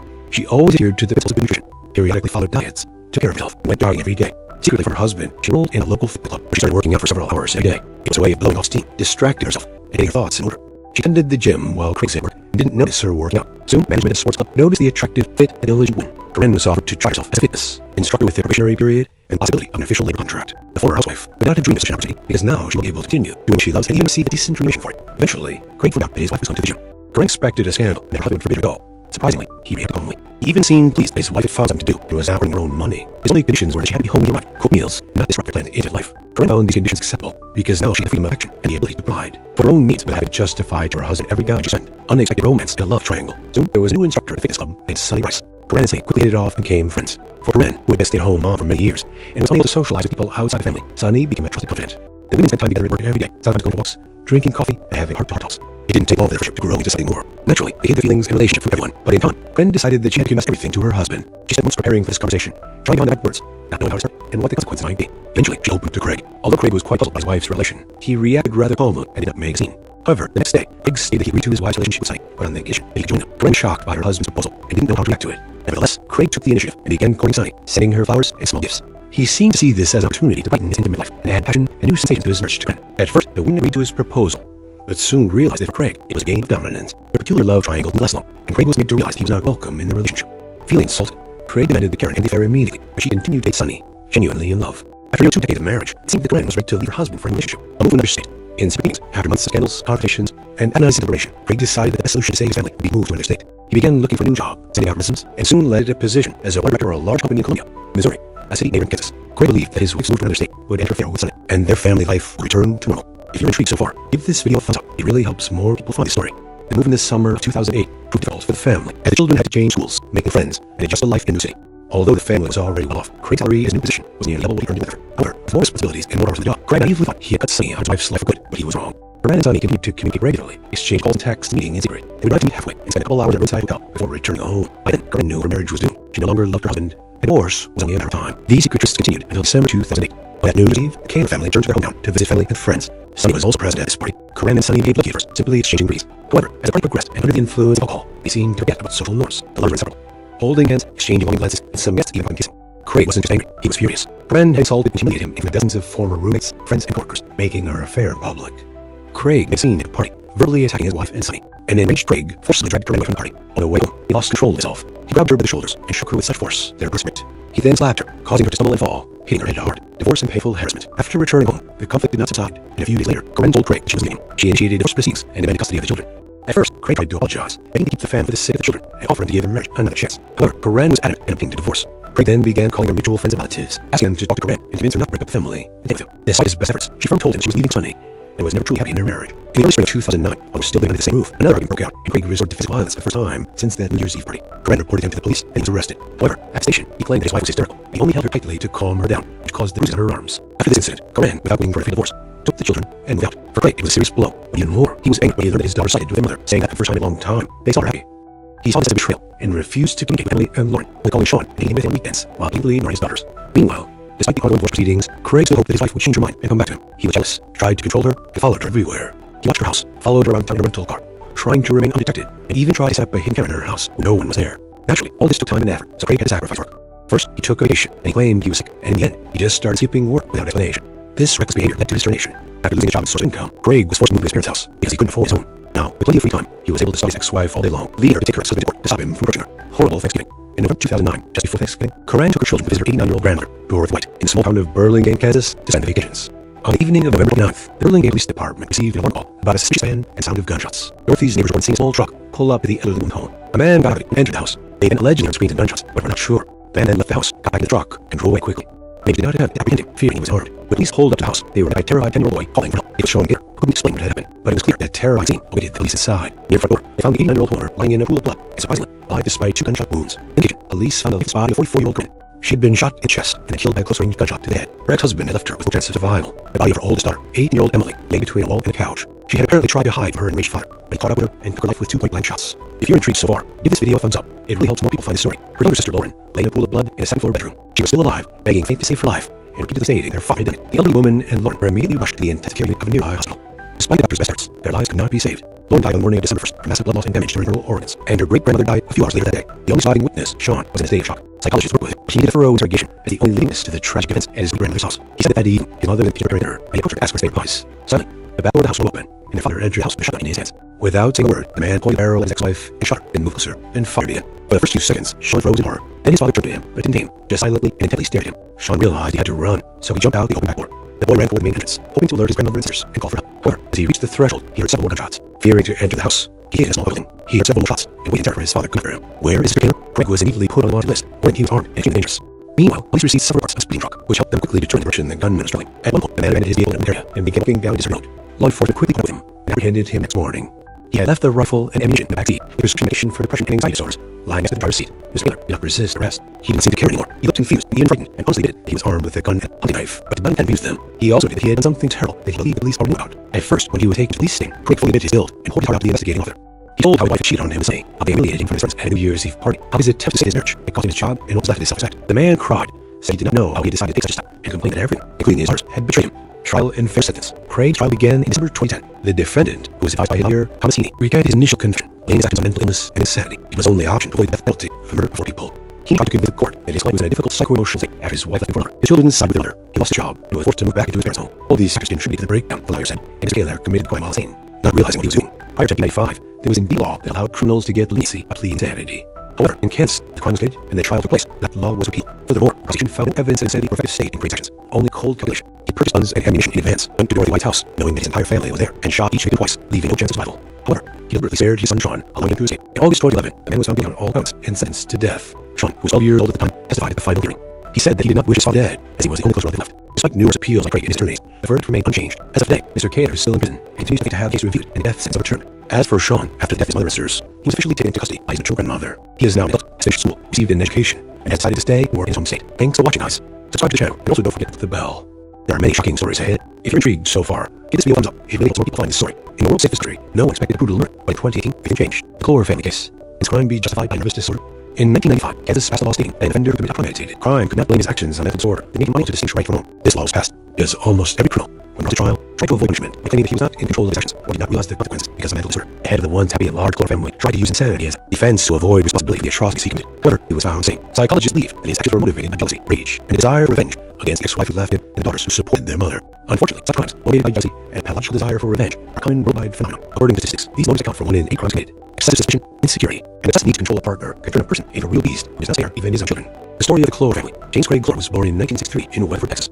His future wife, Ron Taylor, née White, was born in the same city in 1965. They met in the early 1980s as students at Texas University. Craig was graduating in engineering, and Corinne was a freshman in the humanities department. They quickly found common ground and soon began a romantic relationship. They were young, in love, and seemed like a good couple. Craig was a top student, known for his determination and talent in engineering. In the late 1980s, after graduation, they had a modest wedding attended only by close friends and family. Their first child, Emily, was born in 1991, followed by Lauren in 1993. They lived in a cozy house in Weatherford and were quite well off by local standards. In 1999, when Corinne was pregnant with her third child, Craig received a lucrative job offer at a large utility company in Weatherford. His promotion coincided with the birth of a son, Sean, who he adored. With higher income, Craig bought a spacious house in the city's most prestigious neighborhood and a reliable family car. Corinne stayed home, and Craig became a primary breadwinner. Outwardly, the family seemed perfect. The daughters, Emily and Lauren, were talented in sports and music, often participating in folk competitions and local events. Emily excelled at school and went to a prestigious pharmacy college, while Lauren, an excellent student, dreamed of attending a surgery to pursue a career in music. Sean was an outgoing, kind, and inquisitive boy, interested in new acts and aspiring to become an archaeologist. If you're intrigued so far, give this video a thumbs up. It really helps more people find this story. He was very close to his parents and sisters. Craig provided for his family. Corinne made the home comfortable, raised the children, and baked tasty treats. They were active in the community, striving to improve their neighborhood. They also raised 3 wonderful and talented children. However, behind the facade of perfection, there were many problems their family members kept hidden. In 2007, Corinne admitted to her younger sister Linda that she was on the verge of a nervous breakdown. She complained that Craig had been controlling and monitoring her for years, and this control was increasing. Craig did a full accounting of all expenditures, not just major purchases, but everyday household expenses as well. Corinne provided him with supermarket receipts, bank transaction data, and reported her whereabouts every day on his work. The entire Taylor family lived on a strict schedule set by Craig. When he returned from work, his wife and children had to be home to meet him. They went to bed, woke up, and ate at certain times, and even intimacy between the couple was scheduled. Over time, Craig's obsession with control intensified. He became increasingly demanding and selfish, and Corinne's actions were scheduled down to the hour. Corinne felt enslaved. She had no free time, only duties and responsibilities. She tried to fulfill all of her husband's demands, hoping that he would loosen his control and they could get back to their own life. But Craig seemed to enjoy his control and was unwilling to change. Linda was deeply disturbed by her sister's relations. She, like everyone else, had seen Craig as the perfect husband, father, and family man, and it turned out he was a messy pirate. However, Corinne did not want to destroy her family. Besides, she and her children were financially dependent on Craig. Therefore, she decided to find a job that would provide her with a stable income. Corinne's new hobby, Corinne, despite her age and 3 children, was in weak physical shape. She always adhered to principles of nutrition, periodically followed diets, took care of herself, and went jogging every day. Secretly from her husband, she enrolled in a local fitness club where she started working out for several hours every day. It was a way of blowing off steam, distracting herself, and getting her thoughts in order. She attended the gym while Craig was at work and didn't notice her working out. Soon, the management of the sports club noticed the attractive, fit, and diligent woman. Corinne was offered to try herself as a fitness instructor with a probationary period and the possibility of an official labor contract. The former housewife could not have dreamed of such an opportunity because now she will be able to continue doing what she loves and even receive a decent remuneration for it. Eventually, Craig found out that his wife was going to the gym. Craig expected a scandal and her husband would forbid her to go. But surprisingly, he reacted calmly. He even seemed pleased that his wife had found something to do and was now earning her own money. His only conditions were that she had to be home when he arrived, cook meals, and not disrupt her planned intimate life. Corinne found these conditions acceptable because now she had freedom of action and the ability to provide for her own needs without having to justify to her husband every time she spent unaffected romance and love triangle. Soon, there was a new instructor at the fitness club named Sunrise. Corinne and Sunny quickly hit off and became friends. For Corinne, who had been a stay-at-home mom for many years, and was unable to socialize with people outside the family, Sunny became a trusted confidant. Women spent time together at work every day, sometimes going to walks, drinking coffee, and had heart-to-heart talks. It didn't take long for their friendship to grow into something more. Naturally, they hid their feelings and relationship from everyone. By the time, Corinne decided that she had to confess everything to her husband. She spent much preparing for this conversation, trying to find the right words, not knowing how to start and what consequences might be. Eventually, she opened up to Craig. Although Craig was quite puzzled by his wife's revelation, he reacted rather coldly and did not make a scene. However, the next day, Craig stated that he reached his wife's relationship with Sunny on the condition that he could join them. Corinne, shocked by her husband's proposal, and didn't know how to react to it. Nevertheless, Craig took the initiative and began courting Sunny, sending her flowers and small gifts. He seemed to see this as an opportunity to brighten his intimate life, and had passion and new sensations in his marriage to Corinne. At first, the women agreed to his proposal, soon realized that for Craig, it was a game of dominance. The peculiar love triangle didn't last long, and Craig was able to realize that he would not welcome the relationship. Feeling insulted, Craig demanded that Karen end the affair immediately, but she continued to date Sunny, genuinely in love. For nearly 2 decades of marriage, it seemed that Corinne was ready to leave her husband for a new relationship. A move to another state. In secret meetings, after months of scandals, confrontations, and agonizing deliberation, Craig decided that the solution to save his family would be to move to another state. He began looking for a new job, sending out resumes, and soon landed a position as water director for a large company in Columbia, Missouri, a city near Kansas. Craig believed that his wife's move to another state would enter a affair with Sunny, and their family life would return to normal. If you're intrigued so far, give this video a thumbs up. It really helps more people find this story. The move this summer of 2008 proved difficult for the family, as the children had to change schools, new friends, and adjust to life in a new city. Although the family was already well off, Craig's salary in his new position was nearly double what he earned in Weatherford. However, with more responsibilities and more hours on the job, Craig naively thought he had cut Sunny out of his life for good. He was wrong. Corinne and Sunny continued to communicate regularly, exchanging calls, texts, and meeting in secret. They drive to meet halfway and spent hours in a roadside hotel before returning home. By then, Corinne knew marriage was doomed. She no longer loved her husband, and divorce was only a matter of time. These secret trysts continued until December 2008. On that New Year's Eve, the Taylor family returned to their hometown to visit family and friends. Sunny was also present at this party. Corinne and Sunny behaved low-key first, simply exchanging rings. However, the party progressed, and under the influence of alcohol, they seemed to forget about social norms. The lovers were inseparable, holding hands, exchanging longing glances, and some guests even kissing. Craig wasn't just angry, he was furious. Corinne had insulted and humiliated him in front of dozens of former roommates, friends, and co-workers, meeting her public. Craig made a scene at the party, verbally attacking his wife and Sunny. An enraged Craig forcibly dragged Corinne away from the party. On the way home, he lost control of himself. He grabbed her by the shoulders and shook her with such force that her breast stripped. He then slapped her, causing her to stumble and fall, hitting her head hard. There was some painful harassment. After returning home, the conflict did not subside. A few days later, Corinne told Craig that she was leaving him. She initiated divorce proceedings and demanded custody of the children. At first, Craig tried to apologize, begging to keep family for the sake of the children and often give their marriage another chance. However, Corinne was adamant and obtained a divorce. Craig then began calling their mutual friends and relatives, asking them to talk to Corinne and convince them to break up family and stay with him. Despite his best efforts, she firmly told him she was leaving her son and was never truly happy in their marriage. In the early spring of 2009, while they were still living in the same roof, another argument broke out, and Craig resorted to physical violence for the first time since the New Year's Eve party. Corinne reported to the police that he was arrested. However, at the station, he claimed that his wife was hysterical, and he only held her tightly to calm her down, which caused the bruises on her arms. After this incident, Corinne, without waiting for official force, took the children and moved out. Craig, it was a serious blow, but even more. He was angry when he learned that his daughter sided with her mother, saying that for the first time in a long time, they saw her happy. He saw this as a betrayal and refused to communicate with family Cameron, one called John, and he came with Aaron while blatantly ignoring his daughters. Meanwhile, despite the ongoing divorce proceedings, Craig still hoped that his wife would change her mind and go back to him. He was jealous, tried to control her, and followed her everywhere. He watched her house, followed her around town in a car, trying to remain addicted, and he tried to set up a hidden camera in her house when no one was there. Naturally, all of this took time and effort, so Craig had to sacrifice work. First, he took a vacation, and he claimed he was sick, and in the end, he just started seeking work without explanation. This reckless behavior led to his termination. After losing a job source of income, Craig was forced to live in his parents' house because he couldn't afford his own. Now, with plenty of free time, he was able to stalk the ex-wife all day long, leading her to take her ex-husband to court to stop him from approaching her. Horrible Thanksgiving. In November 2009, just before Thanksgiving, Glenn took her children to visit her 89-year-old grandmother, White, in a small town of Birmingham, Kansas, to spend vacations. On the evening of November 29th, the Birmingham Police Department received an alarm call about a suspicious man and the sound of gunshots. Authorities neighbors reported seeing a small truck pull up to the elderly woman's home. A man died and entered the house. They then allegedly heard screams and gunshots, but were not sure. The man then left the house, got back into the truck, and drove away quickly. Neighbors did not attempt to apprehend him, fearing he was armed. The police pulled up the house. They were met by a terrified 10-year-old boy calling for help. It was Sean Killer, who couldn't explain what happened. It was clear the terrifying scene awaited the police tonight. Near the front door, they found 89-year-old Homer lying in a pool of blood, and surprisingly, alive despite 2 gunshot wounds. In the kitchen, police found the lifeless body of 44-year-old Corinne. She had been shot in the chest and then killed by close range but not dead. Her ex-husband had left her with no chance survival. The body of her oldest daughter, 18-year-old Emily, laying between a wall and a couch. She had apparently tried to hide from her enraged father, but he caught up with her and took her life with 2 blank shots. If you're intrigued so far, give this video a thumbs up. It really helps more people find the story. Her younger sister Lauren lay in a pool of blood in a second-floor bedroom. She was still alive, begging faithfully to save her life, and repeatedly stating her father had done it. The elderly woman and Lauren were immediately rushed to the intensive care unit of the nearby hospital. Despite doctors' efforts, their lives could not be saved. Lauren died on the morning of December 1st from massive blood loss and damage to her internal organs, and her great-grandmother died a few hours later that day. The only surviving witness, Sean, was in a state of shock. Psychologists worked with him, but he needed a thorough interrogation, and the only living witness to the tragic events is his great-grandmother's house. He said that evening, his mother was in the kitchen preparing dinner, and he approached her to ask for his favorite pies. Suddenly, back of the house swung open, and their father entered the house with a shotgun in his hands. Without saying a word, the man peeled the barrel at his ex-wife and shot her, then moved closer and fired again. For the first few seconds, Sean froze in horror. Then his father turned to him, but didn't aim, just silently and immediately stared at him. Sean realized he had to run, so he jumped out the open back door. The boy ran to the main entrance, hoping to alert his grandmother and sister and call for help. However, as he reached the threshold, he heard several more gunshots. Fearing to enter the house, he hid in a small outbuilding. He heard several more shots and waited for his father to come after him. Where is Mr. Taylor? Craig was immediately put on the wait list, warning that he was armed and extremely dangerous. Meanwhile, police received several reports of speeding drug, which helped them quickly determine the direction was running. One called the man abandoned his vehicle in a wood area and began walking down a desert road. Law enforcement quickly caught up with him and apprehended him the next morning. He had a rifle and ammunition in the backseat, prescription medication for depression and anxiety disorders lying next to the driver's seat. Mr. Taylor did not resist arrest. He did not seem to care anymore. He looked confused and even frightened, and honestly admitted that he was armed with a gun and a hunting knife, but did not intend to use them. He also admitted he'd done something terrible that he believed the police already knew about. At first, when he was taken to the police station, Craig fully admitted his guilt and pulled his heart out to the investigating officer. He told how his wife had cheated on him with Sonny, how they humiliated him in front of his friends and New Year's party, how his attempt to save his marriage had cost his job and would be left with self-respect. The man cried, said he did not know how he decided to take such a step, and complained that everyone, including his daughters, had betrayed him. Trial in fair sentence. Craig's trial began in December 2010. The defendant, who was advised by his lawyer, Thomas Heaney, recanted his initial confession, blaming his action on mental illness and insanity. It was only option to avoid the death penalty for the murder of 4 people. He tried to convince the court that his client was in a difficult psycho-emotional state after his wife left him for a lover. His children died with their mother. He lost his job and was forced to move back into his parents' home. All of these factors contributed to the breakdown, the lawyer said, and Mr. Taylor committed the crime while insane, not realizing what he was doing. Prior to 1995, there was indeed a law that allowed criminals to get leniency up to the insanity. However, in Kansas, the crime was committed and the trial took place. That law was appealed. Furthermore, the prosecution found no evidence of insanity or of state in Craig's actions, only cold calculation. He purchased guns and ammunition in advance, went to Dorothy White's house, knowing his entire family was there, and shot each victim twice, leaving no chance of survival. However, he deliberately spared his son Sean, allowing him to escape. In August 2011, the man was found guilty on all counts and sentenced to death. Sean, who was 12 years old at the time, testified at the final hearing. He said that he'd not wish his father dead, as he was the only close relative left. Despite numerous appeals by Craig and his attorneys, the verdict remained unchanged. As of today, Mr. Taylor is still in prison and continues to fight to have the case reviewed and the death sentence overturned.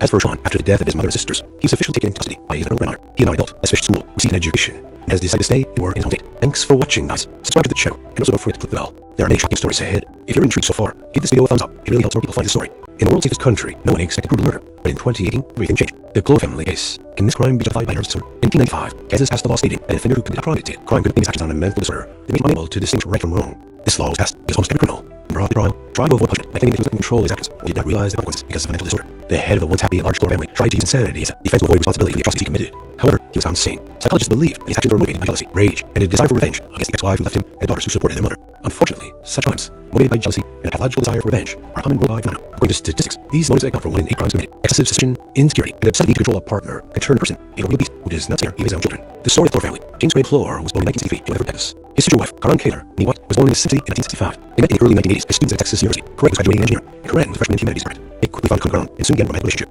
They were young, in love, and seemed like a perfect couple. Craig was a top student, known for his determination and talent in engineering. In the late 1980s, after graduation, they had a meeting headed only by close friends and family. Their first child, Emily, was born in 1991, followed by Lauren in 1993. They lived in a cozy house in Weatherford and were well off by local standards. In 1999, when Karen was pregnant with their third child, Craig received a lucrative job for a large utility company in Weatherford. His promotion coincided with the birth of their son, Sean, whom he had with higher income. Craig was a spacious house in the city's most prestigious neighborhood in a reliable family car. Corinne stayed at home, and Craig became the primary breadwinner. Outwardly, the family seemed perfect. Daughters, Emily and Lauren, were talented in sports and music, often participating in local competitions and local events. Emily excelled in school and went to a prestigious pharmacy college, while Lauren, an excellent student, dreamed of attending a conservatory to pursue a career in music. Sean was an outgoing, kind, and inquisitive boy, interested in new maths, aspiring to become an archaeologist. If you're intrigued so far, give this video a thumbs up. It really helps more people find the story. He was very close to his parents and sisters. Craig provided for his family. Corinne made home comfortable, raised the children, and baked tasty treats. They were happy in the community, striving to improve their neighborhood. They also raised 3 wonderful and talented children. However, behind this solid perfection, there were many problems that family members kept hidden. In 2007, Corinne admitted to her younger sister Linda she was on the verge of a nervous breakdown.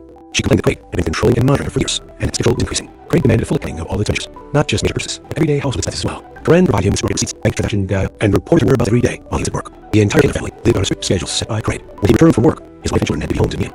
They went to bed, woke up, and ate at certain times, and even intimacy between the couple was scheduled. Over time, Craig's obsession with control intensified. He became increasingly demanding and selfish, and Corinne's actions were scheduled down to the hour. Corinne felt enslaved. She had no free time, only duties and responsibilities. She tried to fulfill all of her husband's plans, hoping that he would loosen his control and they'd get back to life. But Craig seemed to enjoy his control and was unwilling to change. Linda was deeply disturbed by her sister's relations. She, like everyone else, had seen Craig as a perfect husband, father, and family man, and it turned out he was a domestic tyrant. However, Corinne did not want to destroy her family. Besides, she and her children were financially dependent on Craig. Therefore, she decided to find a job that would provide her with a stable income. Corinne's new hobby. Corinne, despite her advanced age and 3 children, was in great physical shape. She always adhered to the principles of nutrition. Periodically followed diets, took care of herself, and went jogging every day. Secretly from her husband, she enrolled in a local fitness club, where she started working out for several hours every day. It was a way of blowing off steam, distracting herself, and getting thoughts in order. She attended the gym while Craig was at work, and didn't notice her working out. Soon, the management of the sport club noticed the attractive, fit, middle-aged woman. Corinne went off to try herself as a fitness instructor with a probationary period and the possibility of an official labor contract. The former housewife could not have dreamed of stability because now she would be able to continue doing what she loves and he received decent remuneration for it. Eventually, Craig found out that his wife was going to the gym. Corinne expected a signal that her husband would forbid her to go, but surprisingly, he reacted calmly. He even seemed pleased that his wife had found something to do and was now earning her own money. His only conditions were that she had to be home when he arrived, cook meals, and not disrupt planned instant life. Corinne found these conditions acceptable because now she had freedom of action and the ability to provide for her own needs without having to justify her husband every dime she spent. Unexpected romance and love triangle. Soon, there was a new instructor at the fitness club in Sunny Rice. Corinne and Sunny quickly hit it off and became friends. For Corinne, who had been staying at home for many years, and was able to socialize with outside the family, Sunny became a trusted confidant. The women spent time together at work every day, sometimes going for walks, drinking coffee, and having heart-to-heart talks. It didn't take long for the friendship to grow into something more. Naturally, they hid their feelings and relationship from everyone. But in time, Corinne decided she had to give us everything to her husband. She spent months preparing this conversation, trying to find the right words, not knowing where to start and what consequences might be. Eventually, she opened up to Craig. Although Craig was quite puzzled by his wife's revelation, he reacted rather calmly and did not make a scene. However, the next day, Craig stated that he agreed to his wife's relationship with Sunny, not mention that he could join them. Corinne was shocked by her husband's proposal and didn't know how to react to it. Nevertheless, Craig took the initiative and began courting Sunny, sending her flowers and small gifts. He seemed to see this as an opportunity to brighten his intimate life and add passion and new sensations to the marriage of Corinne. At first, the women agreed to his proposal, but soon realized that Craig was a game of dominance. The peculiar love triangle didn't last long, and Craig was made to realize he was not welcome in the relationship. Feeling insulted, Craig demanded that Karen end the affair immediately. She continued to date Sunny, genuinely in love. After nearly 2 decades of marriage, it seemed that Corinne was ready to leave husband for a new relationship. Owing to another state, in Philippines, after months of scandals, complications, and analyzing the relation, Craig decided that the best solution to save his family would be to move to another state. He began looking for a new job, sending out resumes, and soon landed a position as a water director for a large company in Columbia, Missouri, a state neighboring Kansas. Craig believed his wife's move to another state would enter affair with Sunny, and their family life would return to normal. If you're intrigued so far, give this video a thumbs up. It really helped more people find this story. The move in summer of 2008 proved difficult for the family, as his children had to change schools and friends, and adjust to life in a new city. Although the family was already well off, Craig's salary in his new position was nearly double what he earned by effort. However, with more responsibilities and more hours on the job, Craig naively thought he had cut Sunny out of his wife's life for good, but he was wrong. Corinne and Sunny continued to communicate regularly, exchanging calls and texts and meeting in secret. They would drive to meet halfway and spend a couple hours at a roadside hotel before returning home. By then, Corinne and her marriage resumed. She no longer loved her husband, and divorce was only a matter of time. These secrets continued until December 2008. On that New Year's Eve, the Taylor family returned to their hometown with his family and friends. Sunny was also present at this party. Corinne and Sunny behaved low-key at first, simply exchanging greetings. However, as the party progressed and under the influence of alcohol, they seemed to forget about social norms. The lovers were inseparable, holding hands, exchanging loving glances, and some guests he got missing. Craig was just angry. He was furious. Corinne had instantly humiliated him in front of dozens of former roommates, friends, and coworkers, making her affair public. Craig made a scene at the party, verbally attacking his wife and Sunny. An enraged Craig forcibly dragged Corinne away from the party. On the way home, he lost control of himself. He grabbed her by the shoulders and shook her with such force that her wrist ripped. He then slapped her, causing her to stumble and fall, hitting her head hard. Divorce and painful harassment. After returning home, the conflict did not subside, and a few days later, Corinne told Craig she was leaving him. She initiated divorce proceedings and demanded custody of the children. At first, Craig tried to apologize, begging to keep the family for the sake of the children, and offering to give their marriage another chance. However, Corinne was adamant and obtained divorce. Craig then began calling her mutual friends and relatives, asking them to talk to Corinne and convince her not to break up the family and stay with him. Despite his best efforts, she firmly told him that she was leaving for Sunny and was never truly happy in the marriage. In the early spring of 2009, while they were still living under the same roof, another argument broke out, and Craig resorted to physical violence for the first time since the New Year's Eve party. Corinne reported him to police, and he was arrested. However, at the station, he claimed that his wife was hysterical, and he only held her tightly to calm her down, which caused bruises on her arms. After this incident, Corinne, without waiting for official divorce, took the children and moved out. For Craig, it was a serious blow, even more. He was angry when he learned that his daughter sided with their mother, saying that for the first time in a long time, they saw her happy. He saw this as a betrayal and refused to communicate with Emily and Lauren, only calling Sean and taking him with him on weekends, while blatantly ignoring his daughters. Meanwhile, despite the ongoing divorce proceedings, Craig still hoped that his wife would change her mind and come back to him. He was jealous, tried to control her, and followed her everywhere. He watched her house, followed her around town in her rental car, trying to remain undetected, and even tried to set up hidden camera in her house, but no one was there. Naturally, all of this took time and effort, so Craig had to sacrifice work. First, he took a vacation, and he claimed he was sick, and in the end, he just started skipping work without explanation. This reckless behavior led to his termination. After losing his job and source of income, Craig was forced to move into his parents' house because he couldn't afford his own. Now, with plenty of free time, he was able to talk to ex-wife all day long, leading her to take ex-husband to court to stop him from approaching her. Horrible Thanksgiving. In November 2009, just before Thanksgiving, Corinne took her children to visit her 89-year-old grandmother, Dorothy Wett, in a small town in Burlingame, Kansas, to spend vacations. On evening of November 29th, the Burlingame Police Department received an alarm call by a suspicious man and the sound of gunshots. Dorothy's neighbors reported seeing a small truck pull up to the elderly woman's home. A man got out and entered the house. They then allegedly heard screams and gunshots. Not sure. The man then left the house, got back into the truck, and drove away quickly. Neighbors did not attempt to apprehend him during he was armed. When he pulled out of the house, they were met by a terrified 10-year-old boy calling for help. It was Sean Gaylor, who couldn't explain what happened, but it was clear that a terrifying scene awaited police inside. Near the front door, they found the 89-year-old homeowner lying in a pool of blood and surprisingly alive despite 2 gunshot wounds. In the kitchen, police found the lifeless body of 44-year-old Corinne. She had been shot in the chest and been killed by close-range gunshot to the head. Her ex-husband left her with no chance of survival. The body of her oldest daughter, 18-year-old Emily, lay between a wall and couch. She had apparently tried to hide from her enraged father. He caught up with her and took her life with 2 point-blank shots. If you're intrigued so far, give this video a thumbs up. It really helps more people find the story. Her younger sister, Lauren, lay in a pool of blood in the second-floor bedroom. She was still alive, making fakely saved her life, and repeatedly stating that her father had died. The elderly woman and Lauren were immediately rushed to the intensive care unit of a nearby hospital. Despite the doctor's best efforts, their lives could not be saved. Lauren died on the morning of December 1st from massive blood loss and damage to her internal organs, and her great-grandmother died a few hours later that day. The only surviving witness, Sean, was in a state of shock. Psychologists spoke with him, but he needed thorough interrogation as the only living witness to the tragic events at his great-grandmother's house. He said that evening, his mother was in the kitchen preparing dinner, and he approached her to ask for favorite pies. Suddenly, the back door of the house swung open, and their father entered the house with a shotgun in his hands. Without saying a word, the man pointed the barrel at his ex-wife and shot her, then moved closer and fired again. For the first 2 seconds, Sean froze in horror. Then his father turned to him, but didn't aim, just silently and intently stared at him. Sean realized he had to run, so he jumped out the open back door. The boy ran toward the main house, hoping to alert his evidence and call for help. However, as he was threshold, there were several more gunshots. Fearing to enter the house, he hid in a small outbuilding. He heard several more shots and waited in terror for his father to come after him. Where is Mr. Gaylor? Craig was immediately put on the wanted list, warning that he was armed and extremely dangerous. Meanwhile, police received several reports of a speeding truck, which helped them quickly determine the direction the gunman was traveling. At one point, the man abandoned his vehicle in a wooded area and began walking down this road. Law enforcement quickly found him and apprehended him the next morning. He had left the rifle and ammunition in the backseat, with prescription medication for depression and anxiety disorders lying next to the driver's seat. Mr. Gaylor did not resist arrest. He did not seem to care anymore. He looked confused and even frightened, and falsely admitted that he was armed with a gun and a hunting knife, but did not intend to use them. He also admitted he had done something terrible that he believed police already knew about. At first, when he was taken to the police station, Craig fully admitted guilt and poured his trial to the investigating officer. He told how his wife had cheated on him would say, how they had humiliated him for his friends at New Year's Eve party, how his attempts to save his marriage had cost him his job, and what was left of his self-respect. The man cried that he did not know how he decided to take such a step and complained that everyone, including his daughters, had betrayed him. Trial comparisons. Craig's trial began December 10. The defendant, who was advised by his lawyer, Thomas Heaney, recanted his initial confession, blaming his actions on mental illness and insanity. It was his only option to avoid defending the murder of 4 people. Heaney tried against the court, based claims in a difficult psychological state after his wife left him for a lover. His children sided with their mother. He lost his job and was forced to move back to his parents' home. All these factors contributed to the breakdown, lawyers said. Mr. Gaylor committed the crime while insane, not realizing what he was doing. Prior to 1995, he was in the law that allowed criminal leniency by pleading insanity. However, he hinted that the crime was committed and a trial took place. That law was repealed. Furthermore, the prosecution found no evidence of insanity or mistake in Craig's actions, only cold calculation. He purchased guns and ammunition in his heads, went to Dorothy White's house, knowing that his entire family was there, and shot each of them twice, leaving no chance of survival. However, he deliberately spared his son, Sean, allowing him to escape. In all 2011, the man was found guilty of all counts and sentenced to death. Sean, who was 12 years old at the time, testified at the final hearing. He said that he did not wish his father dead, as he was the only close relative left. Despite numerous appeals to Craig in his attorneys, the verdict remained unchanged. As of today, Mr. Gaylor is still in prison and continues to have the case reviewed and the death sentence overturned. As for Sean, after the death of his mother and sisters, he was sexually taken into custody by his maternal grandmother. He is now in a special school, received an education, and has decided to stay and work in his own state. Thanks for watching, guys. Subscribe to the channel, and also don't forget to click the bell. There are many shocking stories ahead. If you're intrigued so far, give this video a thumbs up. It really helps more people find this story. In the world's country, no one expected brutal murder, but in 2018, everything changed. The Clore family case. Can this crime be justified by nervous disorder? In 1995, Kansas passed a law stating that an offender committed a premeditated crime could not blame his actions on mental disorder that made him unable to distinguish right from wrong. This law was passed because almost every criminal, when brought to trial, tried to avoid punishment by claiming he was not in control of his actions, or did not realize the consequences because of mental disorder. The head of once happy and large Clore family tried to use insanity as a defense to avoid responsibility for the atrocities committed. However, he was found sane. Psychologists believe that his actions were motivated by jealousy, rage, and a desire for revenge against the ex-wife who left him and the daughters who supported the mother. Unfortunately, such crimes, motivated by jealousy and a pathological desire for revenge, are a common worldwide phenomenon. According to statistics, these motives account for 1 in 8 crimes committed. Excessive suspicion, insecurity, and obsessive need to control or can turn a person into a real beast who does not spare even his own children. The story of the Clore family. James Clore, born in 1963 in West Texas. His future wife, Carl Taylor, nee White, born in Cincinnati in 1965. They met in the early 1980s as students at Texas University. Craig graduated in engineering, and Corinne was a freshman in humanities department. They quickly found common ground. It was in the end of a romantic relationship. They were young, in love, and seemed like a perfect couple. Craig was a top student, known for his determination and talent in engineering. In the late 1980s, after graduation, they had a modest wedding to take home close friends and family.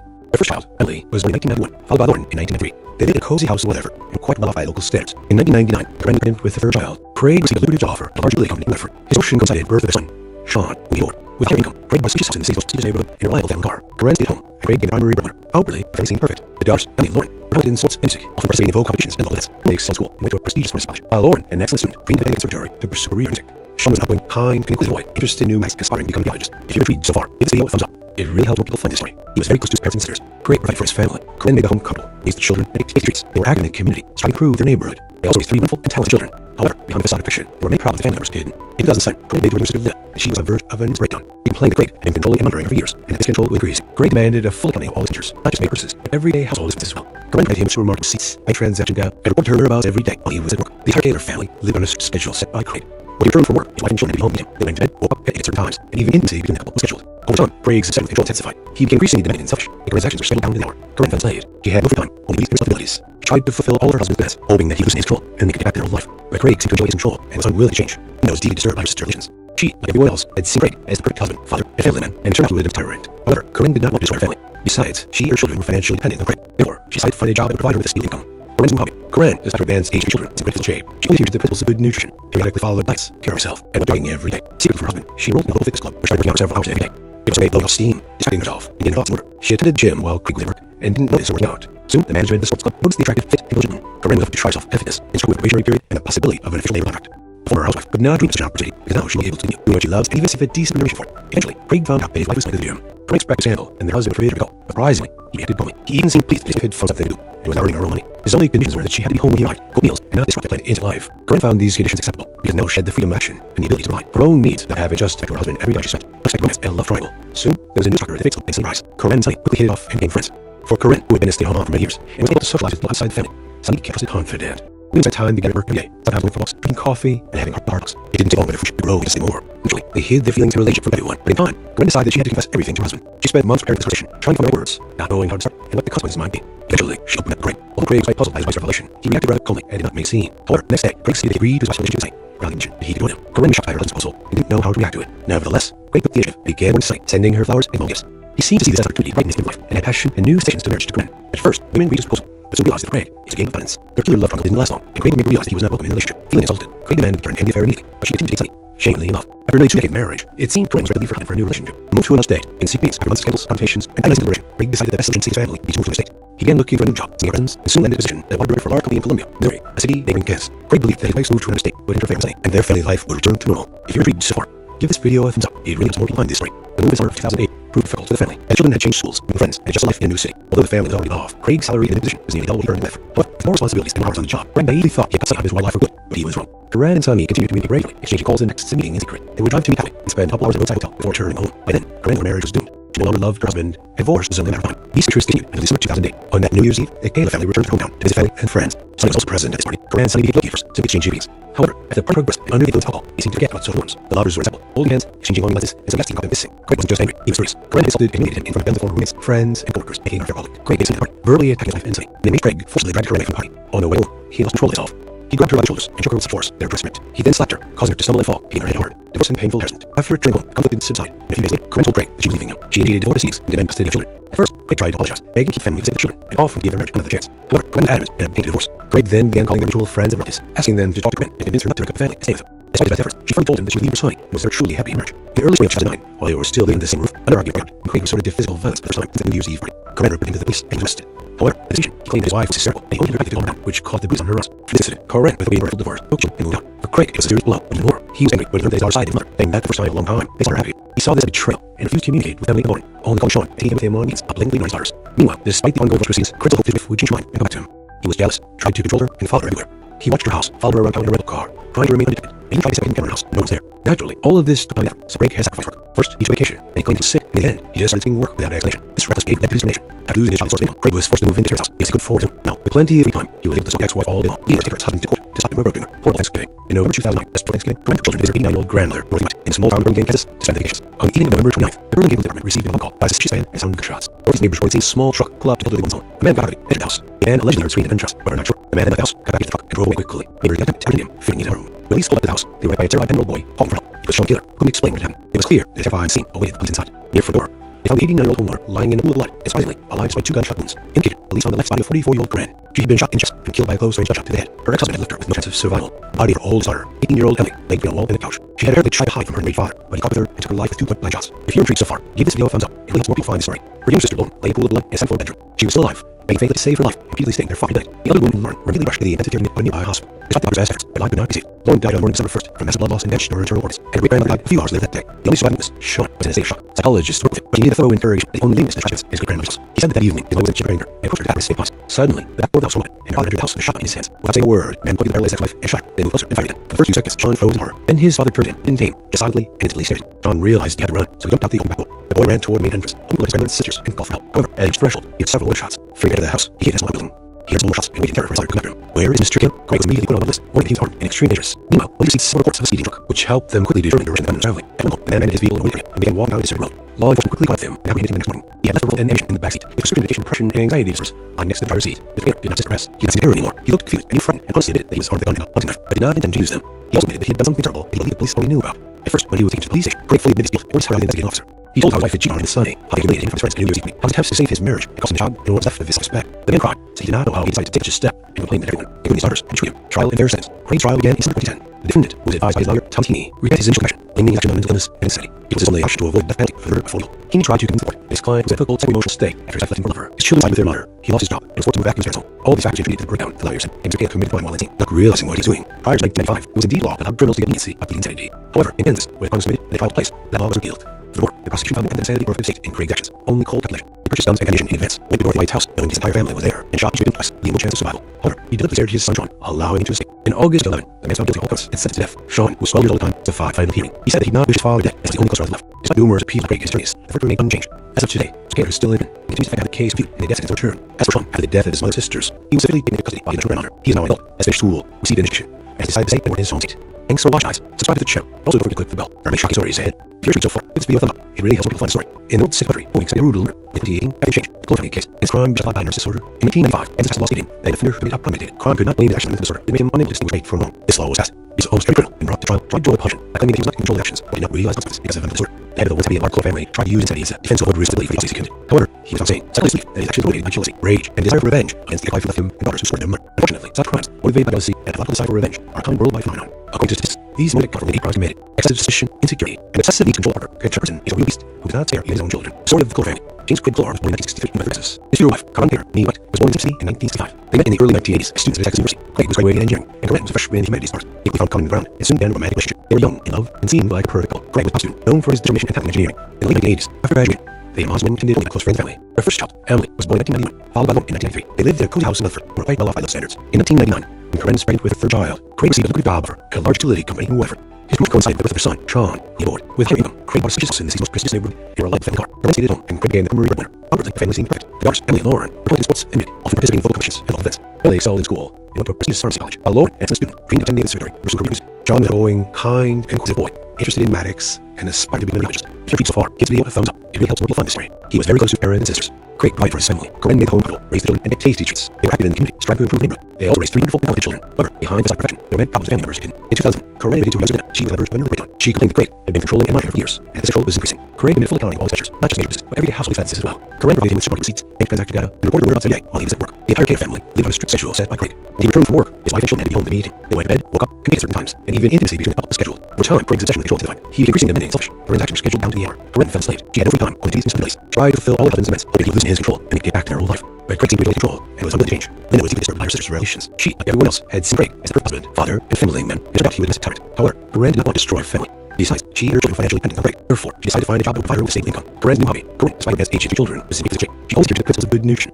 Periodically followed diets, took care of herself, and went jogging every day. Secretly from her husband, she enrolled in a local fitness club where she started working out for some hours every day. It was a way of blowing off steam, strengthening herself, and getting thoughts in order. She attended the gym while Craig was at work and didn't notice working out. Soon, the mission of the sport club convinced the attractive, fit, and energetic woman. Corinne decided to try herself as a fitness instructor with a probationary period and the possibility of an official work contract. Former housewife, not having treatment such an opportunity, because now she will be able to continue doing what she loves and even seek decent remuneration for it. Eventually, Craig found out his wife was going to the gym. Corinne expected a scandal, and that her husband would forbid her to go, but surprisingly, he reacted calmly. He even seemed pleased that his wife thought something new and was now earning her own money. His only condition was that she had to be home when he arrived, cook meals, and not disrupt her planned life. Corinne found the conditions acceptable, because now she had the freedom of action, and the ability to provide for her own needs without having to justify her husband to manage his unstable romance and love triangle. Soon, was an instructor at the fitness club named Sunny Rice. Corinne and Sunny quickly hit it off and became friends. For Corinne, who had been a stay-at-home mom for many years, and was unable to socialize until outside the family, Sunny became a trusted confidant. The women spent time together every day, sometimes going walks, drinking coffee, and having heart-to-heart talks. It didn't take long for their friendship to grow into something more. Naturally, they hid their feelings and relationship from everyone. But upon, Corinne decided she had to confess everything to her husband. She spent months preparing for this conversation, trying to find the right words, not how to start, and what the consequence might be. Eventually, she couldn't break. Although Craig was quite puzzled by his relation, he reacted rather calmly and did not make a scene. However, the next day, Craig stated that he agreed to his wife's relationship with Sunny, but unneeded that he could join them. Corinne was shocked by her husband's proposal and didn't know how to react. Nevertheless, Craig took the initiative and began courting Sunny, sending her flowers and some gifts. He seemed to see this as an opportunity to brighten his intimate life and add passion and new sensations of his marriage to Corinne. At first, the women agreed to his proposal, but soon realized that Craig is a game of dominance. The peculiar love triangle didn't last long, and Craig was made to realize he was not welcome in their relationship.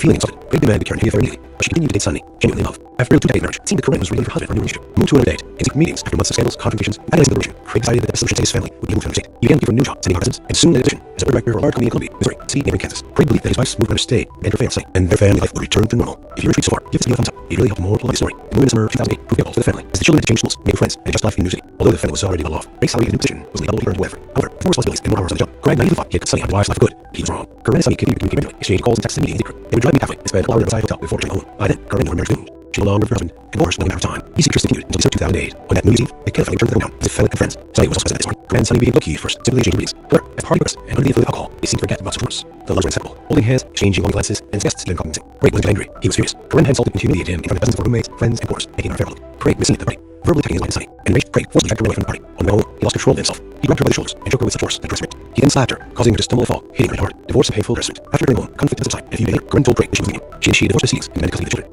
At first, Craig tried to apologize, begging to defend the sake of the children and offered to give their marriage another chance. However, Corinne was adamant and paid divorce. Craig then began calling their mutual friends about this, asking them to talk to Corinne and convince them not to break up the family and save them. Despite best efforts, she firmly told them that she would leave and was naturally happy in marriage. In early 2009, while still living in the same roof, another argument broke out, and Craig resorted to physical violence for the first time since that New Year's Eve party. Corinne reported him to the police, and he was arrested. However, at the station, he claimed that his wife was his sterile, and only held tightly to calm down, which caused bruises on her arms. After this incident, Corinne, without waiting for an official divorce, took children and moved out. For Craig, it was a serious blow, but even more, he was angry when he learned that his daughter's sight with him, saying that for the first time in a long time, they saw her happy. He saw this as a betrayal and refused to negate with family and only called Sean and he came to against while lightly ignoring his daughters. Meanwhile, despite the ongoing divorce proceedings, Craig still hoped his wife would change her mind and come back to him. He was jealous, tried to control her, and followed her everywhere. He watched her house, followed her around town in a rental car, trying to remain protected, and even tried to set up a camera in her house when no one was there. Eventually, all of this took time and effort, so Craig had to sacrifice work. First, he took vacation, then he claimed he was sick, and in the end, he started skipping work without explanation. This reckless behavior led to his termination. After losing his job and source of income, Craig was forced to move to his parents' house because he couldn't afford his own. Now, with plenty of free time, he was able to stalk his ex-wife all day long, leaving her to take her ex-husband to court, stopping from erosion her. Horrible Thanksgiving. In November 2009, just before Thanksgiving, Craig took her children to visit her 89-year-old grandmother, Dorothy White, in a small town in Burlingame, Kansas, this side of vacations. On the evening of November 9th, the Burlingame Police Department received a phone call about a suspicious fan and sound of gunshots. Dorothy's neighbors reported seeing a small truck clocked the elderly woman's home. The men got out of it and entered the house. They then allegedly heard swings and gunshots, but were not sure. The man then left the house, got back into the truck, and drove away quickly.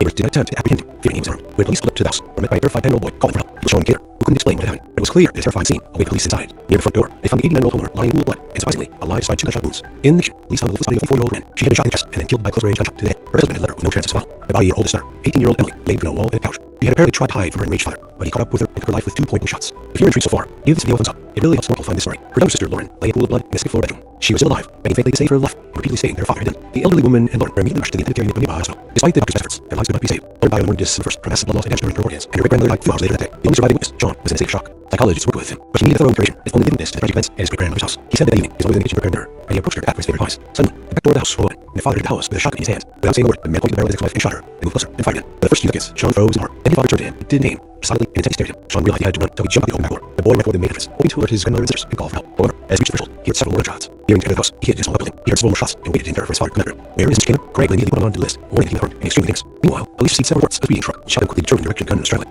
At one point, the man abandoned his vehicle in a wooded area and began looking down at his deserted road. Law enforcement quickly caught him and apprehended him the next morning. He had left the rifle and ammunition in the backseat, with prescription medication for depression and anxiety disorders lying next to the driver's seat. His failure and persistent arrest, he did not seem to care anymore. He looked confused and even threatened, and honestly admitted that he was armed with a gun and a bloody knife, but did not intend to use them. He admitted that he had done something terrible that he believed the police already knew about. At first, when he was taken to the police station, Craig fully admitted his guilt and pulled his heart out to the investigating officer. He told his wife that she and him was sunny, how he had humiliated him from his friends at a New Year's Eve party, how he was best to save his marriage because of his job and what was left in self-effect. The man cried, said he did not know how he had died to take such a step, and complained that everyone, including his daughters, had betrayed him. Trial of various sentence. Craig's trial began in December 2010. Defendant, who was advised by his lawyer, Thomas Heaney, recanted initial confession, blaming his actions mental illness and insanity. He was his option to avoid the death penalty for murder before legal. He tried to convince the court his client was in a difficult psycho-emotional state after his life-threatening lover. His chill side of the murder, he lost his job and was forced to back in his parents' home. All of these factors contributed to break up the liar said, and Mr. Taylor committed the crime while insane and realized what he was doing. Prior to 1985, it would be the law that allowed criminals to get leniency by pleading in the city. However, in Texas, the crime was made, the trial took place, that law was repealed. Furthermore, prosecution found no evidence in the vicinity or state of his actions, only cold calculation. He purchased guns and ammunition in advance, went to Dorothy White's house, known his entire family was there, and shot each victim twice, leaving no chance of survival. However, he deliberately spared his son Sean, allowing him to escape. In August 2011, man was found guilty of all counts and sentenced to death.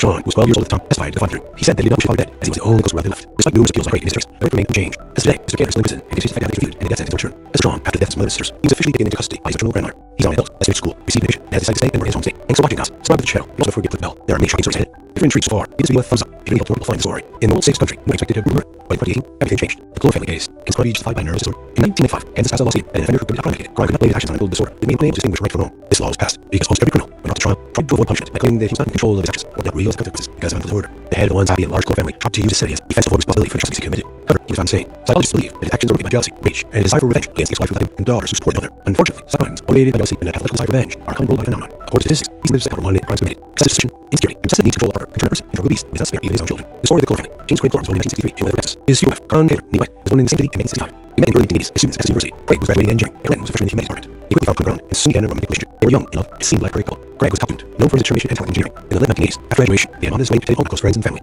First child, Emily, was born in 1991, followed by Lauren in 1993. They lived in a cozy house in Rutherford, and were quite well off by local standards. In 1999, when Corinne was pregnant with her first child, Craig received a good job offer at a large utility company in Rutherford. His approachable site was their son, Sean, from New York. The higher income, Craig bought a spacious house in the city's most prestigious neighborhood and reliable family car. Corinne stayed at home, and Craig being the primary breadwinner. Outwardly, the family seemed perfect. The daughters, Emily and Lauren, were talented in sports and music, often participating in local competitions and local events. Emily failed in school and went to prestigious college, while Lauren, an excellent student, dreamed of being a contemporary and pursue career in music. Sean is an outgoing, kind, inquisitive boy, interested in pneumatics, inspiring new archaeologists. If you're intrigued so far, give this video a thumbs up. It really helps more people find the story. He was very close to his parents and sisters. Craig provided for his family. Corinne made home comfortable, raised children, and made tasty treats. They were active in the community, survived in improving neighborhood. They also raised 3 wonderful and talented children. However, behind facade perfection, there were many problems with family members kept hidden. In 2007, Corinne met her younger sister Linda, and she was on the verge of a nervous breakdown. She complained to Craig and had been controlling and monitoring her for years, and that this schedule was increasing. Craig made a full accounting of all his interests, not just made purchases, but every day also listed as well. Corinne provided him with 2 work receipts, bank transaction data, and recorded her whereabouts every day on his work. The American family lived He authorized signals by Craig. When he returned from work, his wife and children had been home when Ted woke up convicted certain times, and he agency between a couple of schedules. Over time, Craig's obsession with control testifying. He became increasingly demanding and selfish, and Karen's actions were scheduled down to the hour. Karen felt enslaved. She had no free time, only duties and responsibilities. She tried to fulfill all of her husband's demands, hoping that he would lose his control and get back to normal life. Craig seemed to enjoy his control and was unwilling to change. Then noticed he was disturbed by her sexual relations. She, like everyone else, had seen Craig as the perfect husband, father, and family man, who turned out to be a domestic tyrant. However, Karen did not want to destroy her family. Besides, she and her children financially depended on Craig. Therefore, she decided to defend their job and provide her with a stable income.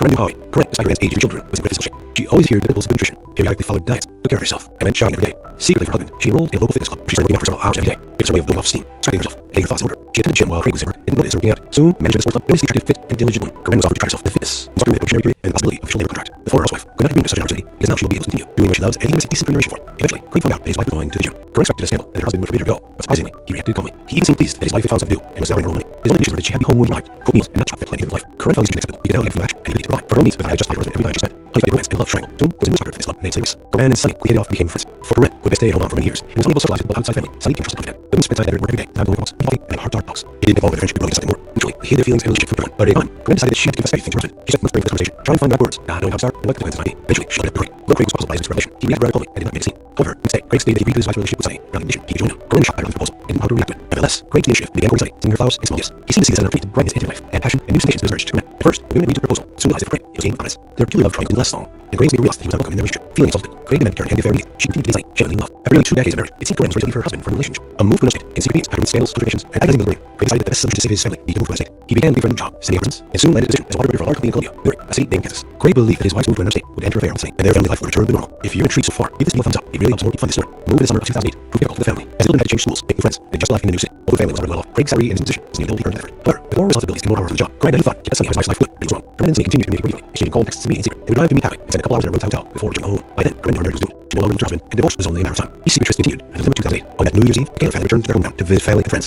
Sunny was also present at this party. Corinne and Sunny gave Loki at first, simply exchanging greetings. However, the party progressed, and under the influence of alcohol, they seemed to forget about sexual rules. The lovers were inseparable, holding hands, exchanging loving glances, and some guests even gone missing. Craig was just angry. He was serious. Corinne insulted, humiliated in front of dozens of former roommates, friends, and coworkers in her affair in public. Craig made a scene at the party, brutally attacking the wife and Sunny. Enraged, Craig forcibly dragged Corinne away from the party. On the way home, he lost control of himself. He grabbed her broad shoulders and shook her with such force that her breast ripped. He then slapped her, causing her to stumble and fall, hitting her head hard. They also paid for nurses. She returned home, cuffed us aside, and a few days later, when full break, she was leaving him. He initiated divorce proceedings and demanded custody of the children. At first, Craig apologized, begging the family to save the children and offered to give marriage a chance. However, Corinne was adamant and obtained divorce. Craig then began calling them mutual friends and rallies, asking them to talk to Corinne and convince her not to break up the family and stay with him. Despite his best efforts, she firmly told him that she was leaving for Sunny and was never truly happy in the marriage. In early spring of 2009, while they were still living in the same roof, another argument broke out, and Craig resorted to physical violence for the first time since the New Year's Eve. Corinne reported to the police that he was arrested. However, at this station, he claimed his wife to circle, and he held her tight to calm her down, which caused bruises on her arms. After this incident, Corinne, without waiting for official divorce, took children and moved out. For Craig, it was a serious blow, but he was angry. He learned that his daughter sighted their mother, saying that after spending a long time, his daughter happy. He saw this as a betrayal and refused to communicate with Tony and Lauren, only Coach taking him with him weekends, but legally rented daughters. Meanwhile, despite the ongoing divorce proceedings, Craig still hoped that his wife would change her mind and come back to him. The jealous tried to control her and follow her everywhere. He watched her house, followed her around town in a car, trying to remain undetected, and even tried to have hidden men in her house when no one was there. Actually, all of this took time and effort, so Craig had to suppress work. First, he took vacation, and he claimed that he was sick, and yet he just started some work without explanation. This reckless behavior led to his resignation. After losing his job and forced income, Craig was forced to leave his parents' house, but he couldn't afford his own.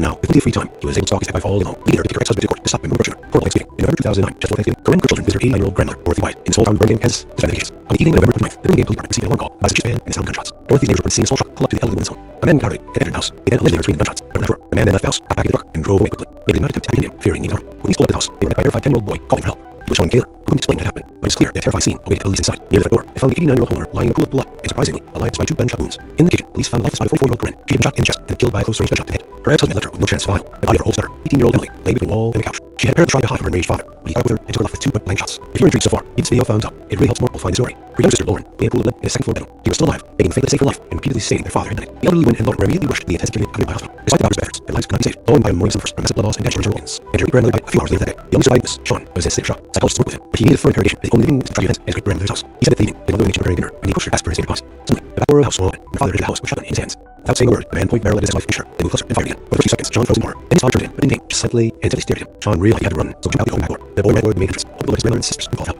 However, as he reached the threshold, he heard several more gunshots. Fearing to the house, he hid in a small building. He heard several shots and a wood enter his father declared. Where's the Craig was immediately put on his list, warning him of extreme things. Meanwhile, police received some reports of a speeding truck, which helped them quickly to the direction of the traveling. At one point, the man abandoned his vehicle in a wooded area and began walking down a deserted road. Law enforcement quickly caught him and apprehended him that morning. He had left a rifle and ammunition in the backseat. With prescription medication for anxiety disorders, lying next to the driver's seat. His killer did not resist arrest. He did not seem to care anymore. He looked confused and even frightened, and honestly admitted that he was armed gun and nothing left, but did not intend to use it. He also admitted he had done something terrible that he believed the police already knew about. At first, when he was taken to the police station, Craig fully admitted his guilt and poured his heart out against the officer. He told how his wife cheated on him with Sunny, how they humiliated him in front of his friends and New Year's Eve party, how his attempts to save his marriage had caused his child, and what was left of his upset. The man cried that he did not know how he decided to take such a step, and claimed that including others, had betrayed him. Trial and fair sentence. Rage's trial began in December 2010. The defendant, who advised by his lawyer, Thomasini, recanted his initial version, blaming his actions on mental illness and insanity was his only option to avoid the death penalty, murder before legal. He tried to convince the court that his client was in a pivotal psycho-emotional state after his wife left him for love. His children sighed with their mother. He lost his job and was forced to move back to his funeral. All of these factors treated the victim, the lawyer said, a misdemeanor committed the crime while insane, realizing what he was doing. Prior to 1995, it was indeed a law to allow criminals to get leniency after insanity. However, in Kansas, the crime was committed and the trial took place. That law was repealed. Furthermore, the prosecution found no evidence of insanity or fixed it in Craig's actions, only cold calculation. He purchased guns and ammunition in advance, went to North White's house, knowing his entire family was there, and shot each man twice, leaving no chance of survival. However, he deliberately spared his son Sean, only to escape. In August 2009, the man was found guilty of all counts and sentenced to death. Sean, who was 12 years old at the time, testified at the final hearing. He said that he did not wish his father dead, as he was the only close family left. Despite the worst kills by Craig and his attorneys, the verdict remained unchanged. As of today, Mr. Craig is still in prison and continues to fight to have the case moved, and he death overturned. As for Sean, after the death of his mother's sisters, he was taken into custody while he was a he is an adult, has finished school, received education, and has decided to stay and work in his home state. Thanks for watching, guys. Subscribe to this channel, and don't forget to click the bell. There are many shocking stories ahead.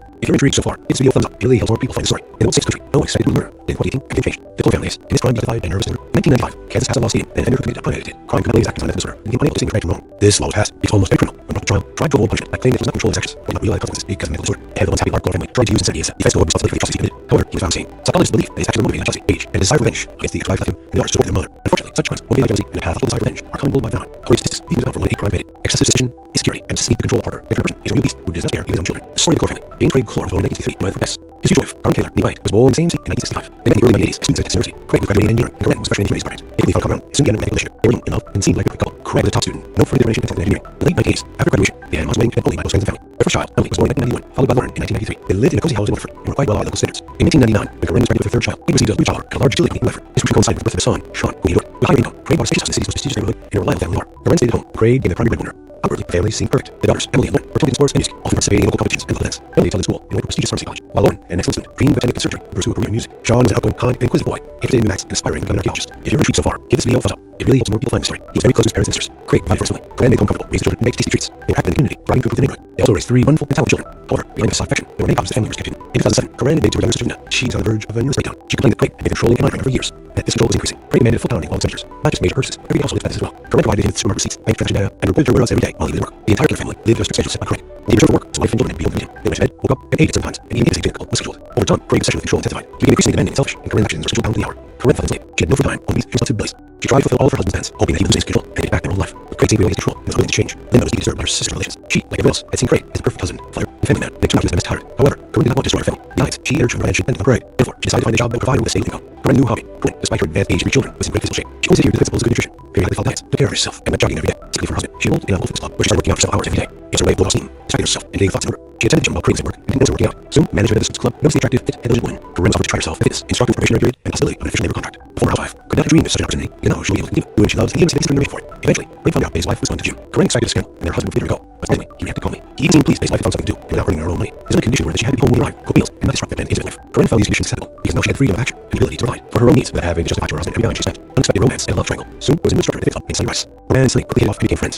For Karen, who had been a stay-at-home mom for many years, and was unable to socialize with people outside family, Sunny became trusted confidant. The women spent time together at work every day, sometimes went for walks, drinking coffee, and had heart-to-heart talks. It didn't take long for their friendship to grow into something more. Naturally, they hid their feelings and relationship from everyone. By the time, Karen decided that she could confess everything to her husband. She spent months preparing for this conversation, trying to find out words, not knowing how to start, and what the consequences might be. Eventually, she opened up to Craig. Although Craig was quite puzzled by his wife's revelation, he reacted rather coolly and did not make a scene. However, the next day, Craig stated that he agreed to his wife's relationship with Sunny on the condition that he would join it. Karen was shocked at her husband's proposal and didn't know how to react to it. Nevertheless, Craig took the initiative and began bringing Sunny, sending her flowers and small gifts. He seemed to see this as an opportunity to brighten his intimate life and add passion and new sensations to his marriage to Karen. At first, the women agreed to his proposal, but soon realized that for Craig, it was a game of finance. The peculiar love triangle didn't last long, and Craig was made to realize he was not welcome in a relationship. Feeling insulted, Craig committed to Karen and the air immediately, but she continued to date Sunny, genuinely in love. After nearly 2 decades of marriage, it seemed Karen was ready to leave her husband for a new relationship. A move to another state. In secret meetings, after months of scandals, confrontations, and analyzing the relation, Craig decided the best solution to save his family would be to move to another state. He began looking for a new job, sending out resumes, and soon landed a position as a water driver for a large mill in Columbia, Missouri, a state neighboring Kansas. Craig believed that his wife's move to another state would interfere with Sunny, and their family life would return to normal. If you're intrigued so far, give the video a thumb up. It really helps more people find this story. The move in the summer of 2008 proved difficult for the family, as children had to change schools, make friends, and adjust life in a new city. Although the family was already well off, Craig's salary and his new position was nearly double what he earned in Bradford. However, before responsibilities and more hours on the job, Craig might even thought he had cut Sunny out of his wife's life for good, but he was wrong. Karen and Sunny continued to communicate regularly, exchanging calls and texts and meeting in secret. They would drive to meet halfway and spend all hours at a roadside hotel before returning home. By then, Karen and her marriage was doomed.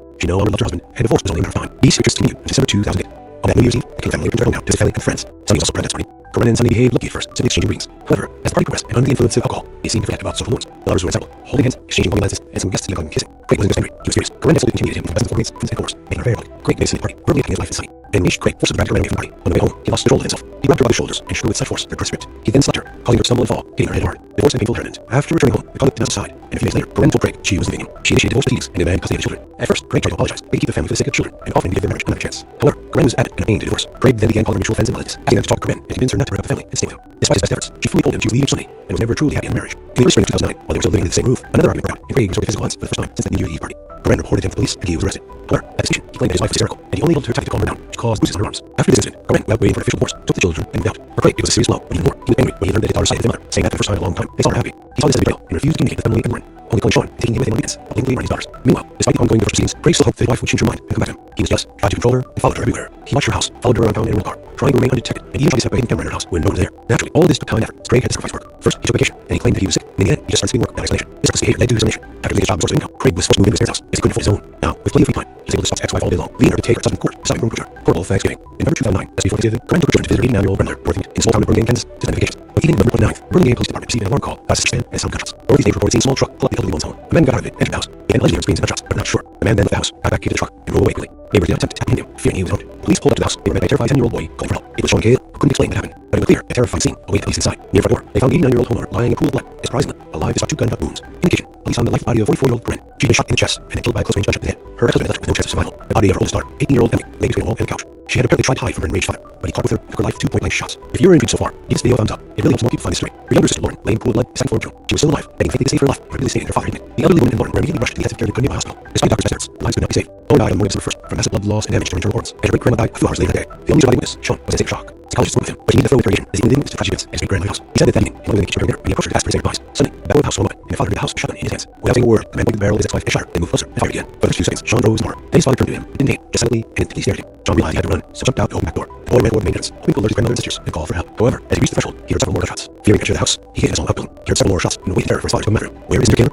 Craig was immediately put on the wanted list, warning that he was armed and extremely dangerous. Meanwhile, police received some reports of a speeding truck, which had them quickly driven into gunmen and struggling. At one point, the man abandoned his vehicle in a wooded area and he began walking down a deserted road. Law enforcement quickly caught with him and apprehended him the next morning. He had left the rifle and ammunition in the back seat, with prescription medication for depression and anxiety disorders lying next to the driver's seat. Mr. Taylor did not resist arrest. He did not seem to care anymore. He looked confused and even frightened, and honestly admitted that he was armed with a gun and a hunting knife, but did not intend to use them. He also admitted that he had done something terrible that led the police to about. At first, when he came to the police station, Craig fully admitted his guilt and poured his heart out to the investigating officer. He told his wife to cheat on him in the sunny, how he had humiliated him for his friends at New Year's Eve party, how his attempts to save his marriage had cost him his job and what was left of his self-respect. The man cried, said he did not know how he had decided to take such a step, and claimed everyone, including his daughters, had betrayed him. Trial and fair sentence. Craig's trial began in December 2010. The defendant, who was advised by his lawyer, Thomas Heaney, recanted his initial confession, blaming his actions on mental illness and insanity. It was his only option to avoid the death penalty for the murder of 4 people. Heaney tried to convince the court that his client was in a difficult psychological state after his wife left him for another. His children sided with their mother. He lost his job and was forced to move back into his parents' home. All these factors contributed to the breakdown, the lawyer said, and Mr. Taylor committed the crime while insane, not realizing what he was doing. Prior to 1995, it was the law that allowed criminals to get leniency up to insanity. However, in Kansas, where the crime was committed and the trial took place, that law was repealed. Furthermore, the prosecution found no evidence of insanity or effective stake in Craig's actions, only cold calculation. He purchased guns and ammunition in advance, went to Dorothy White's house, knowing his entire family was there, and shot each victim twice, leaving no chance of survival. However, he deliberately spared his son Sean, allowing him to escape. In August 2011, the man was found guilty on all counts and sentenced to death. Sean, who was 12 years old at the time, testified to fight over him. He said that he did not wish his father dead, as he was the only close relative left. Despite numerous skills like Craig, his attorneys, the verdict remained unchanged. As of today, Mr. Taylor is still in prison and continues to fight to have the case viewed and the death sentence overturned.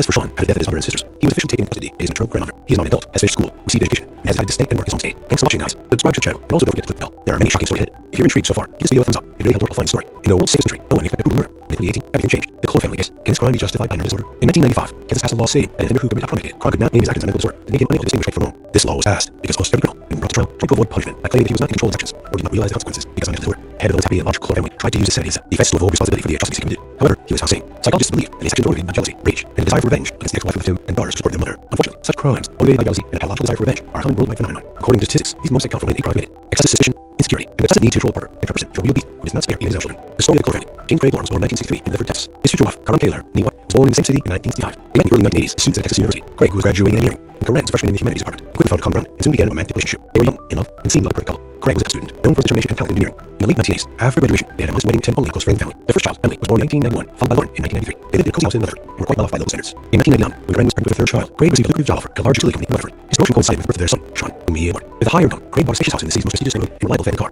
Corinne stayed at home, and Craig became a prime breadwinner. Outwardly, the family seemed perfect. The daughters, Emily and Lauren, were talented in sports and music, often participating in local competitions and local events. Emily excelled in school and went to a prestigious pharmacy college, while Lauren, an excellent student, earned the certificate to pursue a career in music. Sean was an outgoing, kind, and inquisitive boy, interested in maths and aspiring to become an archaeologist. If you're intrigued so far, give this video a thumbs up. It really helps more people find the story. He was very close to his parents and sisters. Craig provided for his family. Corinne made the home comfortable, raised children, and baked tasty treats. They were active in the community, striving to improve their neighborhood. They also raised 3 wonderful and talented children. However, behind the facade profession, there were many problems the family members kept hidden. In 2007, Corinne admitted to her younger sister that she was on the verge of mental breakdown. She claimed that Craig had been controlling and monitoring her for years, and that his control was increasing. Craig demanded full accounting of all expenditures, not just major purchases, but everyday household expenses as well. Corinne provided him with supermarket receipts, bank transaction data, and reported her whereabouts every day while he was at work. The entire Taylor family lived on a strict schedule set by Craig. When he returned from work, his wife and children had to be home to meet him. They went to bed, woke up, and ate at certain times. The intimacy between the couple was sexual. Over time, Craig's obsession with control intensified. He became increasingly demanding and selfish. His transactions were scheduled down to the hour. Corinne felt unsafe. She had no free time, only duties and responsibilities. She tried to fulfill all her husband's demands, hoping that he would loosen his control and they could get back to their own life. But Craig seemed to enjoy his control and was unwilling to change. And was deeply disturbed by their sister's relations. She, like everyone else, had seen Craig as a perfect husband, father, and family man, and it turned out he was a domestic tyrant. However, Corinne did not want to destroy her family. Besides, she and her children were financially dependent on Craig. Therefore, she decided to find a job that would provide her with a stable income. Corinne's new hobby. Corinne, despite her advanced age and children, was in great physical shape. She always adhered to the principle of good nutrition. Immediately followed diets, took care of herself, and went jogging every day. Secretly for her husband, he enrolled in a local fitness club, where she started working out several hours every day. It was her way of blowing off steam, distracting herself, and getting thoughts that ignored her. She attended the gym while previously and didn't notice her working out. Soon, the manager of the sports club noticed the attractive, fit, and built woman. Corinne was offered to try herself as a fitness instructor with a probationary period and possibly an official labor contract. The former housewife could never dream of such an opportunity because now she will be able to continue doing what she loves and even receive considerable money for it. Eventually, Craig found out that his wife was going to the gym. Corinne expected a scandal that her husband would forbid her to go, but surprisingly, he acted calmly. He even seemed pleased that his wife found something to do and was now bringing her own money. His conditions were that she had to be home when he arrived, cook meals, and not disrupt the plan in life. Corinne found these conditions acceptable as now she had the freedom of action and the ability to find what her own needs without having to justify to her husband every lie and chasing. Unexpected romance and a love triangle. Soon, there was a new instructor at the fitness club named Sunny Rice. Corinne and Sunny quickly hit it off and gained friends. For Corinne, who had been a stay-at-home mom for many years, and was unable to socialize with the outside the family, Sunny became a trusted confidant. The women spent time together at work every day, sometimes going on walks, drinking coffee, and having heart-to-heart talks. It didn't take long for the friendship to grow into something more. Naturally, they hid their feelings in a relationship from everyone, but in time, Corinne decided that she had to confess everything to her husband. She spent months preparing for the conversation, trying to find out words, not knowing how to start, and what confidence would be. Eventually, she opened up to Craig. Although Craig was his wife's revelation, he reacted very calmly and did not make a scene. However, the next day, Craig stated that he agreed to his wife's relationship with Sunny, but on the condition that he could join them. Corinne was shocked by her husband's proposal and didn't know how to react to it. Nevertheless, Craig took the initiative and began courting Sunny, sending her flowers and small gifts. He seemed to see this as an opportunity to brighten his intimate life and add passion and new sentiments to his marriage to Corinne. At first, they agreed to his proposal, soon realized that for Craig, it was a game of dominance. Their peculiar love triangle didn't last long, and Craig was made to realize that he was not welcome in the relationship. Feeling insulted, Craig demanded to turn end the affair immediately, but she continued to bid Sunny genuinely in love. After nearly 2 decades of marriage, it seemed that Corinne was ready to leave her husband for a new relationship. A move to another state, in some meetings, after months of scandals, confrontations, and agonizing deliberation, Craig decided that the best solution to save his family would be to move to another state. He began looking for a new job, sending presents, and soon led a position as a water director for a large company in Columbia, Missouri, a city neighboring Kansas. Craig believed that his wife's move to another state would end her affair with Sunny, and their family life would return to normal. If you're intrigued so far, give the video a thumbs up. It really helps more people find this story. The move in summer of 2008 proved difficult for the family, as the children had to change schools, make friends, and adjust to life in a new city. The family was already well off. Craig's salary in his new position was nearly double the earned effort. However, with more responsibilities and more hours on the job, Craig naively thought he had cut Sunny out of his next life for good, but he was wrong. Corinne and Sunny continued to communicate weekly, exchanging calls and texts and meeting secret. They would drive to meet halfway and spend a couple hours at a roadside hotel before returning home. By then, Corinne knew her marriage was doomed. She no longer loved her husband, and both was on the other time. These continued until December 2008. On that New Year's Eve, the Taylor family returned to their hometown, his family and friends. Sunny was also present at his party. Corinne and Sunny behaved okay at first, simply exchanging greetings. However, as the party progressed, and under the influence of alcohol, they seemed to forget about social norms. The lovers were inseparable, holding hands, exchanging longing glances, and some guests even caught them kissing. Craig wasn't just angry, he was furious. Corinne had insulted and humiliated him in front of dozens of former roommates, friends, and coworkers, making their affair public. Craig dismissed the party, verbally attacking wife and Sunny, and raged Craig so they dragged Corinne away from the party. On the way home, he lost control of himself. He rubbed her by the shoulders and shook with such force that her dress ripped. He then slapped her, causing her to stumble and fall, hitting her head hard. Divorce and painful harassment. After returning home, the conflict did not subside, and a few days later, Corinne told Craig that she was leaving him. She initiated divorce proceedings and demanded custody of the children. At first, Craig tried to apologize, begging to keep the family to save the children and offering to give their marriage another chance. However, Corinne was adamant and obtained a divorce. Craig then began calling their mutual friends and relatives, asking them to talk to Corinne and convince her not to break up the family and save them. Despite his efforts, he firmly told that she was leaving Sunny and was never truly happy in the marriage. In the early spring of 2009, while they were still living in the same roof, another argument broke out, and Craig resorted to physical violence for the first time since that New Year's Eve party. Corinne reported him to the police, and he was arrested. However, at the station, he claimed that his wife was hysterical, and he only helped her tightly to calm down, and she saw the bruises on her arms. After this incident, Corinne, without waiting for an official divorce, put the children and moved out. For Craig, it was a serious blow, but even more, he was angry and he turned his daughter's side into their mother, saying that for the first time in a long time, he saw her happy. He saw this as betrayal and refused to engage with any other woman, only calling Sean and thinking that on weekends, not letting him raise doors. Meanwhile, despite the ongoing persistence, Craig still hoped that his wife would change her mind and got him. He was just trying to control her and follow her everywhere. He watched her house, followed her around town in a car, trying to remain undetected, and even tried to set up a hidden camera in her house, but no one was there. Naturally, all of this took time and effort, so Craig had to sacrifice work. First, he took a vacation, and he claimed that he was sick, and again, he just started skipping work without explanation. This reckless behavior led to discrimination. After losing his job and source of income, Craig was forced to move to experiences because he couldn't afford his own. Now, with plenty of free time, he was able to stalk his ex-wife all day long, leading her to take her ex-husband to court to stop him from approaching her. Total Thanksgiving. In November 2009, just before Thanksgiving, Corinne took her children to visit her 89-year-old grandmother, North White, in the small town of Burlingame, Kansas, to spend vacations. On the evening of November 29th, the Burlingame Police Department received a phone call about a suspicious man and the sound of gunshots. One of these neighbors reported seeing a small truck pull up to the other woman's home. A man got out and entered the house. They then allegedly experienced gunshots, but were not sure. The man then left the house, got back in the truck, and drove away quickly. Neighbors did not attempt to apprehend him, fearing he was armed. The police pulled up to the house. They were met by a terrified 10-year-old boy calling for help. It was Sean Taylor, who couldn't explain that, but it's clear at the terrifying scene, only police inside. Near the front door, they found the 89-year-old homeowner lying in a pool of blood, and surprisingly, alive despite 2 gunshot wounds. In the kitchen, police found the lifeless body of 44-year-old Corinne. She had been shot in the chest and killed by a close-range gunshot to the head. Her ex-husband had left her with no chance of survival. The body of her oldest daughter, 18-year-old Billy, lay between a wall and a couch. She had apparently tried to hide from her enraged father, but he caught up with her and took her life with 2 point-blank shots. If you're intrigued so far, give this video a thumbs up. It really helps more people find this story. Her younger sister, Lauren, lay in a pool of blood in a second-floor bedroom. She was still alive, being faithfully to save her life, and repeatedly stating that her father had done it. The elderly woman and Lauren were immediately rushed to the disappearing unit of a nearby hospital. Despite the doctor's best efforts, their lives could not be saved. Lauren died on December 1st from massive loss and damage during her organs, and her great-grandmother died a few hours later that day. The only surviving witness, Sean, was in a state of shock. Psychologists were with him, but he needed a thorough interrogation, and he only witnessed the tragic events at his great-grandmother's house. He said that evening, his mother was in the kitchen preparing dinner, and he approached her to ask for his favorite advice. Suddenly, the back door of the house swung open, and their father entered the house with a shotgun in his hands. Without saying a word, man pointed the barrel at his wife and shot her. They moved closer and fired again. For the first few seconds, Sean froze in horror. Then his father turned him, didn't aim, just silently and intently stared at him. Sean realized he had to run, so he jumped out the open back door. The boy ran toward the main entrance, hoping for his grandmother and sisters, and called for help. However, as he reached the threshold, he heard several more gunshots. He ran to the house. He hid in a small outbuilding. He heard some more shots and waited in terror for his father to come after him. Where is Mr. Taylor? Craig was immediately put on the wanted list, warned that he armed and extremely dangerous. Meanwhile, police received several reports of a speeding truck, which helped them quickly determine the direction the gun was traveling. At one point, the man ended his vehicle in a wooded area and began going down a deserted road. Law enforcement quickly caught up with him and apprehended him next morning. He had left a rifle and ammunition in the backseat with prescription medication for depression and anxiety disorders lying next to the driver's seat. Mr. Taylor, not resisted arrest. He did not speak anymore. He looked confused and even frightened, and honestly admitted that he was armed with a gun and a hunting knife, but did not intend to use them. He also admitted that he had done something terrible that he believed police already knew about. At first, he was taken to the police station. Craig fully admitted his guilt and poured his heart out to the investigating officer. He told how his wife had cheated on him with Sunny, how they had humiliated him from his friends at a New Year's Eve party, how his attempts to save the marriage had cost him his job and what was left of his self-respect. The man cried, said he did not know how he had decided to take such a step and complained to anyone, including the others, had betrayed him. Trial and fair sentence. Craig's trial began in December 2010. The defendant was advised by his lawyer, Tom Heaney, recanted his initial confession, blaming his actions on mental illness and insanity. It was his only option to avoid death penalty, with murder affordable. He tried to convince the court that his client was in a difficult psycho-emotional state after his wife left him for a lover. His children sided with her mother. He lost his job and was forced to move back into his parents' home. All of these factors contributed to the breakdown, the lawyer said, and Mr. Taylor committed the crime while insane, not realizing what he was doing. Prior to 1895, there was a legal law that allowed criminals to get leniency by pleading insanity. However, in Kansas, where the crimes committed and the trial took place, that law was repealed. Furthermore, the prosecution found that evidence of insanity or fact estate in Craig's actions in cold relation. He purchased guns and ammunition in advance, went to Dorothy White's house, knowing that his entire family was there, and shot each victim twice, leaving no chance of survival. However, he deliberately spared his son Sean, allowing him to escape. In August 2011, the man was found guilty of all counts and sentenced to death. Sean, who was 12 years old at the time, testified at the final hearing. He said that he did not wish this for the dead, as he was the only close relative left. Despite numerous appeals by Craig and his attorneys, the verdict made no change. As of today, his killer is still in prison, and he continued to fight to have the case reviewed and tested overturned. As for Sean, after the death of his mother and sisters, he was officially taken into custody by his natural grandmother. He is now an adult, has finished school, received an education, and has decided to stay and work in his home state. Thanks for watching, guys. Subscribe to the channel, and also don't forget to click the bell for our many shocking stories ahead. If you're intrigued so far, give this video a thumbs up. It really helps more people find this story. In the world's safest country, no unexpected brutal murder, but in dating, everything changed. The Lower family case. In this crime, he justified by nervous disorder. In 1995, this passed a law stating that an offender committed a crime crime could not blame his actions on mental disorder didn't meet him unable to distinguish right from wrong. This law was passed because almost every criminal, when brought to trial, tried to avoid punishment by claiming that he was not in control of his actions. He did not realize the consequences because of a mental disorder. The head of the most happy and logical family tried to use insanity as a defense to avoid responsibility for the atrocities he committed. However, he was found sane. Psychologists believe that his actions were motivated by jealousy, rage, and a desire for revenge against the ex-wife who left him and the daughters who supported his mother. Unfortunately, such crimes, motivated by jealousy and a pathological desire for revenge, are common worldwide phenomenon. According to statistics, these motives come from when any crimes committed: excessive suspicion, insecurity, and a excessive need to control a partner, and turn a person into a beast who does not spare even his own children. The story of the Clore family. James Craig Gore was born in 1963 to Edward Texas. His future wife, Aron Taylor, was born in the same city in 1965. In the early 1980s, as students at Texas University, Craig graduated in engineering, and Glenn was a freshman in the humanities department. They quickly found common ground and soon began a romantic relationship. They were young, in love, and seemed like perfect couple. Craig was a student, known for his determination and talent in engineering. In the 1980s, after graduation, they had a month waiting attended only by close friends and family. Their first child, Emily, was born in 1991, followed by one in 1993. They lived in a cozy house in Medford and were quite well off by local standards. In 1999, when Ben was pregnant with their third child, Craig received a good job at a large utility company in Medford. His promotion coincided with their son, Sean, whom he adored. A higher income, Craig bought a species in the city's most prestigious neighborhood and reliable family car. Corinne stayed at home, and Craig became primary breadwinner. Outwardly, the family seemed perfect. The daughters, Emily and Lauren, were talented in sports and music, often participating in local competitions and local events. Emily excelled in school and went to a prestigious farmers college, while Lauren, an excellent student, dreamed of attending a conservatory that was super weird music. Sean was an outgoing, kind, and inquisitive boy, interested in Max, aspiring to become an archaeologist. If you're intrigued so far, give this video a thumbs up. It really helps more people find the story. He was very close to his parents and sisters. Craig provided for his family. Lauren made home comfortable, raised the children, and baked tasty treats. They were active in the community, striving to improve the neighborhood. They also raised three wonderful, talented children. However, behind the facade of perfection, there were many problems family members had hidden. In 2007, Corinne admitted to her younger sister Linda that she was on the verge of a mental breakdown. She complained that Craig had been controlling and monitoring her for years, and that this control was increasing. Craig demanded full accounting of all his ventures, not just major purchases, but everyday household expenses as well. Corinne provided him with supermarket receipts, bank transaction data, and reported her whereabouts every day while he was at work. The entire Kane family lived on a strict schedule set by Craig. When he returned from work, his wife and children had to be home to meet him. They went to bed, woke up, and ate at certain times, and even intimacy between the couple was scheduled. Over time, Craig's obsession with control intensified. He became increasingly demanding and selfish, and Corinne's actions were scheduled down to the hour. Corinne felt enslaved. She had no free mind, only duties and responsibilities. She tried to fulfill all of her husband's demands, hoping that he would loosen his control, and they could get back to their own life. But Craig seemed to enjoy his control and was unwilling to change. Linda was even disturbed by her sister's revelations. She, like everyone else, had seen Craig as the perfect husband, father, and family man, and it turned out he was a domestic tyrant. However, Corinne did not want to destroy her family. Besides, she and children were eventually dependent on Craig. Therefore, she decided to find out what would provide her with a state income. Corinne's annoyed. Corinne, despite her dad's age and 3 children, was in great physical shape. She always adhered to the principles of good nutrition, periodically followed diets, took care of herself, and went jogging every day. Secretly from her husband, she enrolled in a local fitness club, where she started working out for several hours every day. It was her way of blowing off steam, distracting herself, and getting her thoughts in order. She attended the gym while Craig was at work and didn't notice her working out. Soon, the manager at the sports club noticed the attractive, fit, and intelligent woman. Corinne was offered to try herself as a fitness instructor with a probationary period and the possibility of an official labor contract. Former housewife could not have dreamed of such an opportunity because now she'll be able to continue doing what she loves and receive decent remuneration for it. Eventually, Craig found out that his wife going to the gym. Corinne expected scandal and that her husband forbid her to go, but surprisingly, he reacted calmly. He even seemed pleased that his wife had found something to do and was now earning her own money. His only conditions were that she had to be home when he arrived, cook meals, and not disrupt that easy life. Corinne found these conditions acceptable because now she had the freedom of action and the ability to provide for her own needs without having to justify her husband every time he spent. Unexpected romance and love triangle. Soon, there was a new instructor at the fitness club named Sunrise. Corinne and Sunny quickly hit it off and became friends.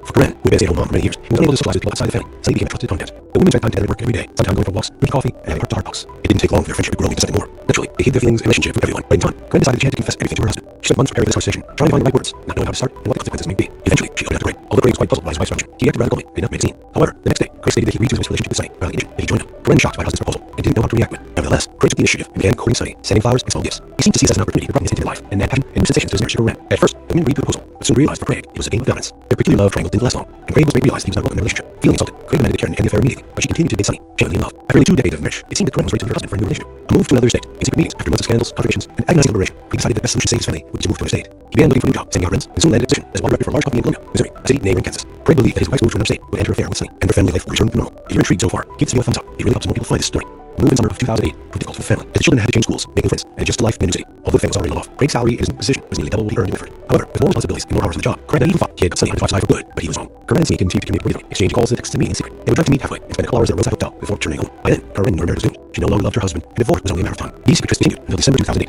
On that New Year's Eve, the Taylor family returned to their hometown to visit family and friends. Sunny was always present at this party. Corinne and Sunny behaved at first, simply exchanging greetings. However, as the party progressed, and under the influence of alcohol, they seemed to forget about social norms. The lovers were inseparable, holding hands, exchanging longing glances, and some guests even caught them kissing. Craig wasn't just angry, he was furious. Corinne had insulted and humiliated him in front of dozens of former roommates, friends, and coworkers, making her very public. Craig made a scene at the party, verbally attacking his wife and Sunny. The enraged Craig forcibly dragged Corinne away from the party. On the way home, he lost control of himself. He grabbed her by the shoulders and shook her with such force that her dress ripped. He then slapped her, causing her to stumble and fall, hitting her head hard. Divorce and painful harassment. After returning home, the conflict did not subside, and a few days later, Corinne told Craig that she was leaving him. She initiated divorce proceedings and demanded custody of the children. At first, Craig tried to apologize, begging to keep family for the sake of the children and offering to give their marriage another chance. However, Corinne was adamant and obtained a divorce. Craig then began calling their mutual friends and relatives, asking them to talk to Corinne and convince her not to break up family and stay with him. Despite his best efforts, she firmly told him that she would leave for Sunny and would never truly happy in their marriage. In the early spring of 2009, while they were still living under the same roof, another argument broke out, and Craig resorted to physical violence for the first time since that New Year's Eve party. Corinne reported to the police that he was arrested. However, at the station, he claimed that his wife was hysterical, and he only held her tightly to calm her down, which caused the bruises on her arms. After this incident, Corinne, without waiting for an official divorce, took the children and moved out. For Craig, it was a serious blow, but even more, he was angry when he learned that his daughter sided with their mother, saying that for the first time in a long time, they saw her happy. He saw this as betrayal and refused to communicate with family and Lauren, only calling Sean and taking him with him on weekends, blatantly on his daughters. Meanwhile, despite ongoing divorce proceedings, Craig still hoped that his wife would change her mind and come back to him. He was jealous, tried to control her, and followed her everywhere. He watched her house, followed her around town in a rental car, tried to remain undetected, and even tried to set up a camera in her house when no one was there. Naturally, all this took time and effort, so Craig had to sacrifice work. First, he took vacation, then he claimed to be sick, and in the end, he just started skipping work without explanation. This reckless behavior led to discrimination. After losing a job as a source of income, Craig was forced to move into his parents' house because he couldn't afford his own. Now, with plenty of free time, he was able to stalk his ex-wife all day long, leading her to take her ex-husband to court to stop him from murdering her. Horrible Thanksgiving. In November 2009, just before Thanksgiving, Corinne took her children to visit her 89-year-old grandmother, who they met in a small town of Burlingame, Kansas, to spend vacations. On the evening of November 29th, the Burlingame Police Department received a phone call about a suspicious man in the sound of gunshots. Doors neighbors reported seeing a small truck pull up to the elderly woman's home. A man got out of it and entered the house. They then allegedly heard screams of gunshots, but were not sure. The man then left the house, got back into the truck, and drove away quickly. Neighbors did not attempt to apprehend him, fearing he was armed. When police pulled up to the house, they were met by a terrified 10-year-old boy calling help. He was Sean Kaler, who couldn't explain what happened, but it was clear that a terrifying scene awaited the police inside. Near the door, they found the 89-year-old homeowner lying in a pool of blood, and surprisingly, alive despite 2 gunshot wounds. In addition, police found the body of the 44-year-old Corinne. She had been shot in the chest and then killed by close-range gunshot to the head. Her ex-husband left her with no chance of survival. The body of her oldest daughter, 18-year-old Emily, lay between a wall and the couch. She had apparently tried to hide from her enraged father, but he caught up with her and took her life with 2 point-blank shots. If you're intrigued so far, give this video a thumbs up. It really helps more people find the story. Her younger sister, Lauren, lay in a pool of blood in a second-floor bedroom. She was still alive, and fatally saved her life, and repeatedly stating that her father had done it. The elderly woman and Lauren were immediately rushed to the intensive care unit of a nearby hospital. Despite the doctor's best efforts, their lives could not be saved. Lauren died on May 1st from massive blood loss and damage to her organs, and her great-grandmother died a few hours later that day. The only surviving witness, Sean, was in a state of shock. Psychologists spoke with him. He needed a thorough interrogation as the only living witness to try evidence at his great-grandmother's house. He said that evening, his always in the kitchen prepared there, and he pushed her to ask for a spade of pies. Suddenly, the door of the house rolled open, and the father entered the house with a shotgun in his hands. Without saying a word, the man pointed the barrel at his ex-wife and shot her, then moved closer and fired again.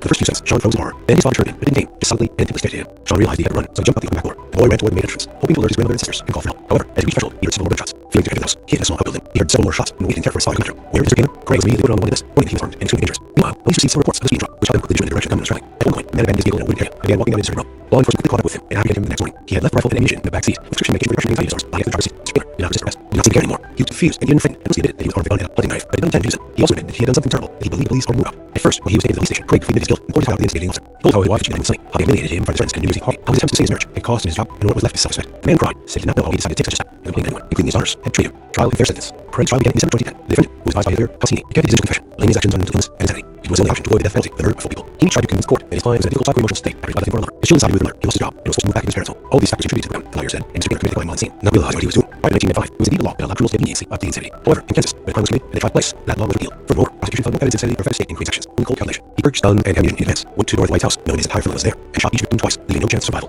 However, he deliberately spared his son Sean, allowed him to escape. In August 2011, the man was found guilty on all counts and sentenced to death. Sean, who was 12 years old at the time, testified to the final hearing. He said that he did not wish his father dead, as he was the only close relative left. Despite numerous skills like Craig and his attorneys, the verdict remained unchanged. As of today, Mr. Gamer is still in prison, and continues to fight to have the case viewed and death sentence overturned. As for Sean, after the death of his mother and sisters, he was officially taken into custody by his mature grandmother. He is on adult, has finished school, received an education, and has decided to stay and work in his own state. Thanks for watching, guys. Subscribe to the channel, and also don't forget to click the bell. There are many shocking stories ahead. If you're intrigued so far, give this video a thumbs up. It really helps more people find the story. In World 6th century, no one expected a murder. By 2018, everything changed. The Clore family case. In this crime justified by nervous disorder. In 1995, Kansas passed a law stating that an offender committed a premeditated crime could not lay his actions on a mental disorder. It made it unable to distinguish right from wrong. This law was passed because almost every criminal, when brought to trial, tried to avoid punishment by claiming that he was not in control of his actions or did not realize consequences because of mental disorder. The head once happy large Clore family tried to use insanity as a defense to avoid responsibility for the atrocities he committed. However, he was found sane. Psychologists believe that his actions were motivated by jealousy, rage, and a desire for revenge against the ex-wife who left him and the daughters who supported the mother. Unfortunately, his crimes, motivated by jealousy and a pathological desire for revenge, are a worldwide phenomenon. According to statistics, he only account for 1 in 8 crimes committed. Excessive suspicion, insecurity, and excessive need control of a partner can turn a person into a beast who does not spare even his own children. The story of the Clore family. James Clore was born in 1963 in Weatherford, Texas. His future wife, Ron Kaler, meanwhile, born in the same city in 1965. They met in the early 1980s as students at Texas University. Craig was graduating engineering, and Corinne was a freshman in humanities department. They quickly found common ground and soon began a romantic relationship. They were young, in love, and seemed like a quick couple. Craig was a top student, known for his determination and talent in engineering. In the late 1980s, after graduation, they had a modest wedding attended only by close friends and family. Their first child, Emily, was born in 1991, followed by Lauren in 1993. They lived in a cozy house in Weatherford and were quite well off by local standards. In 1999, when Corinne was pregnant for the third child, Craig received a good job offer at a large utility company in Weatherford. His promotion coincided with the birth of his son, Sean, whom he adored. With higher income, Craig bought a spacious house in the city's most prestigious neighborhood in a reliable family car. Corinne stayed at home, and Craig became the primary breadwinner. Outwardly, the family seemed perfect. Divorce, Emily and Lauren were talented in sports and music, often participating in local competitions and local events. Emily excelled in school and went to a prestigious pharmacy college, while Lauren, excellent student, dreamed of heading into the third grade to pursue a career in music. Sean was an outgoing, kind, and inquisitive boy, interested in maths, and aspired to become an archaeologist. If you're intrigued so far, give this video a thumbs up. It really helps more people find this story. He was very close to his parents and sisters.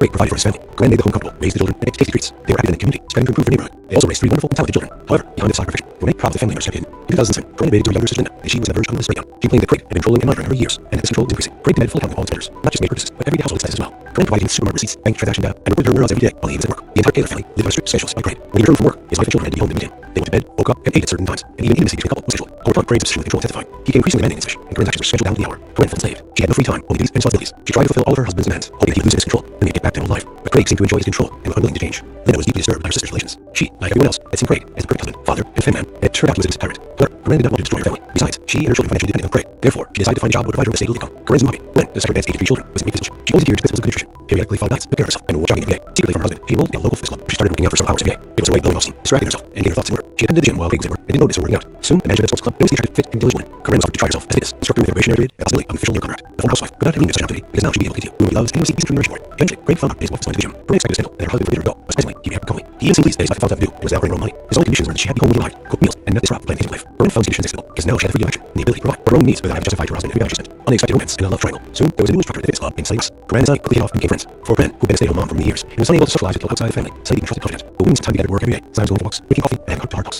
It didn't take long for the friendship to grow into something more. Naturally, they hid their feelings in a relationship from everyone. But in time, Corinne decided that she had to confess everything to her husband. She spent months preparing this conversation, trying to find the right words, not knowing how to start, and what the consequences might be. Eventually, she opened it to Craig. Although Craig was quite puzzled by his wife's revelation, he reacted rather calmly and did not make a scene. However, the next day, Craig stated that he had reduced his relationship with Sunny around the condition that he could join them. Corinne was shocked by her husband's proposal and didn't know how to react to it. Nevertheless, Craig took the initiative and began courting Sunny, sending her flowers and small gifts. He seemed to see this as an opportunity to brighten his innocent life and add passion and new sensations to the marriage to Corinne. At first, the women agreed to his proposal, but soon realized that for Craig, it was a game of dominance. Their peculiar love triangle didn't last long, and Craig began to realize that he was not welcome in the relationship. Feeling insulted, Craig demanded to Karen end the affair immediately, but she continued to date Sunny, genuinely love. For nearly 2 decades of marriage, it seemed that Corinne was ready to leave her husband for a new relationship. A move to another state. In secret meetings, after months of scandals, complications, and agonizing deliberation, Craig decided that the best solution to save his family would be to move to another state. He began looking for a new job, sending out messages, and soon landed a position as a water for a large company in Columbia, Missouri, a city neighboring Kansas. Craig believed that his wife's move to another state meant her affair with Sunny, and their family life would return to normal. If you're intrigued so far, give this video a thumbs up. It really helps more people find this story. The move in the summer of 2008 proved difficult for the family, as the children had to change schools, make new friends, and adjust to life in a new city. Although the family was already well off, Craig's salary in his new position was near double what he earned in effort. However, for more responsibilities and more hours on the job, Craig naively thought he had Sunny out to watch life for good, but he was wrong. Corinne and Sunny continued to communicate regularly, exchanging calls and texts to meet and secret. They would drive to meet halfway and spend a couple hours in a roadside hotel before returning home. By then, Corinne knew her marriage was doomed. She no longer loved her husband, and divorce was only a matter of time. These secrets continued until December 2008, when that New Year's Eve, the Keller family returned to their hometown to visit family and friends. Sunny was also present at this party. Corinne and Sunny gave Loki first, simply exchanging greetings. However, as the party progressed and under the influence of alcohol, they seemed to forget about social norms. The lovers were inseparable, holding hands, exchanging loving glances, and some guests even got kissing. Craig, when she was angry, he was furious. Corinne had insulted and humiliated him in front of dozens of former roommates, friends, and co-workers, making her feel bad. Craig made Sunny party, verbally attacking his wife and Sunny. Enraged Craig forcibly dragged Corinne away from the party. On the way home, he lost control of himself. He gripped her by the shoulders and shook her with such force that her dress ripped. He then slapped her, causing her to stumble and fall, hitting her very hard. Divorce and painful harassment. After returning home, the conflict did not subside, and a few days later, Corinne told Craig that she was leaving him. She initiated divorce proceedings and demanded custody of the children. At first, Craig tried to apologize, begging to keep the family for the sake of the children and offering to give their marriage another chance. However, Corinne was adamant in obtaining a divorce. Craig then began calling her mutual friends and relatives, asking them to talk to Corinne and convince her not to break up the family and stay with him. Despite his best efforts, she firmly told him that she was leaving Corinne and was never truly happy in her marriage. In the early summer of 2009, while they were still living under the same roof, an argument broke out, and Craig resorted to physical violence for the third time since the New Year's Eve party. Corinne reported to the police and he was arrested. However, at the station, he claimed that his wife was hysterical, and he only held her tightly to calm her down, which caused the bruises on her arms. After this incident, Corinne, without waiting for an official divorce, took the children and moved out. For Craig, it was a serious blow. Even more, he was angry when he learned his daughter sided with the saying that for a long time they saw her happy. He saw this as a betrayal and refused to communicate with the family anymore, only calling Sean and taking him with on weekends while blatantly ignoring the daughters. Meanwhile, despite ongoing court proceedings, Craig still hoped his wife would change her mind and combat him. He was jealous, tried to control her, and followed her everywhere. He watched her house, followed her around town in a red car, trying to remain undetected, and even tried to set up a hidden camera in her house when no one was there. Naturally, all this took time and effort, so Craig had to sacrifice work. First, he took vacation, and he claimed he was sick, and in the end, he just started some work without explanation. This reckless behavior led to his termination. After losing his job and source of income, Craig was forced to move into his parents' house because he couldn't afford his own. Now, with plenty of free time, he was able to stalk his ex-wife all day long, leading her to take her ex-husband to court to stop him from murdering her. Horrible Thanksgiving. In November 2009, just before Thanksgiving, Corinne took her children to visit her 89-year-old grandmother, Willie White, in the small town of Burlingame, Kansas, to spend vacations. On the evening of November 29th, the Burlingame Police Department received a phone call about a suspicious man and sounded gunshots. Dorothy neighbors reported seeing a small truck pull up to an elderly woman's home. A man got out of it and entered the house. They then allegedly heard screams and gunshots, but are not sure. The man then left the house, got back into the truck, and drove away quickly. Neighbors did not attempt to apprehend him, fearing he was armed. When police got to the house, they were met by a terrified 10-year-old boy, calling help. It was Sean Taylor, who couldn't explain what happened, but it was clear the terrified scene away at the police inside. Near the front door, they found the 89-year-old homeowner lying in a pool of blood, and surprisingly, alive despite 2 gunshot wounds. In the kitchen, police found the lifeless body of 44-year-old Corinne. She had been shot in the chest and then killed by a close-range gunshot to the head. Her ex-husband had left her with no chance of survival. The body of her oldest daughter, 18-year-old Emily, lay between a wall and a couch. She had apparently tried to hide from her enraged father, but he caught up with her and took her life with 2 point-blank shots. If you're intrigued so far, give this video a thumbs up. It really helps more people find this story. Her younger sister, Lauren, lay in a pool of blood in a second-floor bedroom. She was still alive, begging fate to save her life, repeatedly stating their father had done it. The elderly woman and Lauren were immediately rushed to the intensive care unit of a nearby hospital. Despite the doctor's efforts, their lives could not be saved. Lauren died on the morning of December 1st from mass blood loss and damage to internal organs, and her great-grandmother died a few hours later that day. The only surviving witness, Sean, was in a state of shock. Psychologists worked with him, but he needed a thorough interrogation as he couldn't witness the tragic events at his great-grandmother's house. He said that evening, his mother was in the kitchen preparing dinner, and he approached her to ask for his advice. Suddenly, the back door of the house swung wide, and her father entered the house with a shotgun in his hands. Without saying a word, the man pointed the barrel at his ex-wife and shot her, then moved closer and fired again. For the first few seconds, Sean froze in horror. Then his father turned to him, didn't blink, silently and intently stared at him. Sean realized he had to run, so he jumped out the open back door. The boy ran toward the main entrance. He pulled his grandmother in tears and called for help. However, as he reached the threshold, he heard several more shots. Being to the house, he hid in a small building. He heard several more shots and waited in terror for his father to bathroom. There in his sister Caleb, Craig was immediately put on the list, warned that he was armed and extremely dangerous. Meanwhile, police received several reports of a speeding truck, which helped them quickly determine the direction gunmen were traveling. At one point, a man abandoned his vehicle in the area and began looking down in a deserted road. Law enforcement quickly caught up with him and apprehended him the next morning. He had left rifle and ammunition in the backseat, a prescription medication for depression and anxiety disorders lying next to the driver's seat. Mr. Keller did not resist arrest. He did not seem to care anymore. He looked confused and even frightened, and honestly admitted that he was armed with a gun and a hunting knife, but did not intend to use them. He also admitted that he had done something terrible that he believed the police already knew about. At first, he was taken to the police station. Craig fully admitted his guilt and poured his heart out to the investigating officer. He told how his wife had cheated on him with Sunny, how they humiliated him in front of his friends and his party, how his attempts to save their marriage had cost him his job and was left with self-respect. The man bride said he did not know how he decided to take such a step and complained that everyone, including his daughters, had betrayed him. Trial of a fair sentence. Craig's trial began in December 2010. The defendant, who was advised by his lawyer, Tom Sini, recanted his initial confession, blaming his actions on mental illness and insanity. It was the only option to avoid the death penalty, the murder of 4 people. He tried to convince the court that his client was in a difficult psycho-emotional state after his wife life left him for a letter. His children sided with the mother. He lost his job, was forced to move back into his parents' home. All of these factors contributed to the breakdown, the lawyer said, and Mr. Gator committed the crime while insane, not realizing what he was doing. Prior to 1995, there was a deed law that allowed criminals to get leniency by pleading insanity. However, in Kansas, where the crime was committed and the trial was placed, that law was repealed. Furthermore, the prosecution found no evidence of insanity or effective state in Gray's actions, only cold calculation. He purchased guns and ammunition in advance, went to the Dorothy White House, knowing that his entire family was there, and shot each victim twice, leaving no chance of survival. However, he deliberately spared his son Sean, allowing him to escape. In August 2011, man was found guilty on all counts and sentenced to death. Sean, who was 12 years old at the time, testified at the final hearing. He said that he did not wish his father dead, as he was the only close relative left. Despite numerous kills by Craig and his attorneys, the fact remained unchanged. As of today, Mr. Gator is still in prison and continues to fight to have case reviewed and a death sentence overturned. As for Sean, after the death of his mother and sisters, he was officially taken into custody by his maternal grandmother. He is now an adult, has finished school, received an education, and has decided to stay and work in his home state. Thanks for watching, guys. Subscribe to the channel, and also don't forget to click the bell. There are many shocking stories ahead. If you're intrigued so far, give this video a thumbs up. It really helps more people find the story. In a world safest country, no unexpected murder. But in 2018, everything changed. The Clover family case. In this crime, he justified by nervous disorder. In 1895, Kansas passed a law stating that an offender committed premeditated crime without blaming his actions on mental disorder. They made him unable to distinguish right from wrong. This law was passed because almost every criminal, when brought to trial, tried to avoid punishment by claiming he was not in control of his actions, did not realize the consequences because of mental disorder. The head of the once happy and large Clover family tried to use insanity as a defense to avoid responsibility for the atrocities he committed. However, he was found insane. Psychologists believe that his actions were motivated by jealousy, rage, and a desire for revenge against the ex-wife who left him and the daughters who supported their mother. Unfortunately, such crimes, motivated by jealousy and pathological desire for revenge, are a common worldwide phenomenon. According to statistics, these motives account for 1 in 8 crimes committed. Excessive suspicion, insecurity, the excessive need to control a partner, and for a person is a real beast who does not spare even his own children. The story of the Clover family. James Craig Clover was born in 1963 in Weatherford, Texas. His future wife, Karan Taylor, White, was born in the same city in 1965. They met in the early 1980s as students at Texas University. Craig was graduating in engineering, and Karan was freshman in the humanities department. They quickly found common ground and soon began a romantic relationship. They were young, in love, and seemed like a perfect couple. Craig was a student, known for his determination and talent in engineering. In the late 1980s, after graduation, they had a modest wedding and only close friends and family. Their first child, Emily, was born in 1991, followed by Lauren in 1993. They lived in a cozy house in Weatherford, who were quite well off by local standards. In 1999, when Craig was pregnant with their third child, Craig received a good job offer at a large utility company in Weatherford. His promotion coincided with the birth of his son, Sean, whom he adored. With a higher income, Craig bought a space house in the city's most prestigious neighborhood in a reliable family car. Craig stayed at home, and Craig became primary breadwinner. Outwardly, the family seemed perfect. The daughters, Emily and Lauren, were talented in sports and music, often participating in vocal competitions and local events. Emily excelled in school and went to a prestigious pharmacy college, while Lauren, an excellent student, dreamed of getting a conservatory to a career in music. Sean was an outgoing, kind, and inquisitive boy, interested in new maths and aspiring to be a cardiologist. If you're intrigued so far, give this video a thumbs up. It really helps more people find this story. He was very close to his parents and sisters. Craig provided for his family. Craig made the home comfortable, raised the children, and met to taste treats. They were active in the community, striving to improve the neighborhood. They also raised 3 wonderful and talented children. However, behind facade perfect, there were many problems the family members didn't. In 2007, Corinne needed to younger sister Linda, and she was on the verge of an English breakdown. She complained that Craig had been controlling and monitoring her for years, and that this control was decreasing. Craig demanded a full account of all his expenditures, not just major purchases, everyday household expenses as well. Corinne provided him supermarket receipts and transaction data, and wrote her nerves every day while he was at work. The entire Taylor family lived on a schedule set by Craig. When he returned from work, his wife and children had to be home to meet him. They went to bed, woke up, and ate at certain times, and the intimacy between the couple was scheduled. Over time, Craig's obsession with control intensified. He became increasingly demanding and selfish. Corinne's actions were scheduled down to the hour. Corinne felt enslaved. She had no free time, only duties and responsibilities. She tried to fulfill all of her husband's demands, hoping that he would lose control and they could get back to their own life. But Craig seemed to enjoy his control and was unwilling to change. Linda was deeply disturbed by her sister's relations. She, like everyone else, has seen Craig as a perfect husband, father, and family man, and felt he was a domestic tyrant. However, Corinne did not want to destroy her family. Besides, she and her children were financially dependent on Craig. Therefore, she decided to find a job that would provide her with a stable income. Corinne's new hobby. Corinne, despite advanced age and 3 children, was in great physical shape. She also adhered to principles of good nutrition, periodically followed diets, took care of herself, and went jogging every day. Secretly from her husband, she enrolled in a local fitness club, where she started working out for several hours every day. It was her way of blowing off steam, distracting herself, and getting thoughts in order. She attended to him while Craig would work, didn't notice her working out. Soon, the management of the sport club noticed the attractive, fit, and intelligent woman. Corinne offered to try herself as a fitness, instructor with a probationary period and the possibility of official labor contract. The former housewife could not have dreamed of such an opportunity, because now she will be able to continue doing what she loves and even see a decent remuneration for it. Eventually, Craig found out his wife was going to the gym. Corinne expected to settle, and her husband would free her to go.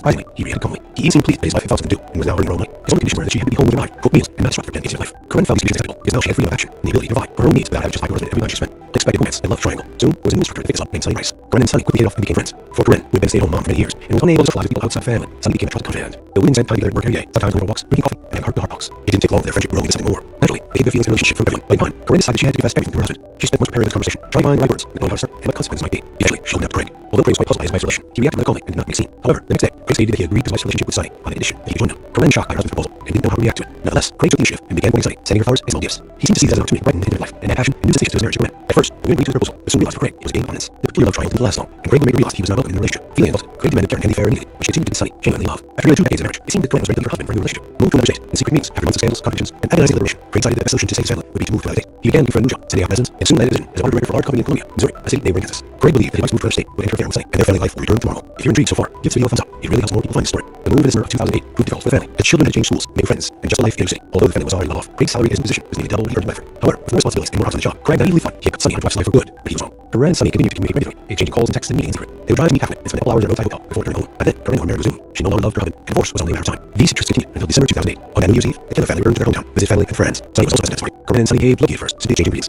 However, as the party progressed and Sunny included alcohol, they seemed to forget about social norms. The lovers were inseparable, holding hands, exchanging wine glasses, and some guests together kissing. Craig wasn't just angry, he was furious. Corinne had insulted and humiliated him in front of dozens of former roommates, friends, and coworkers, making her farewell. Craig made a party, verbally attacking his wife and Sunny. Enraged Craig forcibly dragged Corinne away from the party. On the way home, he lost control of himself. He grabbed her by the shoulders and shook her with such force that her breast ripped. He then slapped her, causing her to stumble and fall, hitting her head hard. Divorce and painful harassment. After returning home, the couple did not subside, and a few days later, Corinne told Craig that she was leaving him. She initiated divorce proceedings and demanded custody of the children. At first, Craig tried to apologize, begging to keep the family for the sake of the children and offering to give their marriage another chance. However, Corinne was adamant and obtained a divorce. Craig then began calling her mutual friends and relatives, asking them to talk to Corinne and convince her that the breakup of the family is staying with him. Despite his best efforts, she firmly told him that she was leaving for Sony and was never truly happy in their marriage. In early spring of 2009, while they were still living under the same roof, another argument broke out, and Craig resorted to physical violence for the first time since the New Year's Eve party. Corinne reported to the police that he was arrested. However, at the station, he claimed that his wife was hysterical, and he only had to tightly calm her down, caused the bruise on her arms. After this incident, Corinne, without waiting for actual divorce, took the children and moved out. For Craig, it was a serious blow, but even more, he was angry when he learned his daughter stayed with their mother, saying that for the first time in a long time, they saw her happy. He saw this as betrayal and refused to communicate with family and Lauren, only calling Sean and taking him into the weekends, while legally ignoring his daughters. Meanwhile, despite the ongoing divorce scenes, Craig still hoped that his wife would change her mind and get back to him. He was jealous, tried to control her, and follow her everywhere. He watched her house, followed her around town in a car, trying to remain undetected, and he tried to set up a hidden camera in her house. No one was there. Naturally, all this took time and effort, so Craig had to sacrifice work. First, he took vacation, then he claimed that he was sick, and in the end, he just started getting work without explanation. This reckless behavior led to his termination. After losing his job and source of income, Craig was forced to leave his parents' house because he couldn't afford his own.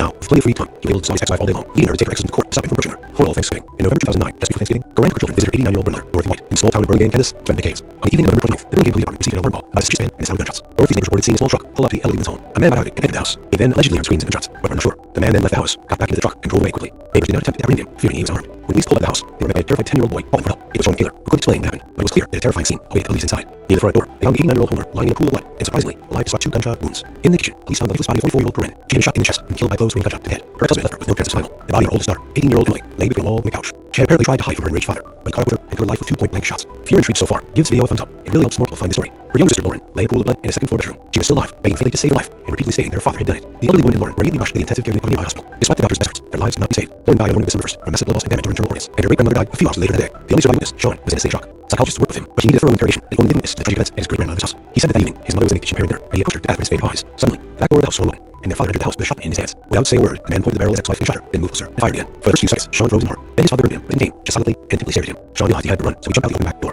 The boy ran toward the main entrance, hoping to alert his grandmother and sisters and call for help. However, as he reached the field, he heard several more gunshots. Fearing to enter the house, he hit a small building. He heard several more shots and waited in terror for his father to appear. Where is Mr. Taylor? Craig was immediately put on the wanted list, knowing that he was armed and extremely dangerous. Meanwhile, police received several reports of a speeding truck, which helped them quickly determine the direction the gun was traveling. At one point, the man abandoned his vehicle in a wooded area and began walking down a deserted road. Law enforcement quickly caught up with him and apprehended him the next morning. He had left rifle and ammunition in the backseat, prescription medication for depression and anxiety disorders lying next to the driver's seat. With Taylor, they were distressed. He did not seem to anymore. He looked confused and even frightened, and constantly admitted that he was armed with a gun and a hunting knife, but did not intend to use them. He also admitted that he had done nothing terrible he believed the police already knew about. At first, he was taken to the police station. Craig fully admitted his guilt and poured his heart out with the investigating officer. He told how his wife cheated on him, saying how they had humiliated him and his friends at a New Year's Eve party, how he had to save his marriage and called his job and what was left his self-respect. The man cried, said he did not know how he decided to take such a step, and complained that everyone, including his daughters, had betrayed him. Trial and fair sentence. Craig's trial began in court again. The defendant, who was advised by his lawyer, Thomas Heaney, recanted his initial confession, laying his actions on mental illness and insanity. It was his own option to avoid the death penalty for the murder of 4 people. Heaney tried to convince the court that his life was in a difficult psycho-emotional state after his wife left him for a lover. His children sided with their mother. He lost his job and was forced to move back to his parents' home. All of these factors contributed to the breakdown, the lawyer said, and Mr. Taylor admitted the crime while insane, not realizing what he was doing. Prior to 1995, he would indeed law that allowed criminals to get leniency of the insanity. However, in Kansas, the crimes committed, the trial was placed, that law was repealed. Furthermore, prosecution found no evidence of insanity or effective state in Craig's actions, only cold calculation. Purchased guns and ammunition in advance, went to Dorothy White's house, knowing that his entire family was there, and shot each victim twice, leaving no chance of survival. However, he deliberately spared his son Sean, allowing him to escape. In August 2009, the man was found guilty of all counts and sentenced to death. Sean, who was 12 years old at the time, testified at the final hearing. He said that he did not wish his father dead, as he was the only close relative left. Despite the worst killed by Craig and his attorneys, the verdict remained unchanged. As of today, Mr. Taylor is still in prison and continues to have the case reviewed, and the death sentence overturned.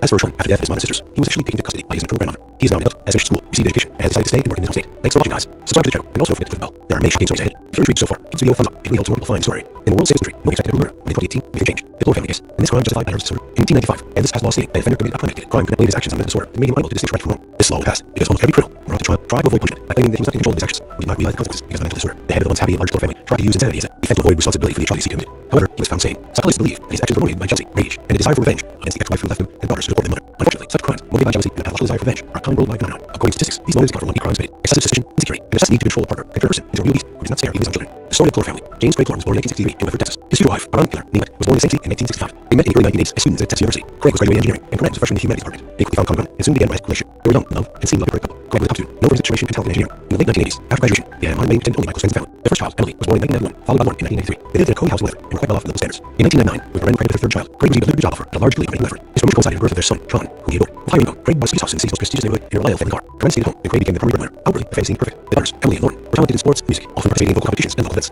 Emily excelled in school and went to prestigious First College, while Lauren, an excellent student, dreamed of heading into surgery to pursue a career in music. Sean was an outgoing, kind, and inquisitive boy, interested in Max, and aspiring to become an archaeologist. If you're intrigued so far, give this video a thumbs up. It really helps more people find the story. He was very close to his parents and sisters. Craig provided for his family. Corinne with their own couple, raised their children, and made tasty treats. They were active in the community, striving to improve the neighborhood. They also raised 3 wonderful and talented children. However, behind facade perfection, there were many positive family members kept hidden. In 2007, Corinne admitted to her younger sister Linda that she was on the verge of a nervous breakdown. She complained that Craig had been controlling and monitoring her vigors, and that this control was increasing. Craig demanded full accounting of all expenditures, not just major purchases, but everyday household expenses as well. Corinne provided him supermarket receipts, bank transaction data, and reported her whereabouts every day while he was at work. The entire Taylor family lived on a strict schedule set by Craig. He returned from work, his wife and children had to be home to meet him. They went to bed, woke up, and ate at certain times, and even intimacy between the couple was scheduled. Over time, Craig's obsession with control intensified. He became increasingly demanding and selfish, and Corinne's actions were scheduled down to the hour. Corinne felt enslaved. She had no free time, only duties and responsibilities. She tried to fulfill all of her husband's demands, hoping that he would lose his control and get back to normal life. Craig seemed to enjoy his control and was unwilling to change. Linda was deeply disturbed by her sister's relations. She, like everyone else, had seen Craig as a perfect husband, father, and family man, and it turned out he was a domestic tyrant. However, Corinne did not want to destroy her family. Besides, she and her children were financially dependent on Craig. Therefore, She decided to find a job and provide her with a stable income. Comes new hobby. Corinne, despite her bad age and 3 children, is in great physical shape. She always feared the principles of nutrition, periodic followed diets, took care of herself, and went jogging every day. Secretly from her husband, she enrolled in a local fitness club. She started working out for several hours every day. It was her way of blowing off steam, distracting herself, and getting her thoughts in order. She attended the gym while praising work and didn't notice her working out. Soon, the manager of the sport club noticed the attractive, fit, and diligent woman. Lorenz offered to try herself with fitness and secure with a probationary period and the stability of an official labor contract. The former housewife could not have dreamed this generosity because now she will be able to continue doing what she loves and he was discrimination for it. Eventually, Craig found out his wife was going to the gym. Corinne expected a step and her husband forbid her to go, but surprisingly, he acted calmly. He even seemed pleased that his wife found something to do and let her in her own way. His only conditions were that she had to be home when he arrived, cook meals, and not disrupt her planned life. Corinne found these conditions acceptable because now she had the freedom of action and the ability to provide for her own needs without having justified to her husband every dollar she spent on the romance and love triangle. Soon, there was a new instructor to fit in the same race. Corinne and Sunny quickly hit it off and became friends. For Corinne, who had been a stay-at-home mom for many years and was unable to socialize with people outside family, Sunny could trust and confident. The women spent time together and worked every day, sometimes going to boss, drinking coffee, and having heart-to-heart talks. It didn't take long for their friendship to grow into something more.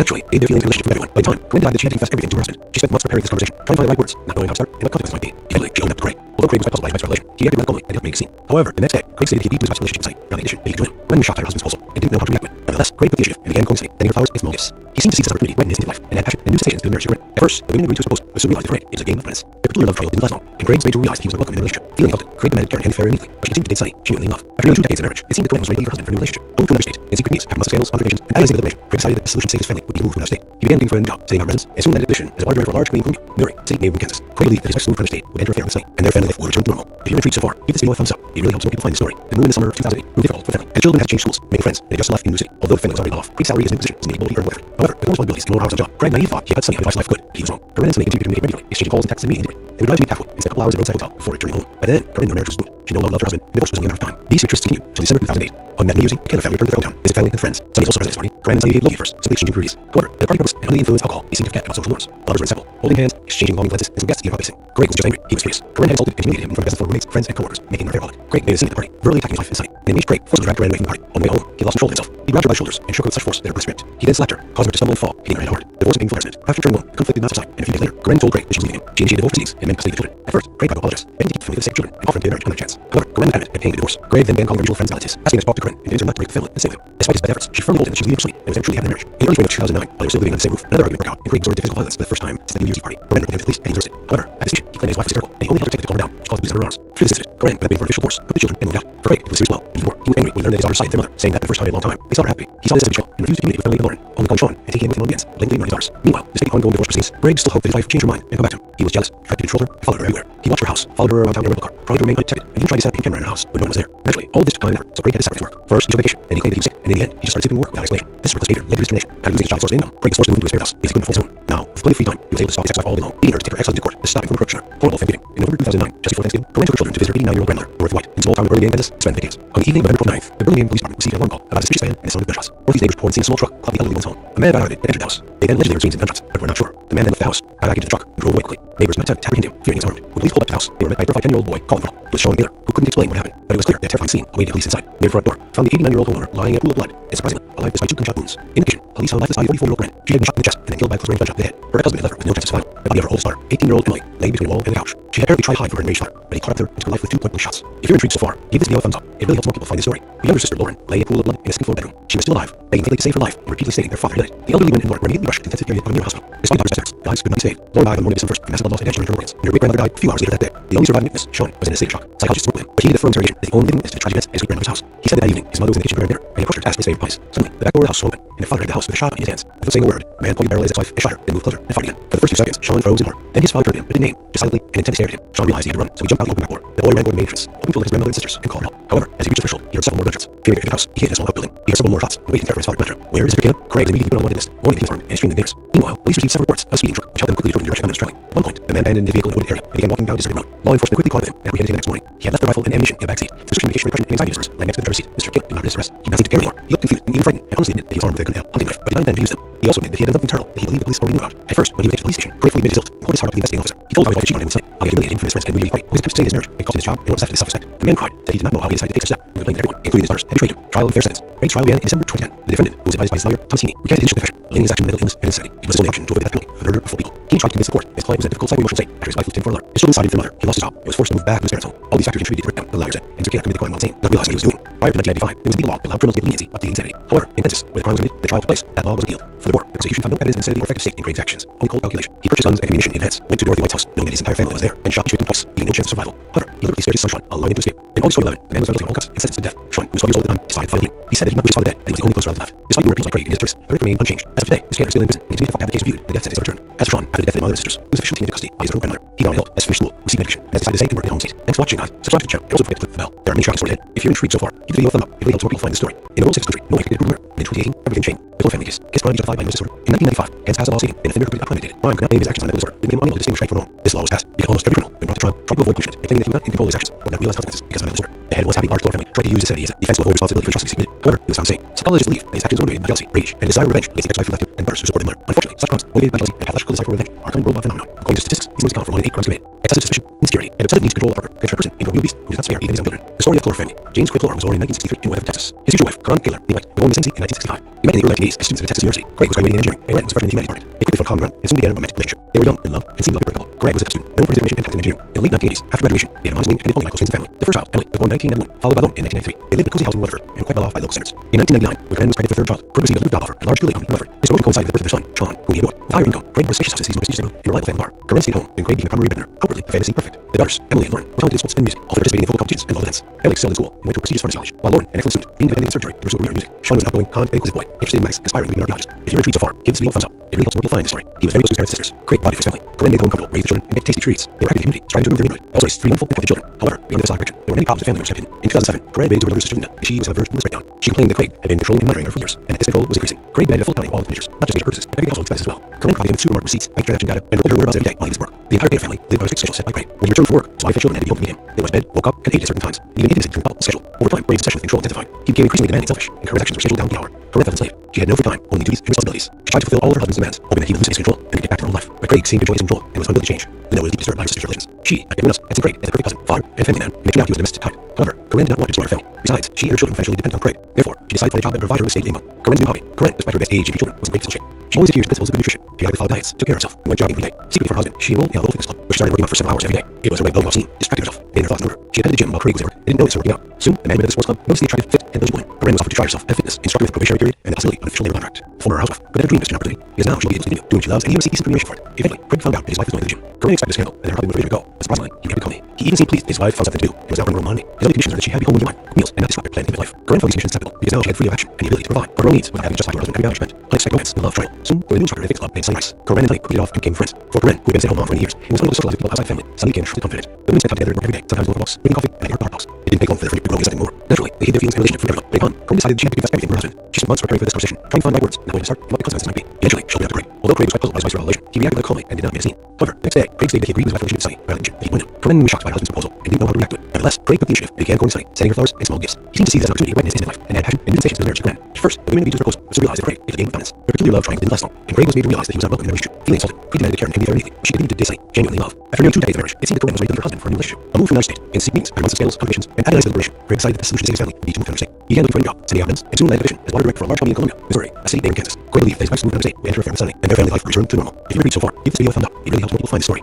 The move in summer of 2008 proved difficult for the family, as the children had to change schools, making friends, and adjust to life in a new city. Although the family was already well off, Craig's salary as an intern was nearly double what he earned in Lebanon. However, for responsibilities and more hours on the job, Craig naively thought keep custody of his wife's life for good. He was wrong. Corinne and Sunny continued to communicate regularly, exchanging calls and texts and meeting secret, and drive to meet halfway, and a couple hours on roadside without before returning home. By then, Corinne knew her marriage was doomed. She no longer loved her husband, and divorce was only a matter of time. These secrets continued until December 2008. On that New Year's Eve, the Taylor family returned to their hometown to visit family and friends. Sunny was also present at this party. Corinne and Sunny behaved low-key at first, simply exchanging greetings. However, as the party progressed and under the influence of alcohol, they seemed to forget about social norms. The lovers were inseparable, holding hands, exchanging loving glances, and some guests even missing. Craig wasn't just angry, he was furious. Corinne had insulted and humiliated him in front of dozens of former mates, friends, and coworkers, making her a fair public. Craig made Sunny at the party, verbally attacking the wife and son, and enraged Craig forcibly dragged Corinne from the party. On the way home, he lost control of himself. He grabbed her by the shoulders and shook her with such force her breast ripped. He then slapped her, causing her to stumble and fall, hitting her head hard. Divorce and painful harassment. After returning home, the conflict did not subside, and a few days later, Corinne told Craig that she was leaving him. She initiated divorce proceedings and demanded custody of the children. At first, Craig tried to apologize, begging to keep the family for the sake of the children, and offered to give their marriage another chance. However, Corinne's adamant and obtained divorce. Craig then began calling her mutual friends and relatives, asking them to talk to Corinne and convince her not to break up the family and stay with him. Despite his best efforts, she firmly believed that she would leave her Sunny and would never truly happy in their marriage. In the early spring of 2009, while they were still living under the same roof, another argument broke out, and Craig resorted to physical violence for the first time since the New Year's Eve party. Corinne reporting to the police that he was arrested. However, at the station, he claimed his wife was hysterical, and he only had her pregnant to calm her down, which caused bruises on her arms. After this incident, Corinne, without waiting for an actual divorce, took the children and moved out. For Craig, it was a serious blow. To even more, he was angry when he learned that his daughter sided with their mother, saying that for the first time in a long time, they saw her happy. He saw this as a betrayal and refused to communicate with Emily and Lauren, only called her on and taking him in weekends, but letting him learn his daughters. Meanwhile, despite the ongoing court proceedings, Craig still hoped that his wife would change her mind and come back to him. He was jealous, tried to control her, and followed her everywhere. He watched her house, followed her around town in her rental car, trying to remain undetected, and even tried to set up a hidden camera in her house, but no one was there. Actually, all of this took time and effort, so Craig had to sacrifice work. First, he took a vacation, and he claimed he was sick. In the end, he just started seeking work without explanation. This reckless behavior led to his termination. After losing his job and source of income, Craig was forced to move to his parents' house because he couldn't afford his own. Now, with plenty of free time, he was able to stalk his ex-wife all day long, leading her to take her ex-husband to court to stop him from approaching her. Total thanks to him. November 2009, just before Thanksgiving, Corinne took children to visit her 89-year-old grandmother, Dorothy White, in the small town of Burlingame, Kansas, to spend vacations. On the evening of November 29th, the Burlingame Police Department received an alarm call about a suspicious man and some gunshots. Dorothy's neighbors reported seeing a small truck pull up the elderly woman's home. A man piloted and entered the house.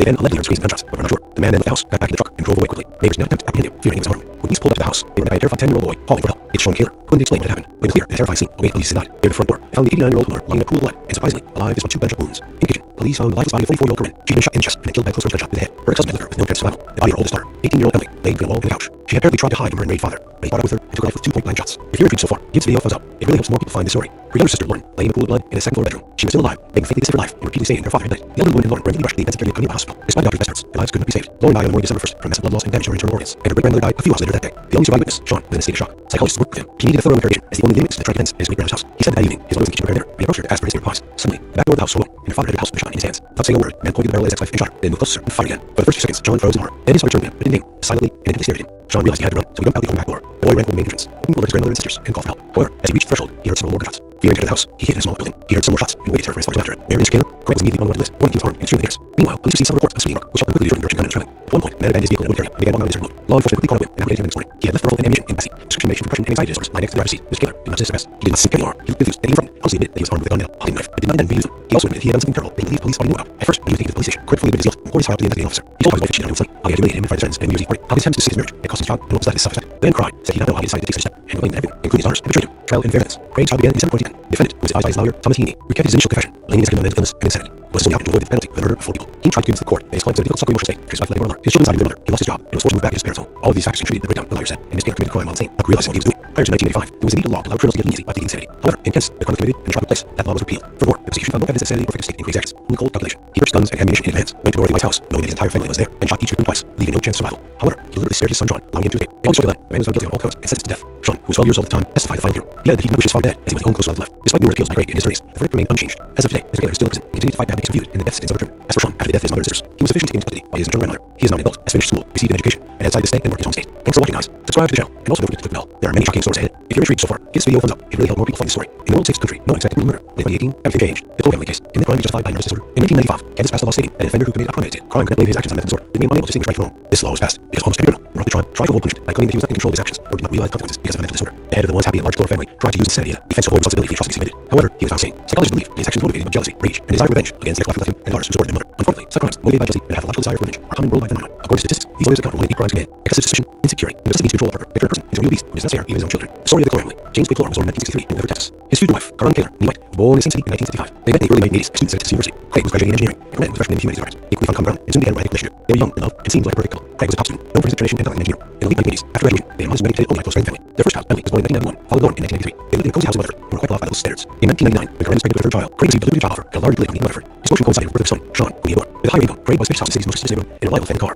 Corinne stayed at home, and Craig became the primary breadwinner. Outwardly, the family seemed perfect. The daughters, Emily and Lauren, were talented in sports and music, often participating in local competitions and local events. Emily excelled in school and went to a prestigious college, while Lauren, an excellent student, cleaned up 10 surgery to pursue a career in music. Sean was an outgoing, kind, and inquisitive boy, interested in new acts and aspiring to become an archaeologist. If you're intrigued so far, give this video a thumbs up. It really helps more people find the story. He was very close to his parents and sisters. Craig provided for his family. Corinne made the home comfortable, raised children, and baked tasty treats. They were active in the community, striving to improve their neighborhood. They also raised 3 wonderful and talented children. However, time emphasized perfection. There were many problems that family members came in. In 2007, Corinne admitted to her younger sister Linda that she was on the verge of a nervous breakdown. She complained that Craig had been controlling and monitoring her for years, and this control was increasing. Corinne demanded a full account of all its measures, not just major purchases, but everyday household expenses as well. Corinne provided him with smart receipts, bank transaction data, and reported her website every day while he was at work. The entire Keller family lived on a strict schedule set by Craig. When he returned from work, his wife and children had to be home to meet him. They went to bed, woke up, and ate at different times, and even intimacy between the couple was scheduled. Over time, Craig's obsession with control intensified. He became increasingly demanding and selfish, and Corinne's actions were scheduled down to the hour. Corinne felt enslaved. She had no free time, only duties and responsibilities. She tried to fulfill all of her husband's demands, hoping he would lose his control and they could get back to their own life. But Craig seemed to enjoy his control and was unwilling to change. Linda was deeply disturbed by her sister's relations. She, like everyone else, had seen Craig as the perfect husband, father, and family man, and it turned out he was a domestic tyrant. However, Corinne did not want to destroy her family. Besides, she and her children were financially dependent on Craig. Therefore, she decided to find a job that provided with a stable income. Corinne's new hobby. Corinne, despite her dad's age and 2 children, was in great physical shape. She only adhered to the principles of nutrition, periodically followed diets, took care of herself, and went jogging every day. Secretly from her husband, she enrolled in a local fitness club, which started working out for several hours every day. It was her way of blowing off steam, distracting herself, and getting her thoughts in order. She attended the gym while Craig was at work, and did not working out. Soon, the manager of the club was the attractive, fit, and diligent woman. Corinne was offered to try herself as a fitness instructor with a visionary period and possibility of an official name contract. The former housewife could not have dreamed of such an opportunity.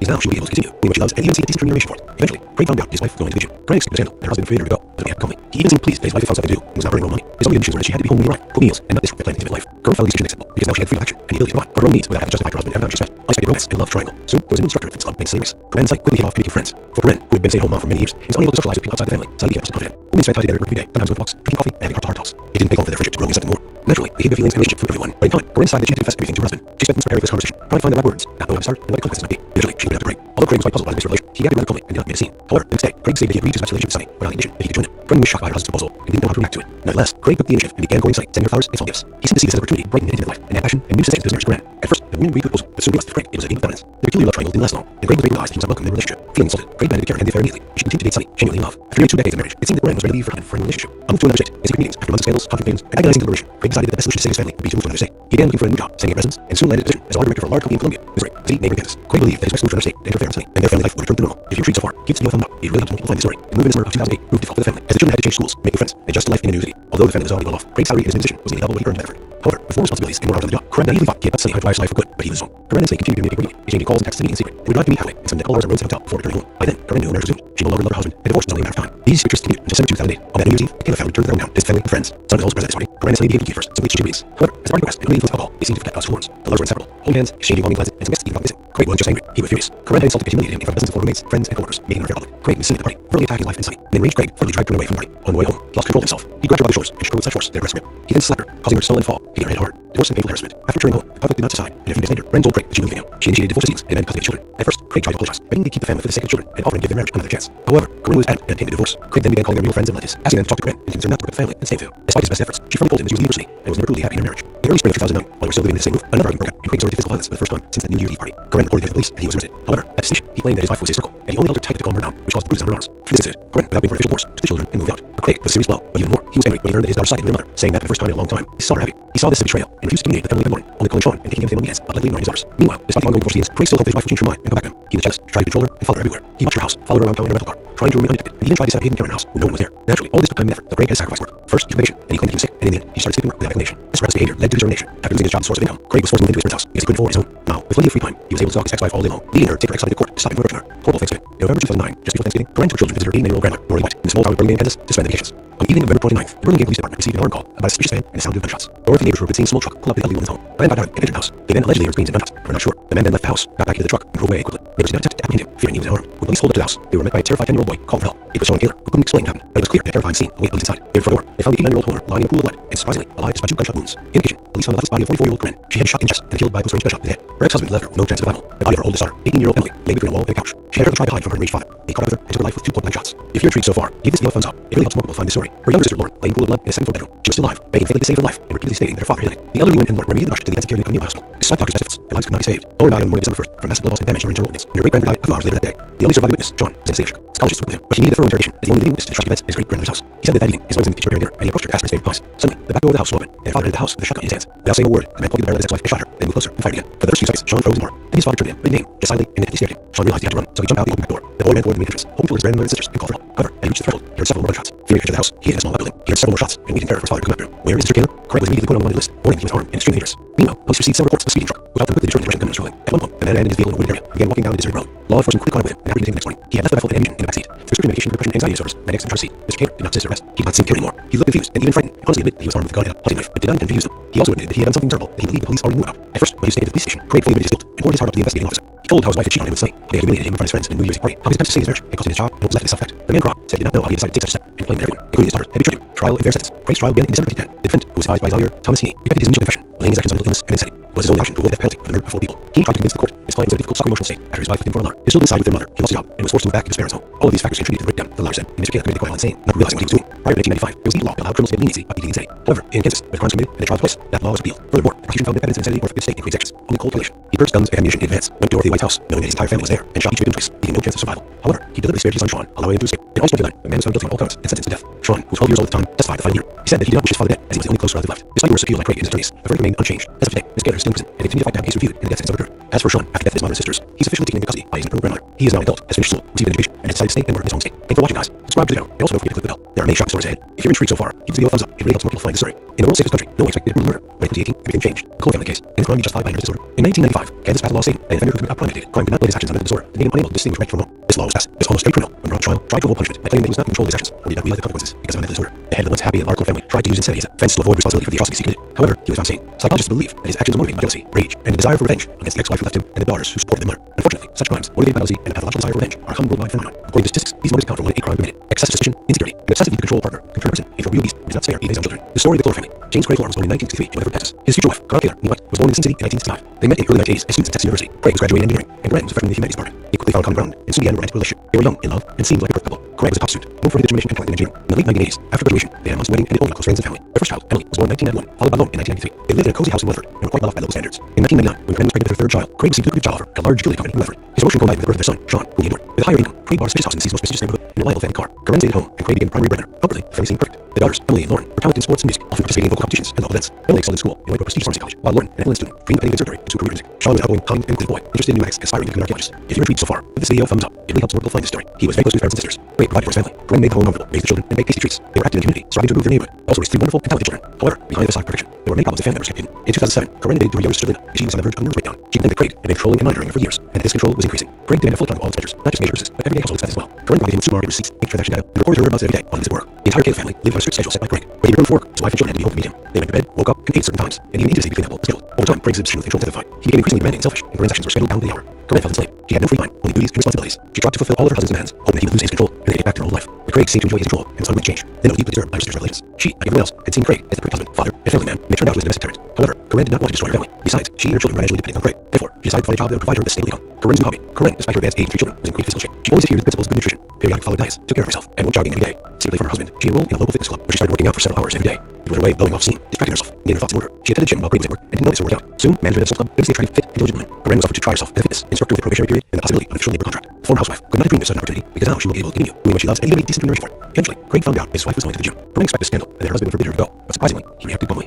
He even seemed pleased that his wife had found nothing to do and was not running her own money. His only conditions were that she had to be home when he arrived, cook meals, and not disrupt their planned intimate life. Corinne found the conditions acceptable because now she had freedom of action and the ability to provide for her own needs without having to justify to her husband every dime she spent. Unexpected rents and a love triangle. Soon, there was a new instructor at the fitness club named Sunny Rice. Corinne and Sunny quickly hit it off and became friends. For Corinne, who had been a stay-at-home mom for many years and was unable to socialize with people outside the family, Sunny became a trusted confidant. The women spent time together at work every day, sometimes going for walks, drinking coffee, and having heart-to-heart talks. It didn't take long for their friendship to grow into something more. Naturally, they hid their feelings and relationship from everyone, but in time, Corinne decided that she had to confess everything to her husband. She spent months preparing for this conversation, trying to find the right words, not knowing where to start, and what the consequences might be. Eventually, she opened up to Craig. Although Craig was quite puzzled by his wife's revelation, he reacted rather calmly and did not make a scene. However, the next day, Craig stated that he agreed to his wife's relationship with Sunny, without the addition that he could join him. Corinne was shocked by her husband's proposal and didn't know how to react to it. Nevertheless, Craig took the initiative and began courting Sunny, sending her flowers and small gifts. He seemed to see such an opportunity right in his intimate life and add passion and new sensations to his marriage to Corinne. At first, the women agreed to his proposal, but soon realized that for Craig it was a game of feminines. Their peculiar love triangle didn't last long, and Craig was made to realize that he did not welcome in their relationship. Feeling insulted, Craig demanded to Karen hand the affair immediately, but she continued to date Sunny, hanging in love. After nearly 2 decades of marriage, it seemed Corinne's ready to leave husband for a new relationship. A move to another state. In secret meetings, after months of scandals, contradictions, and agonizing deliberation, Craig decided the best solution to save his family would be to move to another state. He began looking for a new job, taking up residence, and soon landed a position as a water director for a large company in Columbia, Missouri, a city neighboring Kansas. Craig believed that his wife's move to another state would end her affair with Sunny, and their family life would return to normal. If you're intrigued so far, give this video a thumbs up. It really helps more people find this story. The move in the summer of 2008 proved difficult for the family, as the children had changed schools, new friends, and adjusted life in a new city. Although the family was already well off, Craig's salary in his new position was a double return with effort. However, with no responsibilities and more hours on the job, Craig naively thought he cut Sunny out of his wife's life for good, but he was wrong. Corinne and Sunny continued to communicate regularly, exchanging calls and texts to meet in secret. They would drive to meet halfway and spend a couple hours at a roadside hotel before returning home. By then, Corinne knew her marriage was doomed. She no longer loved her husband, and divorce was only a matter of time. These secret trysts continued until December 2008. On that New Year's Eve, the Caleb family returned to their hometown, visit family and friends. Sunny was also present at this party. Corinne and Sunny began looking first, simply exchanging greetings. However, as the party progressed and under the influence of alcohol, seemed to forget about social norms. The lovers were inseparable, holding hands, exchanging warning glances, and some guests even probably kissing. Craig wasn't just angry, he was furious. Corinne insulted, humiliated him in front of dozens of former mates, friends, and coworkers, making her affair public. Craig may have seen the party, brutally attacking his wife inside. Enraged Craig forcibly dragged Corinne away from the party. On the way home, he lost control of himself. He grabbed her by the shoulders and shook her with such force that her breast ripped. He then slapped her, causing her to stumble and fall, hitting her head hard. There was a painful embarrassment. After returning home, the conflict did not subside, and a few days later, Corinne told Craig that she was leaving him. She initiated divorce proceedings and demanded custody of children. At first, Craig tried to apologize, begging to keep the family for the sake of children, and offering to give their marriage another chance. However, Corinne was adamant and came to divorce. Craig then began calling their mutual friends and relatives, asking them to talk to Corinne and convince her not to break up the family and stay with him. Despite his best efforts, she firmly told him that she was leaving for Sunny and was never truly happy in marriage. In the early spring of 2009, while they were still living under the same roof, another argument broke out, and Craig resorted to physical violence for the first time since the New Year's Eve party. Corinne reported him to the police and he was arrested. However, at this decision, he claimed his wife was hysterical, and the only other tactic to calm her down, which caused bruises on her arms. After this incident, Corinne, without waiting for an official divorce, took the children and moved out. For Craig, it was a serious blow, but even more, he was angry. He learned his daughter's side with his mother, saying that for the first time in a long time, they saw her happy. He saw his betrayal and refused to communicate with Emily and Lauren, only calling Sean and taking him on weekends, blatantly ignoring his daughters. Meanwhile, despite the ongoing divorce proceedings, Craig still hoped that his wife would change her mind and go back to him. He was jealous, tried to control her, and followed her everywhere. He watched her house, followed her around town in a rental car, tried to remain undetected, and even tried to set up a hidden camera in her house, but no one was there. Naturally, all this took time there, so Craig had to sacrifice work. First, he took a vacation, and he claimed he was sick, and in the end, he just started skipping work without explanation. This reckless behavior led to his termination. After losing his job and source of income, Craig was forced to move into his parents' house because he couldn't afford his own. Now, with plenty of free time, he was able to talk his ex-wife all day long, beating her to take her ex-husband to court to stop him from approaching her. Horrible thanksgiving. In November 2009, just before Thanksgiving, Corinne took her children to visit her 89-year-old grandmother, Dorothy White, in a small town in Burlingame, Kansas, to spend the vacations. On the evening of November 29th, the Burlingame Police Department received a alarm call about a suspicious van and the sound of gunshots. Dorothy's neighbor reported seeing a small truck pull up the elderly woman's home. A man got out of it and entered the house. The man allegedly heard screams and gunshots, but were not sure. The man then left the house, got back into the truck, and drove away quickly. Neighbors did not attempt to apprehend him, feeling he was armed. When police pulled up to the house, they were met by a terrified 10-year-old boy calling for help. He was Sean Taylor, who couldn't explain what had happened. It was clear that a terrifying scene awaited the police inside. Near the front door, they found the 89-year-old homeowner lying in a pool of blood, and surprisingly alive despite 2 gunshot wounds. In addition, police found the lifeless body of 44-year-old Corinne. She had been shot in the chest and killed by a close-range gunshot to the head. Her ex-husband had left her with no chance of survival. The body of her oldest daughter, 18-year-old Emily, lay injured and walled in the couch. She had apparently tried to hide from her enraged father, but caught up with her and took her life with 2 point-blank shots. If you're intrigued so far, give this video a thumbs up. It really helps more people find the story. Her younger sister Lauren lay in a pool of blood in a second-floor bedroom. She was still alive, begging faintly to see for life, and repeatedly stating their father had done it. The elderly women and Lauren immediately rushed to the intensive care unit of nearby hospital. Despite the doctor's best efforts, their lives could not be saved. Owen died on the morning of December 1st from massive blood loss and damage to her internal organs, and her great-grandmother died a few hours later that day. The only surviving witness, Sean, was in a state of shock. Psychologists spoke with him. She needed a thorough interrogation as the only living witness to the tragic events in his great-grandmother's house. He said that evening, his mother was in the kitchen preparing dinner, and he approached her to ask for his favorite pies. Suddenly, the back of the house swung open, and her father entered the house with a shotgun in his hands. Without saying a word, the man pointed the barrel at his ex-wife, shot her, and moved closer, and fired again. For the first few seconds, Sean froze in horror. Then his father turned in, but didn't aim, just silently and intently stared at him. Sean realized he had run, so he jumped out the back door. The boy ran toward the main entrance, hoping to alert his grandmother and sisters and fall below. However, as he reached the threshold, he heard several more gunshots. Fearing to catch the house, he hid in a small building. He heard several more shots, and waited for his father to enter. Where is Mr. Taylor? Greg was immediately put on the list, warning he was armed and extremely dangerous. Meanwhile, police received several reports of a speeding truck, which had them quickly determined the direction of the At one point, the man abandoned his vehicle in the area and began walking down the deserted road. Law enforcement quickly caught up with him and apprehended him the next morning. He had left the rifle and ammunition in the back seat, with prescription medication for depression and anxiety disorders lying next to the driver's seat. Mr. Taylor did not resist arrest. He did not seem to care anymore. He looked confused and even frightened, and honestly admitted that he was armed with a gun and a hunting knife, but did not intend to use them. He also admitted that he had done something terrible that he believed the police already knew about. At first, when he was taken to the police station, Craig fully admitted his guilt and once hired out to the investigating officer. He told how his wife had cheated on him with son, how he had humiliated him in front of his friends at a New Year's Eve party, how his attempts to save his marriage had cost him his job and what was left of his self-respect. The man cried, as he did not know how he decided to take such a step, and complained to everyone, including his daughters, had betrayed him. Trial and fair sentence. Craig's trial began in December 2010. The defendant, who was advised by his lawyer, Contini, recanted his initial confession, leaning his action on the mental illness and insanity. He was the option to avoid the death penalty for the murder of 4 people. He tried to convince the court that he was in a difficult psycho-emotional state after his wife and for a lover. His children sided with her mother, who lost his job and was forced to move back into his parents' home. All of these contributed to the breakdown, allowing him, and Mr. Taylor committed the crime while insane, not realizing what he was doing. Prior to 1895, there was indeed law that allowed criminals to leniency by pleading insanity. However, in Kansas, where the crime was committed and the trial took place, that law was repealed. Furthermore, the prosecution found no evidence of insanity or affected state in Craig's actions, only cold calculation. He purchased guns and ammunition in advance, went to Dorothy White's house, knowing his entire family was there, and shot each victim twice, leaving no chance of survival. However, he deliberately spared his son Sean, allowing him to escape. In August 2011, the man was found guilty on all counts and sentenced to death. Sean, who was 12 years old at the time, testified at the final hearing. He said that he did not wish his father dead, as he was the only post left. Despite numerous appeals by Craig and his attorneys, the verdict remained unchanged. As of today, Mr. Taylor is still innocent and continues to fight to have the case reviewed and death sentence overturned. As for Sean, after the death of his mother and sisters, he was officially taken into custody by his maternal grandmother. He is now an adult, has finished school, received an education, and has decided to stay and work in his home state. Thanks for watching, guys. Subscribe to the channel, and also don't forget to click the bell. There are many shocking tales ahead. If you're intrigued so far, give this video a thumbs up. It really helps more people find the story. In world's safest country, no one expected brutal murder. In 2018, everything changed. The Cole family case, in this crime he justified by a nervous disorder. In 1995, Kansas passed a law stating that a defender committed unpremeditated crime did not blame his actions on a mental disorder. It made him unable to distinguish correct from wrong. This law was passed. It's almost every criminal, when brought to trial, tried to avoid punishment by claiming that he was in control of his actions, or did not realize the consequences because of a mental disorder. The head of the once happy and large Cole family tried to use insanity as a defense to avoid responsibility for atrocities he committed. However, he was found guilty. Psychologists believe that his actions were motivated by jealousy, rage, and a desire for revenge against the ex-wife who left him and the daughters who scored him mother. Unfortunately, such crimes, motivated by jealousy and a habitual desire for revenge, are a common worldwide phenomenon. According to statistics, these moments account for 1 crimes committed. Excessive suspicion, insecurity, and obsessive need to control another turn a person into a beast who does not scare even his own children. The story of the Cole family. James Craig Lauren was born in 1963 in Weather, Texas. His future wife, Corinne Kaler, wife, was born in Sin City in 1975. They met in the early 1980s as students at Texas University. Craig was graduating in engineering and Corinne was a freshman in the humanities department. Equally found common ground and soon began a romantic relationship. They were young, in love, and seemed like a break ball. Craig was a top student, known for his determination and talent in engineering. In the late 1980s, for graduation, they had almost wedding to only male friends and family. First child, Emily, was born in 1991, followed by Lauren in 1993. They lived in a cozy house in Winter and were quite well off by local standards. In 1999, when Corinne was pregnant with their third child, Craig received a lucrative job offer at a large utility company in Weatherford. His promotion coincided with the birth of their son, Sean, whom he adored. With a higher income, Craig bought a spacious house in City's most prestigious neighborhood in a light family car. Corinne stayed at home, and Craig became a primary breadwinner. Outwardly, families seemed perfect. The daughters, Emily and Lauren, were talented in sports and music, often participating in local competitions and events. Emily excelled in school and went to prestigious pharmacy college, while Lauren, an excellent student, dreamed of attending a surgery to pursue a career in music. Sean was an outgoing, kind, and inclusive boy, interested in maths, aspiring to become an archaeologist. If you're intrigued so far, give this video a thumbs up. It really helps more people find this story. He's very close to his parents and sisters. Craig provided for his family. When they got home comfortable, raised children, and baked tasty treats. They were active in the community, striving to improve their neighborhood. They also raised 3 wonderful and healthy children. However, behind the facade of fiction, there were many problems that family members hidden. In 2007, Corinne admitted her younger sister Linda that she on the verge of a nervous breakdown. She complained Craig had been controlling and mentoring her for years, and that this control was increasing. Craig demanded full accounting of all expenditures, not to major purposes, but everyday household expenses as well. Corinne provided him with supermarket receipts, extra transaction data, and reported her whereabouts every day while he was at work. The entire Taylor family lived on a strict schedule set by Craig. When he returned from work, his wife and children had to be home to meet him. They went to bed, woke up, and ate at certain times, and even his between bubble was jeweled. Over time, Craig's obsession with control intensified. He became increasingly demanding and selfish, and Corinne's actions were scheduled down to the hour. Corinne felt enslaved. She had no free time, only duties and responsibilities. She tried to fulfill all of her husband's demands, hoping that he loosened his control and get back to their old life. But Craig seemed to enjoy his control and was unwilling to change. Linda was deeply disturbed by her sister's revelations. She, like everyone else, had seen Craig as a perfect husband, father, and family man, and it turned out he was a domestic tyrant. However, Corinne did not want to destroy her family. Besides, she and her children were financially dependent on Craig. Therefore, she decided to find a job that would provide her with stable income. Corinne's new hobby, Corinne, despite her against age 3 children, was in great physical shape. She only adhered to the principles of good nutrition. They were not diets, took care of herself, and went jogging every day. Secretly from her husband, she enrolled in a local fitness club. She started working out for 7 hours every day. It was her way of blowing off steam, distracting herself, and getting thoughts in order. She attended gym while Craig was at work and didn't miss working out. Soon, management of the sports club went the attractive, fit, and diligent woman. Corinne was offered to try herself as a fitness, and struggled with the probationary period and the possibility of a full labor contract. The former housewife could not have dreamed of such an opportunity. He is now truly able to continue doing what she loves and even received decent remuneration for it. Eventually, Craig found out that his wife was going to the gym. Corinne stood a scandal, and their husband forbade her to go. But surprisingly, he reacted calmly. He even seemed pleased his wife had found something to do and was now earning her own money. His only condition were that she had to be home when he arrived, cook meals, and not disrupt her planned intimate life. Corinne found these conditions acceptable because now she had the freedom of action and the ability to provide for her own needs without having to justify to her husband every time she met unexpected romance and love triangle. Soon, there was a new starter that fit Sunny Rice. Corinne and Sunny quickly off and became friends. For Corinne, who had been a stay-at-home mom for many years and was unable to socialize with outside family, Sunny became trusted confident. Women spent time together at work every day, sometimes going walks, drinking coffee, and having heart-to-heart talks. It didn't involve their friendship growing something more. Naturally, they hid their feelings and relationships from everyone, but in time, Corinne decided that she had to confess everything to her husband. She spent months preparing for this conversation, trying to find back words, not knowing how to start and what consequences would be. Eventually, she opened Craig. Although Craig was quite puzzled by his wife's rally, he acted rather calmly and did not make a scene. However, the next day, Craig stated that he agreed to advise her relationship with Sunny rather than admission that he could join them. Corinne was shocked by her husband's proposal and didn't know how to react to it. Nevertheless, Craig took the initiative and began calling Sunny, sending her flowers and small gifts. He seemed to see it as an opportunity to brighten his intimate life and add passion and new connections to his marriage to Corinne. At first, the women agreed to his proposal, soon realized that for Craig, it was a game of dominance. The peculiar love triangle didn't last long, and Craig's face realized he was not welcome in the relationship. Feeling insulted, Craig demanded to carry and hand the affair immediately, but she continued to date Sunny, genuinely in love. After nearly 2 decades of marriage, it seemed that Corinne was ready to leave her husband for a new relationship. A move to another state, and secret meetings, after months of scandals, complications, and active deliberation, Craig decided that as soon as his family would be moved to another state, he began looking for a new job, setting out business, and soon landed a position as a water for a large company in Columbia, Missouri, a state neighboring Kansas. Craig believed his wife's move to another state would end her affair with Sunny, and their family life would return to normal. If you're interested so far, give the video a thumbs up. It really helps more people find the story. The move in December of 2008 proved difficult for the family, as the children had to change schools, make friends, and adjust to life in a new city. Although the family was already well off, Craig's salary and his new position was nearly double what he earned in effort. However, with more responsibilities and more hours on the job, Craig naively thought he had Sunny out of his life for good. He was wrong. Corinne and Sunny continued to communicate regularly, exchanging calls and texts and meetings. The drive to meet halfway, they spent a couple hours at a roadside hotel before returning home. By then, Lynn Miller was doomed. She no longer loved her husband, and divorce was only a matter of time. These secrets continued until December 2008. On New Year's Eve, the Taylor family returned to their hometown with his family and friends. Sunny Wells president's party.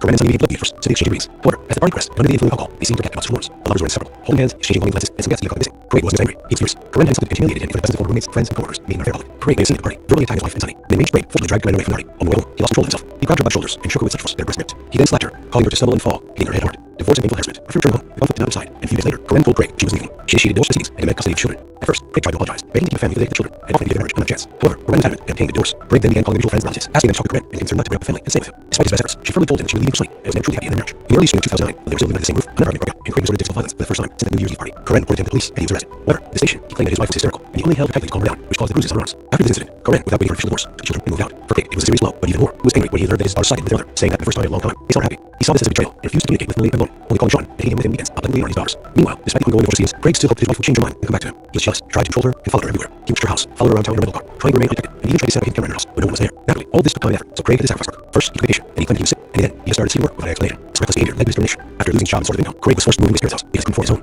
Now, with plenty of free time, he was able to stalk his ex-wife all day long, leading her to take her ex-husband to court, deciding to approach her. Horrible Thanksgiving. In November 2009, just before Thanksgiving, Corinne took her children to visit her 89-year-old grandmother, Rory White, in the small town of Burlingame, Kansas, to spend the vacations. On the evening of November 29th, Burlingame Police Department received an alarm call about a suspicious man and sound of gunshots. The Northeast neighbors reported seeing a small truck pull up in the living room's home. The man got out of it and hit the house. They then allegedly heard screams and gunshots, but were not sure. The man then left the house, got back into the truck, and drove away quickly. Neighbors did attempt to apprehend him, fearing the alarm. When police pulled up to the house, they were met by a terrified 10-year-old boy calling for help. He was Sean Taylor, who couldn't explain what happened, but it was clear at a terrifying scene awaiting police inside. Near the door, they found the 89-year-old homeowner lying in a pool of blood and supposedly alive by 2 gunshot wounds. In addition, police found the lifeless body of 44-year-old Corinne, who had been shot in the chest and killed by a close-range gunshot to the head. Her ex-husband had left her with no chance of survival. The body of her oldest daughter, 18-year-old Emily, lay between a wall and a couch. She had apparently tried to hide from her raged father, but he caught up with her and took her life with 2 quick-blank shots. If you're intrigued so far, with this video of Unsolved, it really helps more people find the story. Her younger sister, Lauren, lay in a pool of blood in a second-floor bedroom. She was still alive, begging for to save her life, repeatedly stating that her father had died. The other woman and Lauren were immediately rushed to the intensive care unit by a nearby hospital. Despite the doctor's best efforts, their lives could not be saved. Lauren died on the morning of December 1st from massive blood loss and damage to her internal organs, and her great-grandmother died a few hours later that day. The only surviving witness, Sean, was in a state of shock. Psychologists worked with him, but he needed thorough interrogation, and he only witnessed the tragic events at his great-grandmother's house. He said that evening, his mother was in the kitchen wearing dinner, and he approached her to ask for his favorite pies. Suddenly, the back door of the house swung open, and her father entered the house with a shotgun in his hands. Without saying a word, the man plugged the barrel at his ex-wife and shot her, then moved closer and fired again. For the first few seconds, Sean froze more. Then his father turned again, didn't aim, just slightly and intently stared at him. Sean realized he had to run, so he jumped out the open back door. The boy ran toward the main entrance,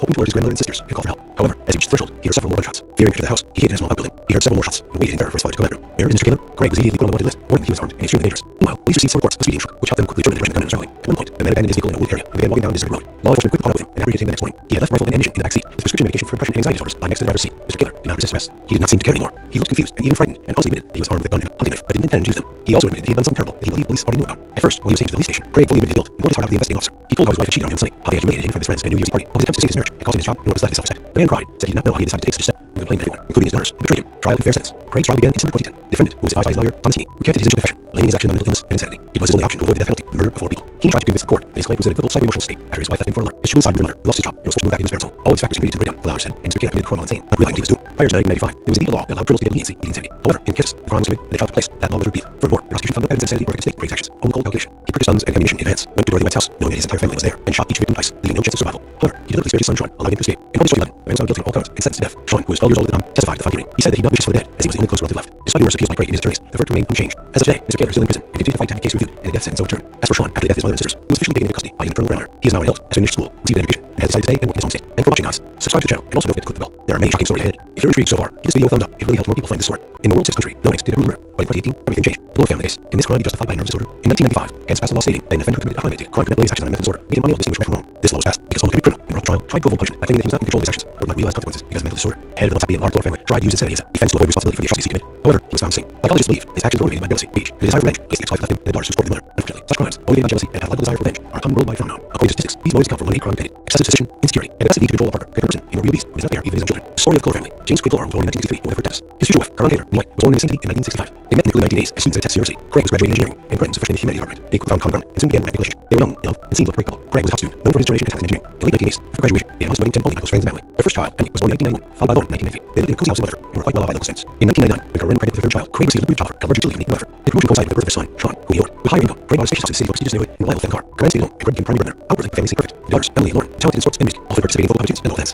Emily One day, in school, he went to a prestigious pharmacy college. While learning, an excellent student, Green attended a surgery, pursued career in music. John was an outgoing, kind, and inclusive boy, interested in nice, aspiring archaeologist. If you retrieved far, give this video a thumbs up. It really helps more people find the story. He was very close to his parents and sisters. Craig provided for his family. Corinne made the home comfortable, raised children, and made taste treats. They were happy in the community, striving to improve the neighborhood. They also raised 3 wonderful and talented children. However, behind the facade of perfection, there were many problems the family was keeping. In 2007, Corinne gave to her younger sister Linda. She was on the verge of being sprayed on. She complained that Craig had been controlling and monitoring her for years, and that this control was increasing. Craig made a full accounting of all expenditures, not just in purchases, but everyday household expenses as well. Corinne provided him with supermarket receipts and presented and reported every day while he was at work. The entire Gator family lived their schedules separate. When he returned from work, his wife and children had to go home to the museum. They instead woke up and ate at certain times, and the intimacy between the couple was scheduled. Over time, Craig's obsession with control intensified. He became increasingly demanding and selfish, and Corinne's actions were scaled down with the hour. Corinne felt enslaved. She had no free time, only duties and responsibilities. She tried to fulfill all of her husband's demands, hoping to lose his control and get back to her life. But Craig seemed to change control and was unwilling to change. Linda was deeply disturbed by her sister's revelations. She, like everyone else, had seen Craig as her beloved father and family man, and it turned out he was a domestic tyrant. However, Corinne did not want to destroy her family. Besides, she and her children financially depended on Craig. Therefore, she decided to find a job who would provide her with a stable income. Corinne's new home, Corinne, despite the age of 2 children, was in great physical shape. She always adhered to the principles of good nutrition, periodic olive diets, took care of herself, and went jogging every day. Deeply for her husband, she enrolled in a local fitness club, where she started working out for several hours every day. With her weight blowing off steam, distracting herself, and getting her thoughts in order. She attended the gym while Craig was at work, and didn't notice her workout. Soon, the management of the sports club mostly attracted fit and diligent women. Corinne offered to try herself as a fitness instructor with a missionary period and the possibility of an official labor contract. The former housewife, without a dream of such an opportunity, because now she will be able to continue doing what she loves, even if she considering marriage for it. Eventually, Craig found out that his wife was going to the gym. Corinne expected a scandal, and their husband would be ready to go. But surprisingly, he reacted quickly. He even seemed pleased that his wife had found something to do, and was now earning her own money. His only conditions were that she had to be home when he arrived, both meals, and nothing different for anything in life. Corinne found these conditions acceptable, because now she had the freedom of action and the ability to provide for her own needs without having to justify her husband having much. Unexpected romance, a love triangle. Soon, there was a new spirit at the fitness club named Sunny.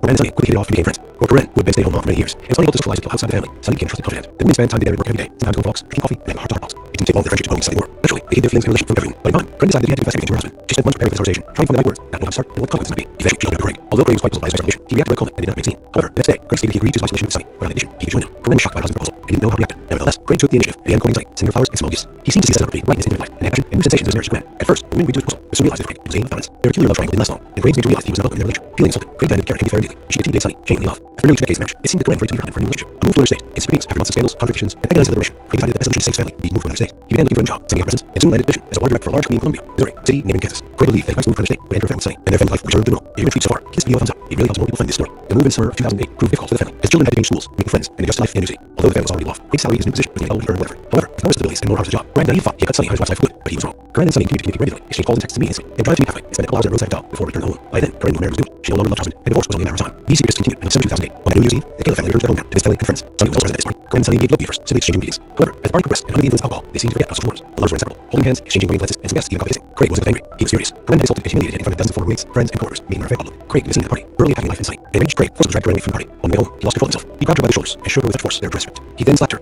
causing her to stumble and fall, hitting her in the heart. Divorce and painful harassment. After returning home, conflict did not subside, and a few days later, Corinne told Craig that she was leaving him. She initiated divorce proceedings and demanded custody of the children. At first, Craig tried to apologize, begging to keep the family for the sake of the children, and offered to give the marriage another chance. However, Corinne was adamant and obtained a divorce. Craig then began calling her mutual friends and relatives, asking them to talk to Corinne and convince her not to break up family and stay with him. Despite his best efforts, she firmly told him she would leave Sunny and was never truly happy in her marriage. In early spring 2009, while they were still living in the same roof, another argument broke out, and Craig resorted to physical violence for the first time since the New Year's Eve party. Corinne reported him to the police, and he was arrested. However, at the station, he claimed that his wife was hysterical, and he only held her tightly to calm her down. She caused the bruises on her arms. After this incident, Corinne, without waiting for official divorce, took the children and moved out. For Craig, it was a serious blow, but even more, he was angry when he learned his daughter's side of his mother, saying that for the first time in a long time, they saw her happy. He saw this as a betrayal and refused to communicate with family and Lauren, only called John, taking him within 1 weekend, but letting Marnie's ours. Meanwhile, despite ongoing divorce proceedings, Craig still held his wife to change her mind and come back to him. He was jealous, tried to control her, followed her everywhere. He watched her house, followed her around town in a rental car, trying to remain undetected, and even tried to set up in camera in her house. No one was there. Naturally, all this took time and effort, so Craig had to sacrifice work. First, he took a vacation, and he claimed he was sick, and in the end, he just started stealing work without explanation. This reckless behavior led to his termination. After losing his job and source of income, Craig was forced to move into his parents' house because he couldn't afford a home. Now, with plenty of free time, he was able to stalk his ex-wife all day long, leaving her to take her ex-husband into court, this time for closure. Horrible Thanksgiving. In November 2009, just before Thanksgiving, Corinne took her children to visit her 89-year-old grandmother, Dorothy White, in the small town of Burlingame, Kansas, to spend their vacations. On the evening of November 29th, the Burlingame Police Department received a phone call by a suspicious man at a town in the country house. Dorothy's neighbor reported seeing a small truck pull up to elderly one's home. A man got out and entered the house.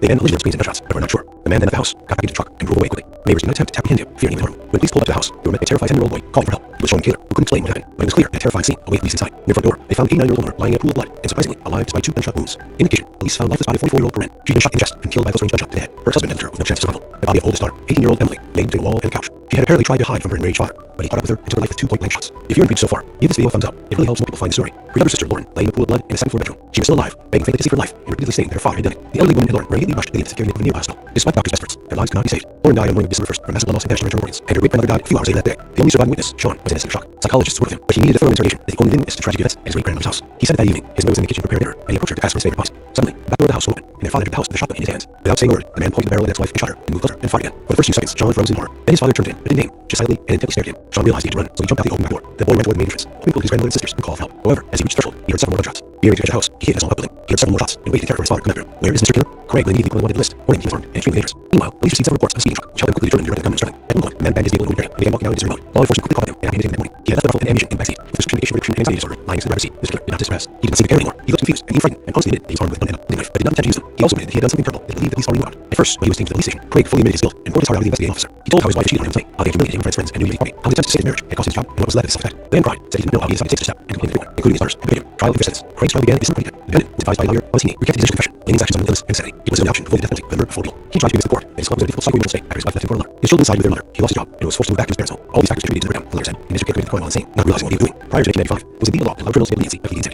However, in cases where crime was committed and the trial took place, that law was repealed. Furthermore, the prosecution found no evidence of insanity or state in great sections, only cold calculation. He purchased guns and ammunition in advance, went to Dorothy Waite's house, knowing that his entire family was there, and shot each victim twice, leaving no chance of survival. However, he deliberately spared his son Sean, allowing him to escape. In all the the man was found guilty on all counts and sentenced to death. Sean, who was 12 years old at the time, testified at a final hearing. He said he did not put his father to death as he was only close by the left. Despite numerous appeals by Craig and his attorneys, the verdict remained unchanged. As of today, Mr. Killer is still in prison and continues to fight to have his view and the death sentence overturned. As for Sean, after the death of his murdered sisters, he was officially taken into custody by his maternal grandmother. He is now an adult, has finished school, received an education, and has decided to stay and work in his home state. Thanks for watching, guys. Subscribe to the channel and also don't forget to click the bell. There are many shocking stories ahead. If you're intrigued so far, give this video a thumbs up. It really helps more people find the story. In the world's sixth country, no one did a brutal murder, but in 2018, everything changed. The Cole family case. This crime was justified by nervous disorder. In 1995, Kansas had the law saying that an offender committed a promulgated crime could not blame his actions on mental disorder, making him unable to distinguish right from wrong. This law was passed because almost every criminal that brought the trial tried to avoid punishment by claiming that he was not in control of his actions or the real consequences because of mental disorder. The head of the once happy large Cole family tried to use insanity as a defense to avoid responsibility for the atrocity he committed. However, he was found insane. Psychologists believe that his actions were motivated by jealousy, rage, and desire for revenge against the ex-wife who left him and daughters who supported their mother. Unfortunately, such crimes motivated by jealousy and a pathological desire for revenge are common worldwide phenomenon. According to statistics, these motives account for 1 in 8 crimes committed. Excessive suspicion, insecurity, and obsessive need to control order turn a person into a real beast is not spare even his own children. The story of the Cole family. James Craig Flora was born in 1963 in Texas. His true wife, Ron Taylor, nee White, was born in the same city in 1965. They met in early 1980s at Texas University. Craig graduated in engineering, and Brent was freshman in the humanities department. They quickly found common ground and soon began a romantic relationship. They were young, in love, and seemed like a perfect couple. Bragg was a top student, known for his determination and talent in engineering. In the late 1980s, after graduation, they homeschooling and did bullying close friends and family. Their first child, Emily, was born in 1991, followed by in 1993. They lived in a cozy house in Clifford and were quite well off by those standards. In 1999, when Brent was pregnant with their third child, Craig received a good job offer at a large steel company in Letter. His promotion coincided with the birth of their son, Sean, whom he adored. With higher income, Craig bought spacious house in the city's most prestigious neighborhood in a reliable family car. Brent stayed at home, and Craig became primary breadwinner. Fortunately, the family seemed perfect. The daughters, Emily and Lauren, talented in sports and music, often participating in vocal competitions and other events. Emily excelled in school and went to prestigious first college, while Lauren, an excellent student, dreamed of becoming a preparatory to pursue career in music. John was an outgoing, kind, and inquisitive boy, interested in Max, aspiring to become an archaeologist. If you're intrigued so far, give this video a thumbs up. It really helps more people find this story. He was very close to his parents and sisters.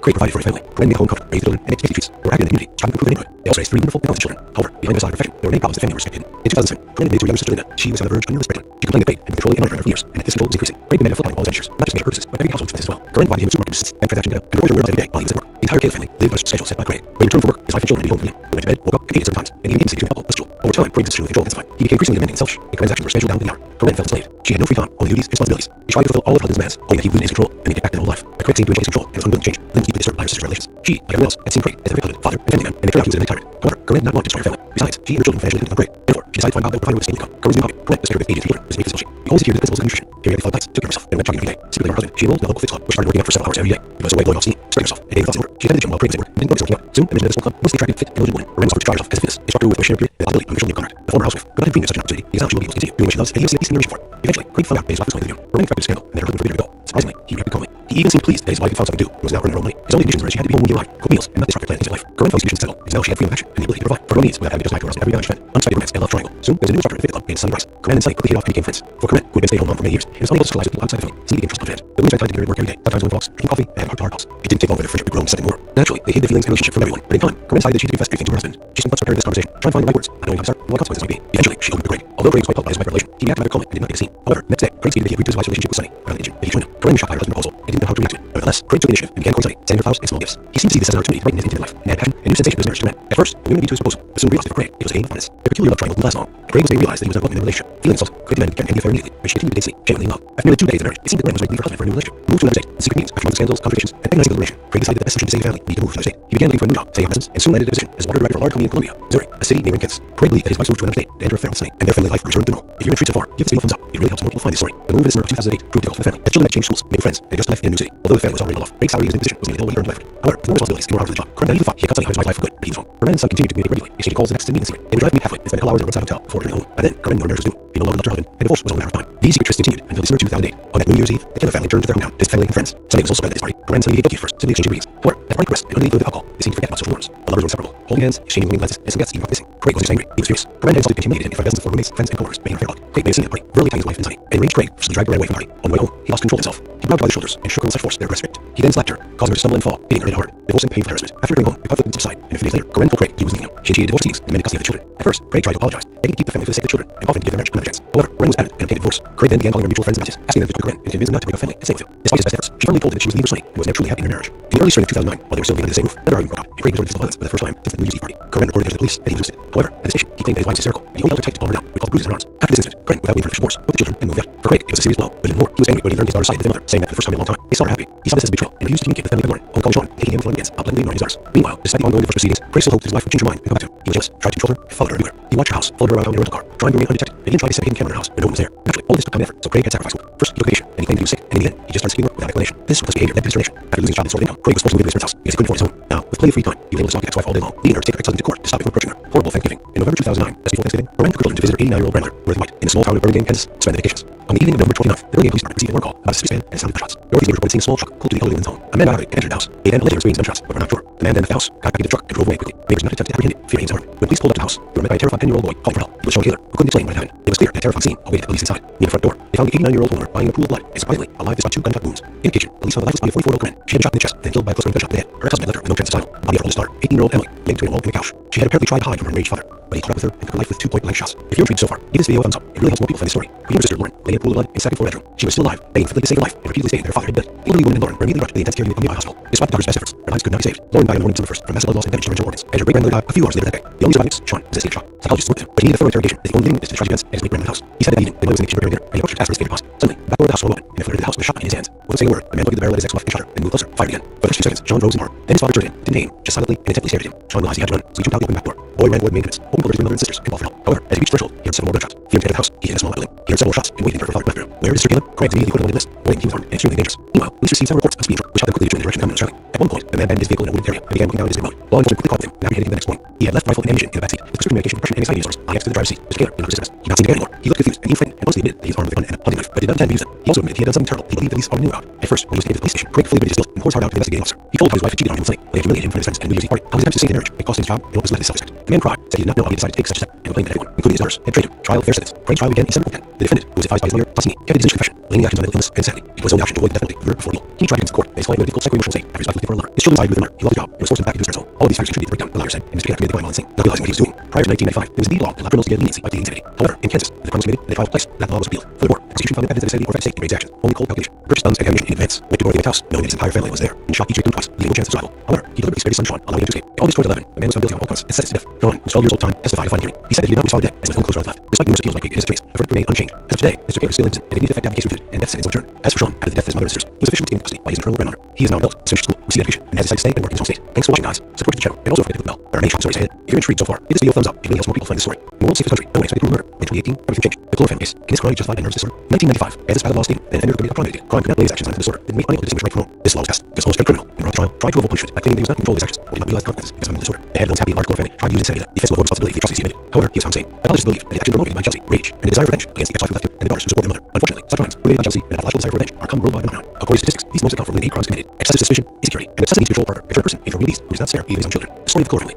James Craig Clover was born in 1963 to Edward Texas. His future wife, Corinne Taylor, anyway, was born in the city in 1865. They met in the early 1980s as students at Texas University. Craig was graduating in engineering, and Corinne was freshman in humanities department. They quickly found common ground and soon began a romantic relationship. They were young, in love, and seemed like a perfect couple. Craig was a top student, known for his determination and talent in engineering. In the late 1980s, after graduation, they had a modest wedding attended only by close friends and family. Their first child, Emily, was born in 1991, followed by Lauren in 1993. They lived in a cozy house in Leather, and quite well off by local standards. In 1999, when Corinne was pregnant with their third child, Craig received a liquid job offer at a large chicken company in Leather. His promotion coincided with the birth of their son, Sean, whom he adopted. With high income, Craig was switched houses to the most prestigious neighborhood in a reliable family car. Corinne stayed at home, and Craig became primary owner. Outwardly, the family seemed perfect. The daughters, Emily and Lauren, were talented in sports and music, often participating in vocal competitions and local events. Emily excelled in school and went to a prestigious university college, while Lauren, an excellent student, dreamed of being a surgery into a career in music. Sean was an outgoing, kind, and inquisitive boy, interested in New Mexico and aspiring to become an archaeologist. If you're intrigued so far, give this video a thumbs up. It really helps more people find this story. He was very close to his parents and sisters. Great pride for his family. Corinne made the home comfortable, raised children, and baked tasty treats. They were active in the community, surrounded with the neighborhood. They also raised 3 wonderful and talented children. However, behind the facade of perfection, there were many problems the family members expected. In 2007, Corinne made to another sister Linda. She was on the verge of a nervous breakdown. She complained that Craig had been controlling and monitoring her for years, and his control was increasing. Craig demanded a full account of all expenditures, not just major purchases, but everyday household expenses as well. Corinne provided him with supermarket receipts, bank transaction data, and ordered her orders every day while he was at work. The entire Taylor family lived on a strict schedule set by Craig. When he returned from work, his wife and children had to be home to meet him. When he went to bed, woke up, and ate at certain times, and he needed to help was scheduled. Over time, Craig's obsession with control intensified. He became increasingly demanding and selfish. The transactions were scheduled down to the hour. Corinne felt enslaved. She had no free time, only duties and responsibilities. She tried to fulfill all of her husband's demands, hoping that he would lose his control and they could get back to their life. But Craig seemed to enjoy his control and was unwilling to change.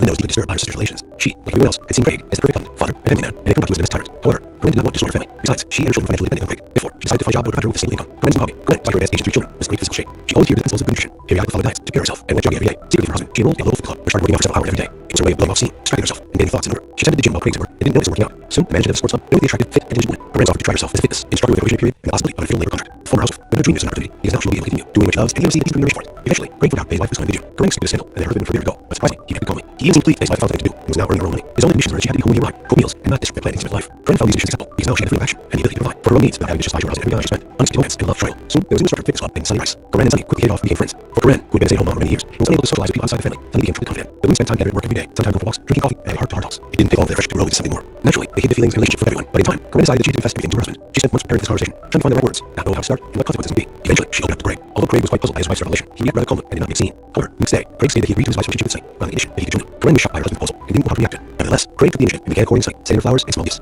He seemed to see this as an opportunity to brighten his intimate life and add passion and new sensations to his marriage to Corinne. At first, the women agreed to the proposal, but soon realized that for Craig, it was a game of balance. Their peculiar love triangle didn't last long, and Craig was made to realize that he was not welcome in their relationship. Feeling insulted, Craig demanded that Karen end the affair immediately, but she continued to date Sunny, genuinely in love. For nearly 2 decades of marriage, it seemed that Corinne was ready to her husband for a new relationship. Moved to another state, in secret after months of scandals, complications, and agonizing deliberation, Craig decided the best solution to save his family would be to move to another state. He began looking for a new job, sitting at residence, and soon landed a position as a art director of a large company in Columbia, Missouri, a city named Kansas. Craig believed that his wife's move to another state would end her affair with Sunny, and their family life would return to normal. If you're intrigued so far, give this video a thumbs up. It really helps more people find this story. The move in summer of 2008 proved difficult for the family, as the children had to change schools, make new friends, and adjust to life in new city. Although the family was already well off, Craig's salary and his new position was nearly double what he earned whatever. However, with more responsibilities and more hours on the job, Craig naively thought he had cut Sunny out of his life for good, but he was wrong. Corinne and Sunny continued to communicate regularly, exchanging calls and texts and meeting in secret. They would drive to meet halfway and spend a couple hours in a roadside hotel before returning home. By then, Corinne, her marriage resumed. She no longer loved her husband, and divorce was only a matter of time. These secrets continued until December 2008. On that New Year's Eve, the Taylor family returned to their hometown with his family and friends. Sunny was also present at the party. Corinne and Sunny behaved lucky at first, simply exchanging greetings. However, as the party progressed and under the influence of alcohol, they seemed to forget about social norms. The lovers were inseparable, holding hands, exchanging longing glances, and some guests even got decent. Craig wasn't just angry, he was furious. Corinne had insulted and humiliated him in front of dozens of former mates, friends, and coworkers, making her affair public. Craig made a scene at the party, verbally attacking wife and Sunny, and enraged Craig forcibly dragged her away from the party. On the way home, he lost control of himself. He grabbed her by the shoulders and shook her with such force that her dress ripped. He then slapped her, causing her to stumble and fall, hitting her head hard. Divorce and painful harassment. After returning home, the conflict did not subside, and a few days later, Corinne told Craig that she was leaving him. He initiated divorce proceedings and met custody of the children. At first, Craig tried to apologize, begging to keep the family for the sake of the children and offering to give their marriage another chance. However, Corinne was adamant and obtained divorce. Craig then began calling her mutual friends and relatives, asking them to talk to Corinne and convince her not to break up the family and stay with him. Despite his best efforts, she firmly told him that she would leave Sunny and was virtually happy in marriage. In August of 2009, while they were still living in the same roof, another argument broke out, and Craig resorted to physical violence for the first time since the New Year's Eve party. Corinne reported him to the police and he was arrested. However, at the decision, he claimed that his wife was hysterical and only held her to calm down, which caused bruises on her arms. After this incident, Corinne, not waiting for initial divorce, took the children and moved out. Craig, it was a serious blow, but he was angry. He learned that his daughter's side of their mother, saying that for the first time in a long time, they saw her happy. He saw this as a betrayal and refused to communicate with Emily and Lauren, only calling Sean and taking him with him on weekends, blatantly ignoring his daughters. Meanwhile, despite the ongoing divorce proceedings, Craig still hoped that his wife would change her mind and come back to him. He was jealous, tried to control her, and followed her everywhere. He watched her house, followed her around town in her rental car, trying to remain undetected, and even tried to set a hidden camera in her house when no one was there. Naturally, all of this took time and effort, so Craig had to sacrifice work. First, he took vacation, and he claimed that he was sick, and in the end, he just started skipping work without explanation. This reckless behavior led to his termination. After losing his job and source of income, Craig was forced to move into his parents' house because he couldn't afford his own. Now, with plenty of free time, he was able to stalk his ex-wife all day long, leading her to take her ex-husband to court to stop him from approaching her. Horrible Thanksgiving. In November 2009, just before Thanksgiving, Corinne took her children to visit her 89-year-old grandmother, Dorothy White, in the small town of Burlingame, Kansas, to spend vacations. On the evening of November 29th, the Burlingame Police Department received an alarm call about a suspicious man and the sound of gunshots. Dorothy's neighbors reported seeing a small truck pull up to the elderly woman's home. A man got out of it and entered the house. They then allegedly screamed gunshots, but were not sure. The man then left the house, got back into the truck, and drove away quickly. Neighbors did not attempt to apprehend him, fearing he was armed. When police pulled up to the house, they were met by a terrified 10-year-old boy calling for help. It was Sean Gator, who couldn't explain what happened, but it was clear the terrifying scene awaited police inside. Near the front door, they found the 89-year-old homeowner lying in a pool of blood, and surprisingly, alive despite 2 gunshot wounds. In addition, police found the lifeless body of 44-year-old Corinne. She had been shot in the chest and then killed by close-range gunshot to the head. Her ex-husband had left her with no chance between a wall and a couch. She had apparently tried to hide from her enraged father, but he caught with her and took her life with 2 point-blank shots. If you're intrigued so far, give this video a thumbs up. It really helps more people find the story. Her younger sister, Lauren, lay in a pool of blood in a second-floor bedroom. She was still alive, begging fate to save her life, repeatedly stating that her father had died. Elderly women and Lauren were immediately rushed to the intensive care unit in the nearby hospital. Despite the doctor's best efforts, their lives could not be saved. Lauren died on the morning of December 1st from massive blood loss and damage to her internal organs, and her great-grandmother died a few hours later that day. The only surviving witness, Sean, went in the same shock. Psychologists spoke with him, but he needed further interrogation, as he only knew witness to the tragic events at his great-grandmother's house. He said that evening, his mother was in the kitchen preparing dinner, and he approached her, asked her to pies. Suddenly, the back door of the house swung, and father entered the house with a shot in his hands. Without saying a word, the man put the barrel as his wife and shot her, and moved closer, and very for the first 2 seconds, Sean froze in horror. Then he bothered turning, didn't aim, just silently, then he stared. Sean realized he had won, so he jumped out the back door. The boy ran toward the main entrance, hoping to alert his grandmother and sisters and call for help. However, as he reached the threshold, he heard several more gunshots. Fearing to catch the house, he hid in a small violin. He heard several more shots, waiting for his father to matter. Mary Mr. Craig was immediately put on the list, warning the armed, extremely dangerous. Meanwhile, police received several reports of beating rock, which helped them clear their direction and coming. At home, the man entered his vehicle in the area and began moving down the road. Law enforcement quickly caught him and apprehended him the next morning. He had left rifle and ammunition in the backseat. Suspicion of depression and anxiety disorders lying next to the driver's seat. Mr. Taylor did not resist arrest. He did not see the carrier anymore. He looked confused and even frightened, and honestly admitted that he was armed with a gun and hunting knife, but did not intend to use them. He also admitted he had done something terrible. He believed the police already knew about. At first, when he came to the police station, Craig fully admitted his guilt and poured his heart out to the investigating officer. He told how his wife cheated and Sunny, how he alienated him from his friends and New Year's Eve party, how he attempted to stay in marriage, costing his job, and what stuff his self-respect. The man cried, said he did not know how he decided to take such a step, and blamed everyone, including his daughters, had betrayed him. Trial ever since. Craig's trial began in December 2010. The defendant, who was advised by his lawyer, Thomas Heaney, recanted his initial confession, laying his actions on mental illness and insanity. It was his only option to avoid that penalty with a murder for 4 people. He tried to convince the court that his client was in a difficult psychoemotional state after his wife left him for a lover. His children suffered their life. He lost his job and was forced to move back into his parents' home. All these factors contributed to break down the lawyer then, and Japan committed crime while in the name, not realizing he was doing. Prior to 1995, there was indeed a law that allowed criminals to get leniency up to the insanity. However, in Kansas, where the crime was committed and the trial took place, that law was repealed. Furthermore, the prosecution found no evidence that insanity or fixed state in Craig's actions, only cold calculation. He purchased guns and ammunition in advance, went to Dorothy White's house, knowing his entire family was there, and shot each of them twice, leaving no chance of survival. However, he deliberately spared his son Sean, allowing him to escape. In August 2011, the man was found guilty of all counts and sentenced to death. Sean was 12 years old at the time, testified in final hearing. He said that he did not wish his father dead, as he was the only close relative left. Despite numerous appeals and Craig and his attorney, the verdict remained unchanged. As of today, Mr. K was still in prison and identified to have been interviewed and consented until term. As for Sean, after the death of his mother and sisters, he was officially taken into custody in his maternal grandmother. He is now an adult, has finished school, received an education, and has decided to stay and work in his home state. Thanks for watching, guys. Subscribe to the channel. And also don't forget to click the bell. There are many shocking stories ahead. If you're intrigued so far, give this video a thumb up. It really helps more people find this story. No one saves history, no unexpected murder, late proceeding, and change. The court case, in this crime justified by nervous disorder. In 1995, Kansas passed a law stating that the defender who committed a crime not laid his actions on the disorder, remained unable to distinguish back from normal. This law was passed because almost every criminal brought trial to a point and claimed that he was not in control of his actions, but he was not realize the consequences because of mental disorder. And unhappy large family tried to use insanity to defense of responsibility for the atrocities he committed. However, he went on saying, psychologists believe that his actual motivated by jealousy, rage, and desire for revenge against the left and the daughters who supported mother. Unfortunately, such crimes, motivated by jealousy and pathological desire for revenge, are common worldwide phenomena. According to statistics, these motives account for only 8 crimes committed. Excessive suspicion, insecurity, necessity, control, or if a person is rude beast, who is not fair, he is own children. The story of the Cole family. James Craig Cole was born in 1963 in the Texas. His future wife, Aron Care, Newey, were born in the same city in 1965. They met in the early 1980s as students at Texas University. Craig was graduating in engineering, and Grant was freshman in humanities art. They quickly found common ground, and soon began a romantic relationship. They were young, in love, and seemed to love Craig Cole. Grant was top student, known for his determination and engineering. In the 1980s, after graduation, they announced many only close friends and family. Their first child, Emily, was born in 1991, followed by Lauren in 1993. They lived in cozy house in Woodford, and were quite well off by local standards. In 1999, when Grant was pregnant with their third child, Craig received a lucrative job offer at a large utility company in Woodford. His motion coincided with the birth of their son, Sean, whom he adored. With a higher income, Craig bought a city's house in St. Joseph's neighborhood and reliable family car. Grant stayed at home, and Craig became an honorary breadwinner. Obviously, the family seemed perfect. The daughters, Emily and Lauren, were talented in sports and music, also participating in local competitions and local events. Emily excelled in school and went to a prestigious music college, while Lauren, an excellent student, trained at Teddy Conservatory, pursued career in music. Sean was an outgoing, calm, and inquisitive boy, but his new ex aspired to become an artist. If you retreats far, his video thumbs up. It really helped people find the story. He was very close to his parents and sisters. Craig provided for his family. Craig made the home comfortable, raised children, and baked tasty treats. They were active in the community, striving to improve the neighborhood. They also raised 3 wonderful and talented children. However, behind facade perfection, there were many positive family oriented. In 2007, Craig debated with Linda, and she was on the verge of bringing this breakdown. He was playing the critic and controlling and monitoring for years, and this control was increasing. Craig demanded a full-time all expenditures, not just major purchases, and retail expenses as well. Craig provided him some emergencies, like transaction data, and ordered every day while he was at work. The entire Craig family lived on a strict schedule set by Craig. When he returned from work, his wife and children had to be home to meet him. He went to bed, woke up, competed sometimes, and he made instincts to couple, assailed. Over time, Craig's obsession with control intensified. He became increasingly demanding and selfish, and Craig's actions were still down to the hour. When felt enslaved, she had no free time, only needs and responsibilities. She tried to fulfill all her other demands, but he lose his control and get back down to life. Craig seemed to enjoy his role and was willing to change, and inevitably disturbed by her sister's delusions. She, like everyone else, had seen Craig as a husband, father, and family man, and determined he was a tyrant. However, Corinne did not want to destroy her family. Besides, she and her children were financially dependent on Craig. Therefore, she decided to find a job that would provide her with a stable income. Corinne's new hobby, Corinne,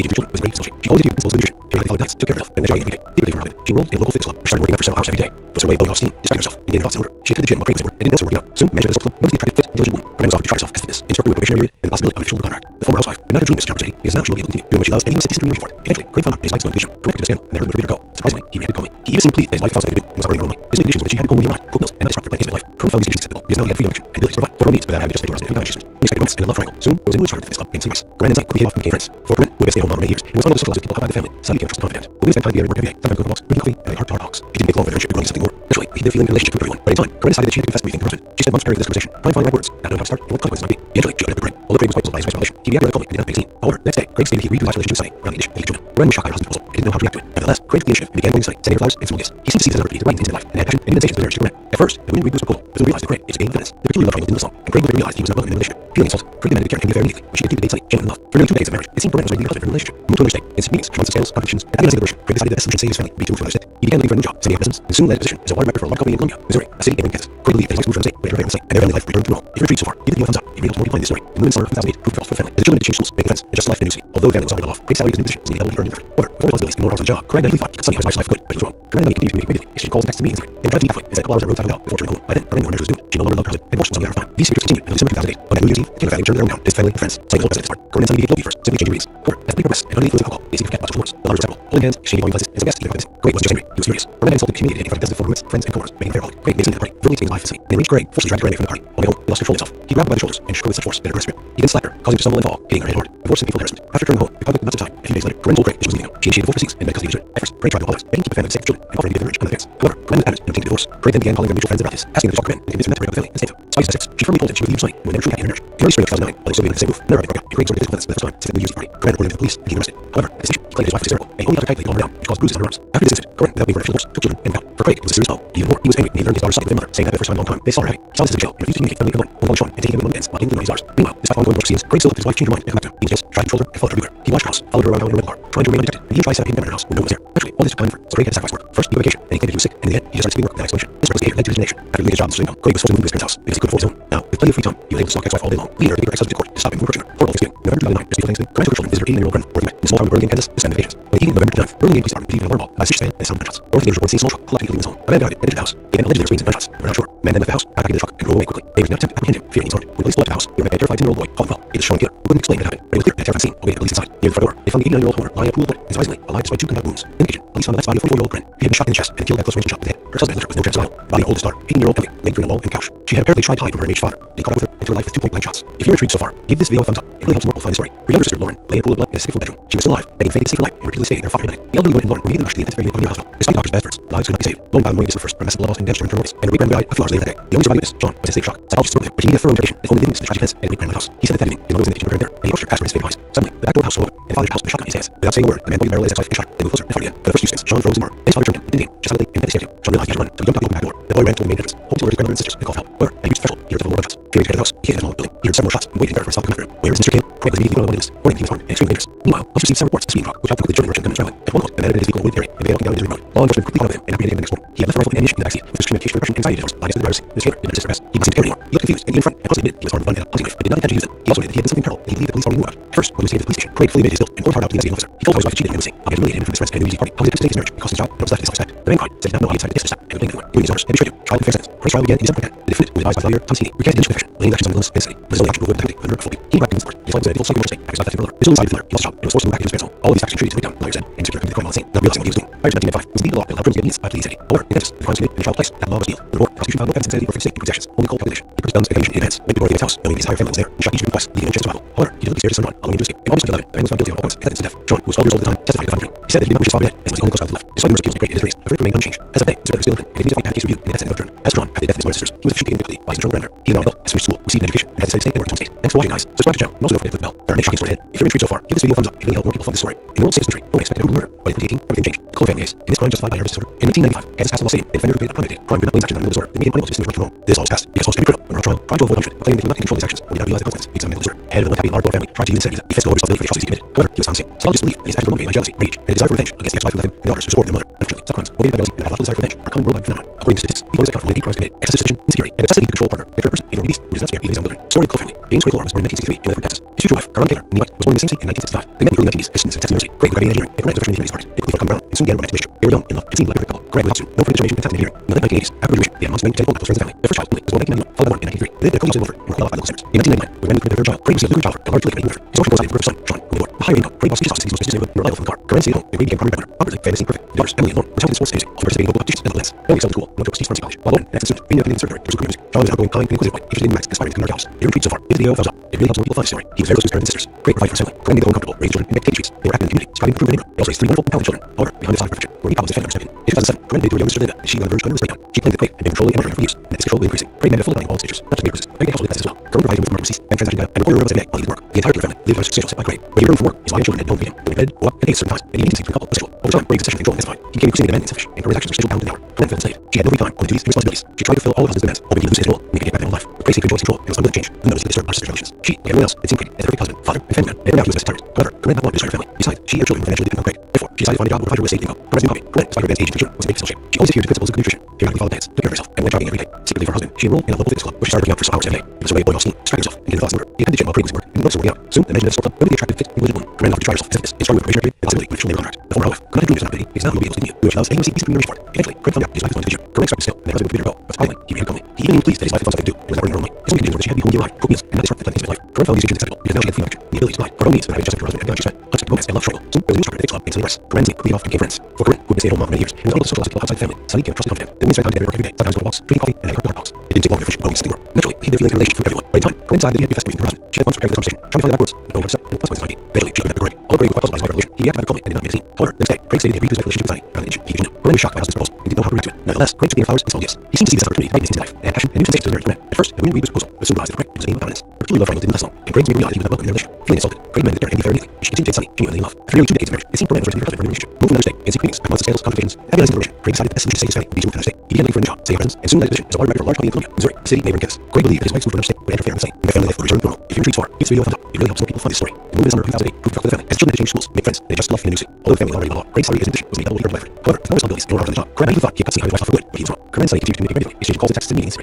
would drive to meet halfway and spend a couple hours at a roadside hotel before returning home. By then, Grant knew her marriage was doomed. She no longer loved her husband. Divorce was only a matter of time. These pictures continued until December 2008, when at New Year's Eve, the Taylor family returned to their hometown to visit family and friends. Sunny was also present at this party. Grant and Sunny began no at first, simply exchanging greetings. However, as the party progressed and under the influence of alcohol, it seemed to grant muscle rumors. Lovers were inseparable, holding hands, exchanging wine glasses, and some guests even coffee kissing. Craig was angry. He was furious. Grant had insulted humiliated in front of former roommates, friends, and coworkers, being very public. Craig made a scene at the party, verbally attacking his wife and Sunny. They enraged Craig, forcing her to drive away from the party. On the way home, he lost control of himself. He grabbed her by the shoulders and shook her with such force that her breast ripped. He then slapped her, causing her to stumble and fall, hitting her head hard. Divorce and full harassment. After going home, conflict did not subside, and a few days later, Corinne pulled Craig, she humiliated him. She initiated different proceedings and demanded custody of the children. At first, Craig tried to apologize, and he defended the sake of the children, and offered to give their marriage another chance. However, Corinne's attitude and divorce. Craig then began calling their mutual friends and relatives, asking them to talk to Corinne and convince them not to break up and stay with him. Despite his best efforts, she frequently told him she was leaving Sunny and was never truly happy in the marriage. In early spring of 2009, while they were still living in the same roof, another argument broke out, and Craig started difficult for the first time since the New Year's Eve party. Corinne went attention to police and he was arrested. However, as he claimed his wife hysterical, and he told Craig to calm down because the news in her arms. After this incident, Craig, without waiting for official force, took the children and moved out. For Craig, it was a serious blow, but even more, he was angry when he learned his daughter cited the mother, saying that after spending a long time, they are happy. He saw this in the trail, refused to communicate with the family government, one called Sean, and taking him to him again, blatantly ignoring his daughters. Meanwhile, despite the ongoing divorce proceedings, Craig still hoped his wife would change her mind and go back to him. He was just tried to control her and follow her everywhere. He watched her house, followed her around in a car, blind to remain undetected, and even tried to step into her house, and no one was there. Eventually, all this took time and effort, but Craig had to sacrifice work. First, he took vacation, and he claimed that he was sick, and then he just started seeking work with an explanation. This was behavior that his behavior. After losing his job source income, Craig was forced to move into his parents' house, as he couldn't afford his own.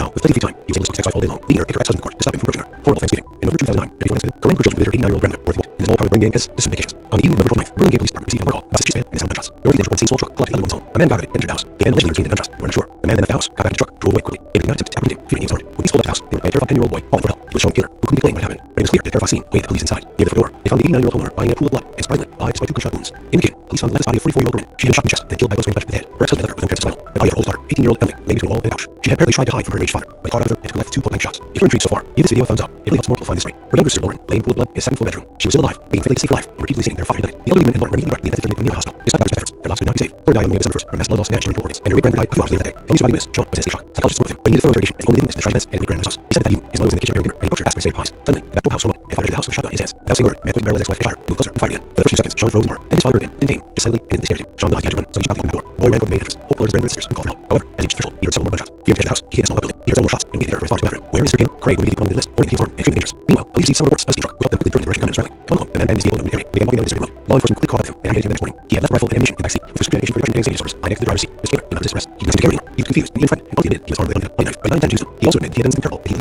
police already knew about. At first, when he was taken to the police station, Craig believed his and pointed out to the investigating officer. He told how his wife cheated on him with How he had humiliated him from his friends and party. He was attempted to save his marriage and cost him his job, and was left in dissatisfaction. The man cried that he did not know how he had decided to take such a step, and complained to everyone, including his daughters, had betrayed him. Trial in fair seconds. Craig's trial began in December 2010. The defendant, who was advised by his lawyer, Thomas Heaney, recanted his initial confession, claiming his action with illness and insanity. It was only action to avoid the death penalty for the murder of 4 people. He tried to convince the court that his wife was in a difficult psycho-emotional state after his wife left him for another. His children sided with him. He lost his job and was forced to go back to his parents' home. All these factors contributed to the breakdown, the lawyer said, and Mr. Killer made the court line saying, not realizing what he was doing. Prior to 1895, it was deep law that allowed criminals leniency in the city. However, in Vince, the crime was committed, the trial took place, that law was repeated. Furthermore, the petition found evidence of insanity or state Craig's actions. Only cold calculation. He purchased guns and ammunition in advance, went to the White House, when his entire family was there, and shot each victim twice, being no chance of survival. However, he literally spared his son Sean, allowing him to escape. In all this storyline, the man was found guilty of all cuts and sentenced to death. Sean, who was 12 years old at the time, testified to fighting. He said that he did not resist death, as he was only cause of death. Despite numerous skills Craig in his race, the verdict remained unchanged. As of today, Mr. Taylor is still in prison and continues to fight to have the case viewed and the death sentence overturned. As for Sean, after the death of his sisters, he was officially in custody as his program. He is knowledgeable, has finished school, received an education, and has decided to stay and work in his own state. Thanks for watching, guys. Subscribe to the channel, don't forget to click the bell. There are many issues ahead. If you're intrigued so far, give this video a thumbs up. It really helps more people find the story. In most of the country, don't escape murder, but taking and change. The Cole family case. Can this crime be justified by a nervous disorder? 1995, Kansas passed a law stating that the defender who did not premeditate crime could not blame his actions on mental disorder. Made it unable to distinguish right from wrong. This law was passed because almost criminal. Brought the trial, tried to pollution, claiming that he was in control of the actions. He never realized consequences because of mental disorder. The ambulance had a large Cole family tried to use his insanity as a fist of responsibility for justice he committed. But he was not insane. Psychologists believe that his extreme jealousy, rage, and desire for revenge against the ex-wife left him and daughters supported him. Unfortunately, some crimes, only jealousy and a pathological desire for revenge are common worldwide phenomenon. According to statistics, these ones account for only 8 crimes committed. Excessive suspicion, insecurity, and necessity to control a partner, person is a real beast and did not spare even his own children. The story of the Cole family. James Ray Clore was born in 1963 in Weatherford, Texas. His future wife, Carla Taylor, being white, was born in the same city in 1965. In the early 1980s, a student at Texas University, Craig was graduating in engineering and connected with the Humanities department. He quickly followed Brown and soon began medical leadership. They were young, in love, and seemed like perfect couple. Craig was obstinate, known for his information and accounting engineering. In the late 1980s, after graduation, the was wedding committed only by the strands of family. Their child, Ellie, was born in 1991, followed by Lauren in 1993. They lived in a cozy house in Weatherford and were quite well off by local standards. In 1999, when Brandon was pregnant with their third child, Craig received a lucrative job offer at a large lake home in Weatherford. The commercial co-signing for their son, Ron, who he were. With high income, Craig bought spacious houses in the most prestigious neighborhood in a reliable family car. The rent stayed at home, and Craig began the primary breadwinner. Outwardly, the family seemed perfect. The daughters, Emily and Lauren, excelled in sports and music, often participating in full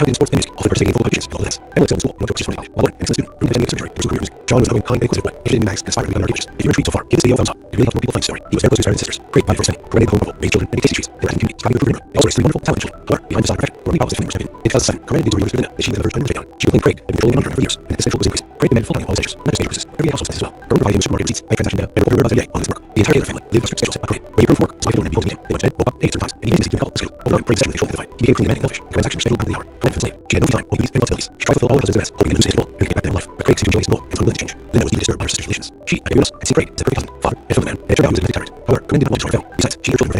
Therefore, she decided to find a job that provided her with stable income. Corinne's hobby. Corinne, despite her aging children, was in great shape. She always adhered to the principles of nutrition, figured out the diets, took care of herself, and went jogging every day. Secretly proud of it, she enrolled in a local fitness club. She started working out for hours every day. It was her way going off scene, distract herself, and thoughts to work. She led the gym while Craig was at work, and didn't know they were working out. Soon, the mentioned fitness club mostly attracted fit and eligible women. Corinne was off to try herself as a fitness instructor with a every and suddenly, unusual labor contract. Former housewife, Corinne never knew this because now she was able to continue doing what she loves and didn't need to for it. Eventually, Craig found out his wife was a Corinne started to scandal that her husband put her goal. Surprisingly, he began calling. He even seemed pleased that his wife to do was outwarding normally. Some of the condition were that she had become meal, cook meals, and had disrupted play in his life. Corinne found these missions acceptable because now she had freedom of action and the ability to apply for her own needs without having just her husband 39%. Unexpected moments developed Soon, was in the starter picked up in Cyprus. Ryan and Sunny quickly hit it off and became friends. Corinne couldn't stay at home for many years, and so socializing outside the family, like natural command. Women spent the other part of the day, times with the boss, making coffee, and cooking hot dogs. It didn't take long for their friendship to grow and set more. Naturally, they hid the feelings and relationship from everyone. But in time, Ren decided to check the investigation to her husband. She spent months preparing this conversation, trying to find out words, not knowing how to start, and what the consequences might be. Eventually, she learned Craig. Although Craig was quite puzzled by his wife's foundation, he reacted rather calmly and did not get seen. However, the next day, Craig stated that he had reviewed what she was saying, rather than the ancient being doing. Craig was shocked by her the bold, and and didn't know how to react to it. Nevertheless, Craig took the initiative and began going site, sending flowers and small gifts. He seemed to see that as an opportunity to brighten his life and add passion and new sensation to his chagrin. At first, the women reached his proposal, but soon realized that Craig is a game of balance. Their peculiar love triangle didn't last long, and Craig soon realized he was unwelcome in the relationship. Feeling insulted, Craig demanded their hand in fair immediately, but she continued to date Sunny, genuinely in love. After nearly 2 decades of marriage, it seemed that Craig was ready for a relationship. Moved from relationship in his after months of scandals, contradictions, and agonizing delivery, Craig decided that the facility would be too from the state. He began leaving from the job, sending lessons, and soon landed a position as a water director on Columbia, Missouri, city neighboring Kansas. Craig believed that his wife moved from the state would enter family and their family life would return to normal. He retreated so far, either the so far, he read out more to story. The movie in summer of 2008 proved difficult for the family. The children had to change schools, making friends, and just life in New City. Although the family was already well off, Craig's salary his position was made able to earn the effort. However, for most of the Middle East and Morocco of the job, Ryan immediately thought he got something out of his wife's life good, but he was wrong. Corinne and Say continued to communicate regularly, and she called and texted me and they were at half it, instead of all their roadside talk before turning home. And then Corinne remembered Zoom. She no longer loved her husband, and divorced within a matter of time. These trips continued until December 2008. On that New Year's Eve, Caleb family burned down with his family and friends. Sunny also present at this party. Corinne and Sunny being lucky first to the exchange of greetings. However, as part progressed, and under the influence of alcohol, they seemed to forget about social norms. The lovers were inseparable, holding hands, exchanging long glances, and some asking about things.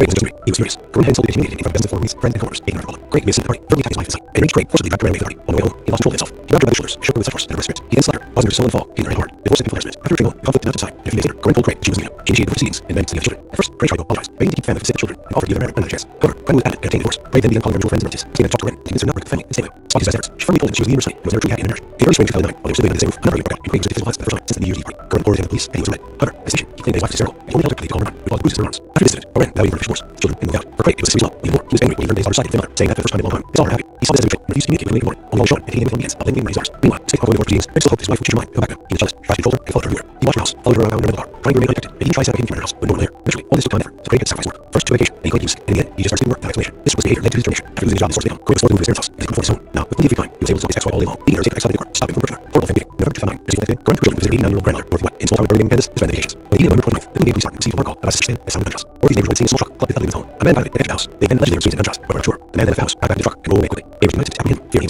police fled the house, they were met by a terrified 10-year-old boy calling for help. He was on the other, who couldn't explain what happened. But it's clear they had scene, away the police inside. Near the front door, they found the 89-year-old woman lying in a pool of blood, and surprisingly, alive, so he'd been shot in the chest, then killed by close range gunshot to the head. Her husband had left her with no chance of survival. The body of her oldest daughter, 18-year-old Emily, lay between a wall and a couch. She had apparently tried to hide from her enraged father, but he caught her, took her life with 2 point-blank shots. If you're intrigued so far, give this video a thumbs up. It really helps multiply the story. The younger sister Lauren lay in a pool of blood in the second-floor bedroom. She was still alive, begging faintly safe for life, and repeatedly saying that her father had died. The elderly women and Lauren were immediately rushed to the intended care unit of the hospital. Despite doctor's efforts, their lives could not be saved. Lauren died on December 1st from massive blood loss and damage to her internal organs, and her great-grandmother died a few hours later that day. The only surviving witness, Sean, in a state of shock. The psychologist spoke with him. He needed thorough interrogation, and the only witness to defense in his great-grandmother's house. He said that evening, his mother was in the kitchen preparing dinner, and he approached her to ask for advice. Suddenly, the back door of the house swung open, and father entered the house with a shotgun in his hands. Without saying a word, and then pointed their ex-wife from the they moved closer and fired again. For the first 2 seconds, Sean froze in horror. Then he father turned to him, but didn't name. They suddenly and stared at him.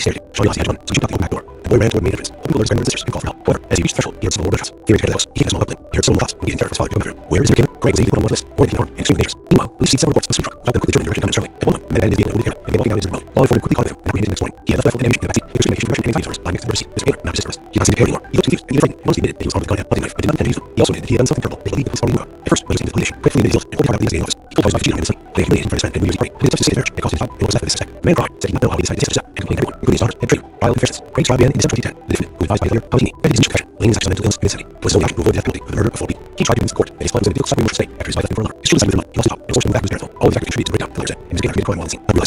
Prior to 1995, it was illegal law to allow criminals to leniency to insanity. However, in Kansas, where the crime was committed and the trial took place, that law was repealed. Furthermore, prosecution found that evidence in more effective state in Craig's actions. Only cold calculation. He purchased guns and ammunition in advance, went to Dorothy White's house, knowing his entire family was there, and shot each victim twice, leaving no chance of survival. However, he literally spared his son Sean, allowing him to escape. In August 2011, the man was found guilty of all counts and sentenced to death. Sean, who was 12 years old at the time, testified at a fine hearing. He said that he had not wished his father dead, as he was the only relative left. His statement was appealed by Craig and his attorneys. The verdict remained unchanged. As of today, Mr. Craig is still in prison and continuing to fight to have the case reviewed in the death sentence overturned. As for Sean, after the death of his mother and sisters, he was officially taken custody and is a program runner. He is now an adult, has finished school, received an education, and has decided to stay and work in his home state. Thanks for watching, guys. Subscribe to the channel. Also don't forget to click the bell. There are many shocking stories ahead. If you're intrigued so far, give this video a thumbs up. It really helps when people find the story. In the world's sixth country, no one expected brutal murder. By 2018, everything changed. The cold case. In this crime justified by nervous disorder. In 1995, Kansas passed a law saying that an offender could commit a crime crime without blaming his actions on mental disorder, making it unable to distinguish right from wrong. This law passed because almost any criminal, when brought to trial, tried to avoid punishment by claiming that he would not control his actions or did not realize the consequences because of mental disorder. The head of the most happy and logical family tried to use insanity as he accepts no responsibility for the actions he committed. However, he was not insane. Psychologists believe his actions were motivated by jealousy, rage, and a desire for revenge against the ex-wife who left him and the brothers who supported the mother. Unfortunately, such crimes, motivated by jealousy and pathological desire for revenge, are common worldwide phenomena. According to statistics, these motives come from when crimes made. Excessive suspicion, insecurity, and excessive need to control a partner can turn a person into a released, not singer, he has children. The story of the Cole family. James Craig Clark was born in 1963 in Texas. His future wife, Karen Killer, was born in the same city in 1965. They met in the early 1980s, students at Texas University. Craig was graduating in engineering, and Craig was a freshman in humanities major. They quickly found common ground and soon began a romantic relationship. They were young, in love, and seemed like a couple. Craig was a student, known for his education and talent in engineering. In the late 1980s, after graduation, they had a modest stable home that was raised family. The first child, Emily, born in 1991, followed by Lauren in 1993, lived in a cozy house with and were quite loved by local standards. In 1999, when Craig was back for the third child, Craig received a lucrative offer for larger children, however. His project coincided with the birth of their son, John, being aborted. With a higher income, Craig bought a ski house in East Coast Studios in a reliable family car. Then stayed at home, and Craig became the primary breadwinner. Outwardly, the family seemed perfect. The daughters, Emily and Lauren, were talented in sports and music, often participating in football competitions with all events. Emily excelled in school and went prestigious for college. While Lauren, an student, dreamed of attending a third to pursue her music. John was an outgoing, kind, and inquisitive boy, interested in maths and aspiring to become an archaeologist. If you're intrigued so far, give this video a thumbs up. It really helps more people find this story. He was very close to his parents and sisters. Craig provided for his family, going to the home comfortable, raised children, and did tasty treats. They acted in the community, striving to improve the neighborhood. They also raised 3 wonderful, intelligent children. However, behind this opportunity, there were many problems with family members in In 2007, Miranda made a sister she was on the verge of a breakdown. She complained Craig had been controlling the money for years, and as the was increasing, Craig demanded full-time all expenditures, which papers, but every household as well. Miranda brought him to deceased and transaction down, and ordered everyone else every day while he was at work. The entire King family lived on a strict schedule set by Craig. When he returned from work, his wife and children would be home to meet him. They went to bed, woke up, and ate at certain times, and he had agency to follow the schedule. Over time, Craig's session with Bill intensified. He became increasingly demanding and selfish. Her actions were scheduled down to the hour. When that was late, she had no free time, only duties and responsibilities. She tried to fulfill all her husband's demands, hoping that he lose his control and get back to normal life. But Craig seemed to waste control and unwilling to change. Linda was deeply disturbed by her sister's relations. She, like everyone else, had seen Craig as the perfect husband, father, and family man, and turned out he was a domestic tyrant. However, Corinne did not want to destroy her family. Besides, she and her children were financially dependent on Craig. Therefore, she decided to find a job that would provide her with a stable income. Corinne's new hobby. Corinne, despite her advanced age and 3 children, was a big physical shape. She always feared the principles of good nutrition. Periodically followed diets, took care of herself, and then shopping every day. Secretly for her husband, she enrolled in a local fitness club, where she started working out for several hours every day. It was her way of blowing off steam, distracting herself, and getting her thoughts in order. She attended the gym while Craig was working, and noticed her working out. Soon, the manager of the sports club, mostly active, fit, and intelligent woman. Corinne's offered to try herself to fitness, instructing the probationary period, and the possibility of an official labor contract. For her housewife, could not dream of such an opportunity, because now she will be able to continue doing what she loves, and he was a decent continuation for it. Eventually, Craig found out paid life was so gym. Corinne expected a scandal, and her husband forbade her to go. But surprisingly, he reacted calmly. He seemed pleased based life and do. He was out there normally. His only issues were that she had to be home to bride, cook meals, and not disrupt her intimate life. Corinne found these issues acceptable, because now she had free action, and equally fine. Her own needs, but having just thought to her husband, every exercise, unexpected moments, and love struggle. Soon, there was an instructor at the club in St. Corinne and Zach quickly hit off and became friends. For Corinne, who had been a stay-at-home mom for many years, and was able to socialize with people outside the family, suddenly became trusted and confident. Women spent time together working every day, sometimes going for walks, drinking coffee, and having heart-to-heart talks. It didn't involve their friendship to grow this anymore. Literally, they had the feeling the relationship from everyone. But in time, Corinne decided that she had to confess everything to her husband. She spent months preparing for this conversation, trying to find the right words, but knowing how certain and what confidence might be. Eventually, she opened up to Craig. Although Craig was quite puzzled by his relation, he acted vertically and did not make a scene. However, in the day, Craig stated he agreed to the relationship with Sunny. About the issue, he could do no. Corinne was shocked by her husband's proposal and didn't know how to react to it. Nevertheless, Craig took the initiative and began going Sunny, saying her flowers and small gifts. He seemed to see this as an opportunity to brighten his life and had passion and new sensations in marriage to men. At first, women agreed to the proposal, soon realized that Craig was a game of defendants. Their peculiar love triangle did not long, and Craig was able to realize that he might welcome in the relationship. Feeling exalted, Craig demanded that Karen be fair immediately. She continued to date Sunny, genuinely in love. After nearly 2 days of marriage, it seemed that Corinne was ready to leave her husband for a new relationship. On to another day, inconvenience after months of scandals, complications, and happiness with liberation, Craig decided that the solution to see his family would be to move to another state. He began looking for a new job, sending presents, and soon landed a position as a water director for a large company in Columbia, Missouri, a state neighboring Kansas. Craig believed that his wife's move to another state would enter fair and and their family life would return to normal. If you're intrigued so far, give this video a thumbs up. It really helps more people find the story. The move in the summer of 2008 proved difficult for the family, as the children had changed schools, made friends, and adjusted to life in a new city. Although the family was already well off, Craig saw his new position was needed to learn to live. However, more responsibilities and more of the job. Craig he thought he had cut Sunny out of his wife's life for good, but he was wrong. Corinne and Sunny continued to communicate regularly, exchanging calls and texts to meet in secret. They would drive to meet halfway and spend a couple hours on the roadside hotel before returning home. By then, Corinne knew her was doomed. She no longer loved her husband, and divorce was only a matter of time. These secrets continued until December 2008. On New Year's Eve, the Taylor family returned to their hometown with his family and friends. St. Hills presented party. Corinne and Sunny behaved first, simply exchanging greetings. However, as the progress, under the influence of alcohol, they seemed to get out of control. The lovers were inseparable, holding hands, exchanging long glances, and some best eating competition. Craig wasn't just angry, he was furious. Corinne had insulted and humiliated him in front of best and former mates, friends, and coworkers, being very public. Craig made a scene of me, brutally attacking wife in sight. They enraged Craig, forced her to drag Corinne away from the party. On the way, he lost control of himself. He broke up by the shoulders and showed with such force that her pressed. He then slapped her, causing her to stumble and fall, hitting her head hard. The divorce became flared. After returning home, the conflict would subside, and a few days later, Corinne told Craig that she was leaving him. She initiated divorce proceedings and managed to save children. At first, Craig tried to apologize, begging to keep family with the children, offering to give marriage another chance. However, Corinne was adamant and obtained a divorce. Craig then began calling her mutual friends and relatives, asking us to talk to Corinne and visit another break of family and stay with him. Despite his efforts, she firmly told that she was leaving quickly and was ever truly happy in marriage. In early spring 2009, while they were living under the same roof, another argument broke out, and Craig resorted to violence for the first time since the New Year's Eve party. Corinne reported to the police and he was arrested. However, at the station, he claimed his wife was hysterical, and he only had her tightly calm her down, which caused bruises on her arms. Through this incident, Corinne, without waiting for official divorce, took the children and moved out. For Craig, it was a serious blow, but even more, he was angry when he learned that his mother sided with the other, saying that for a long time, his daughter happy.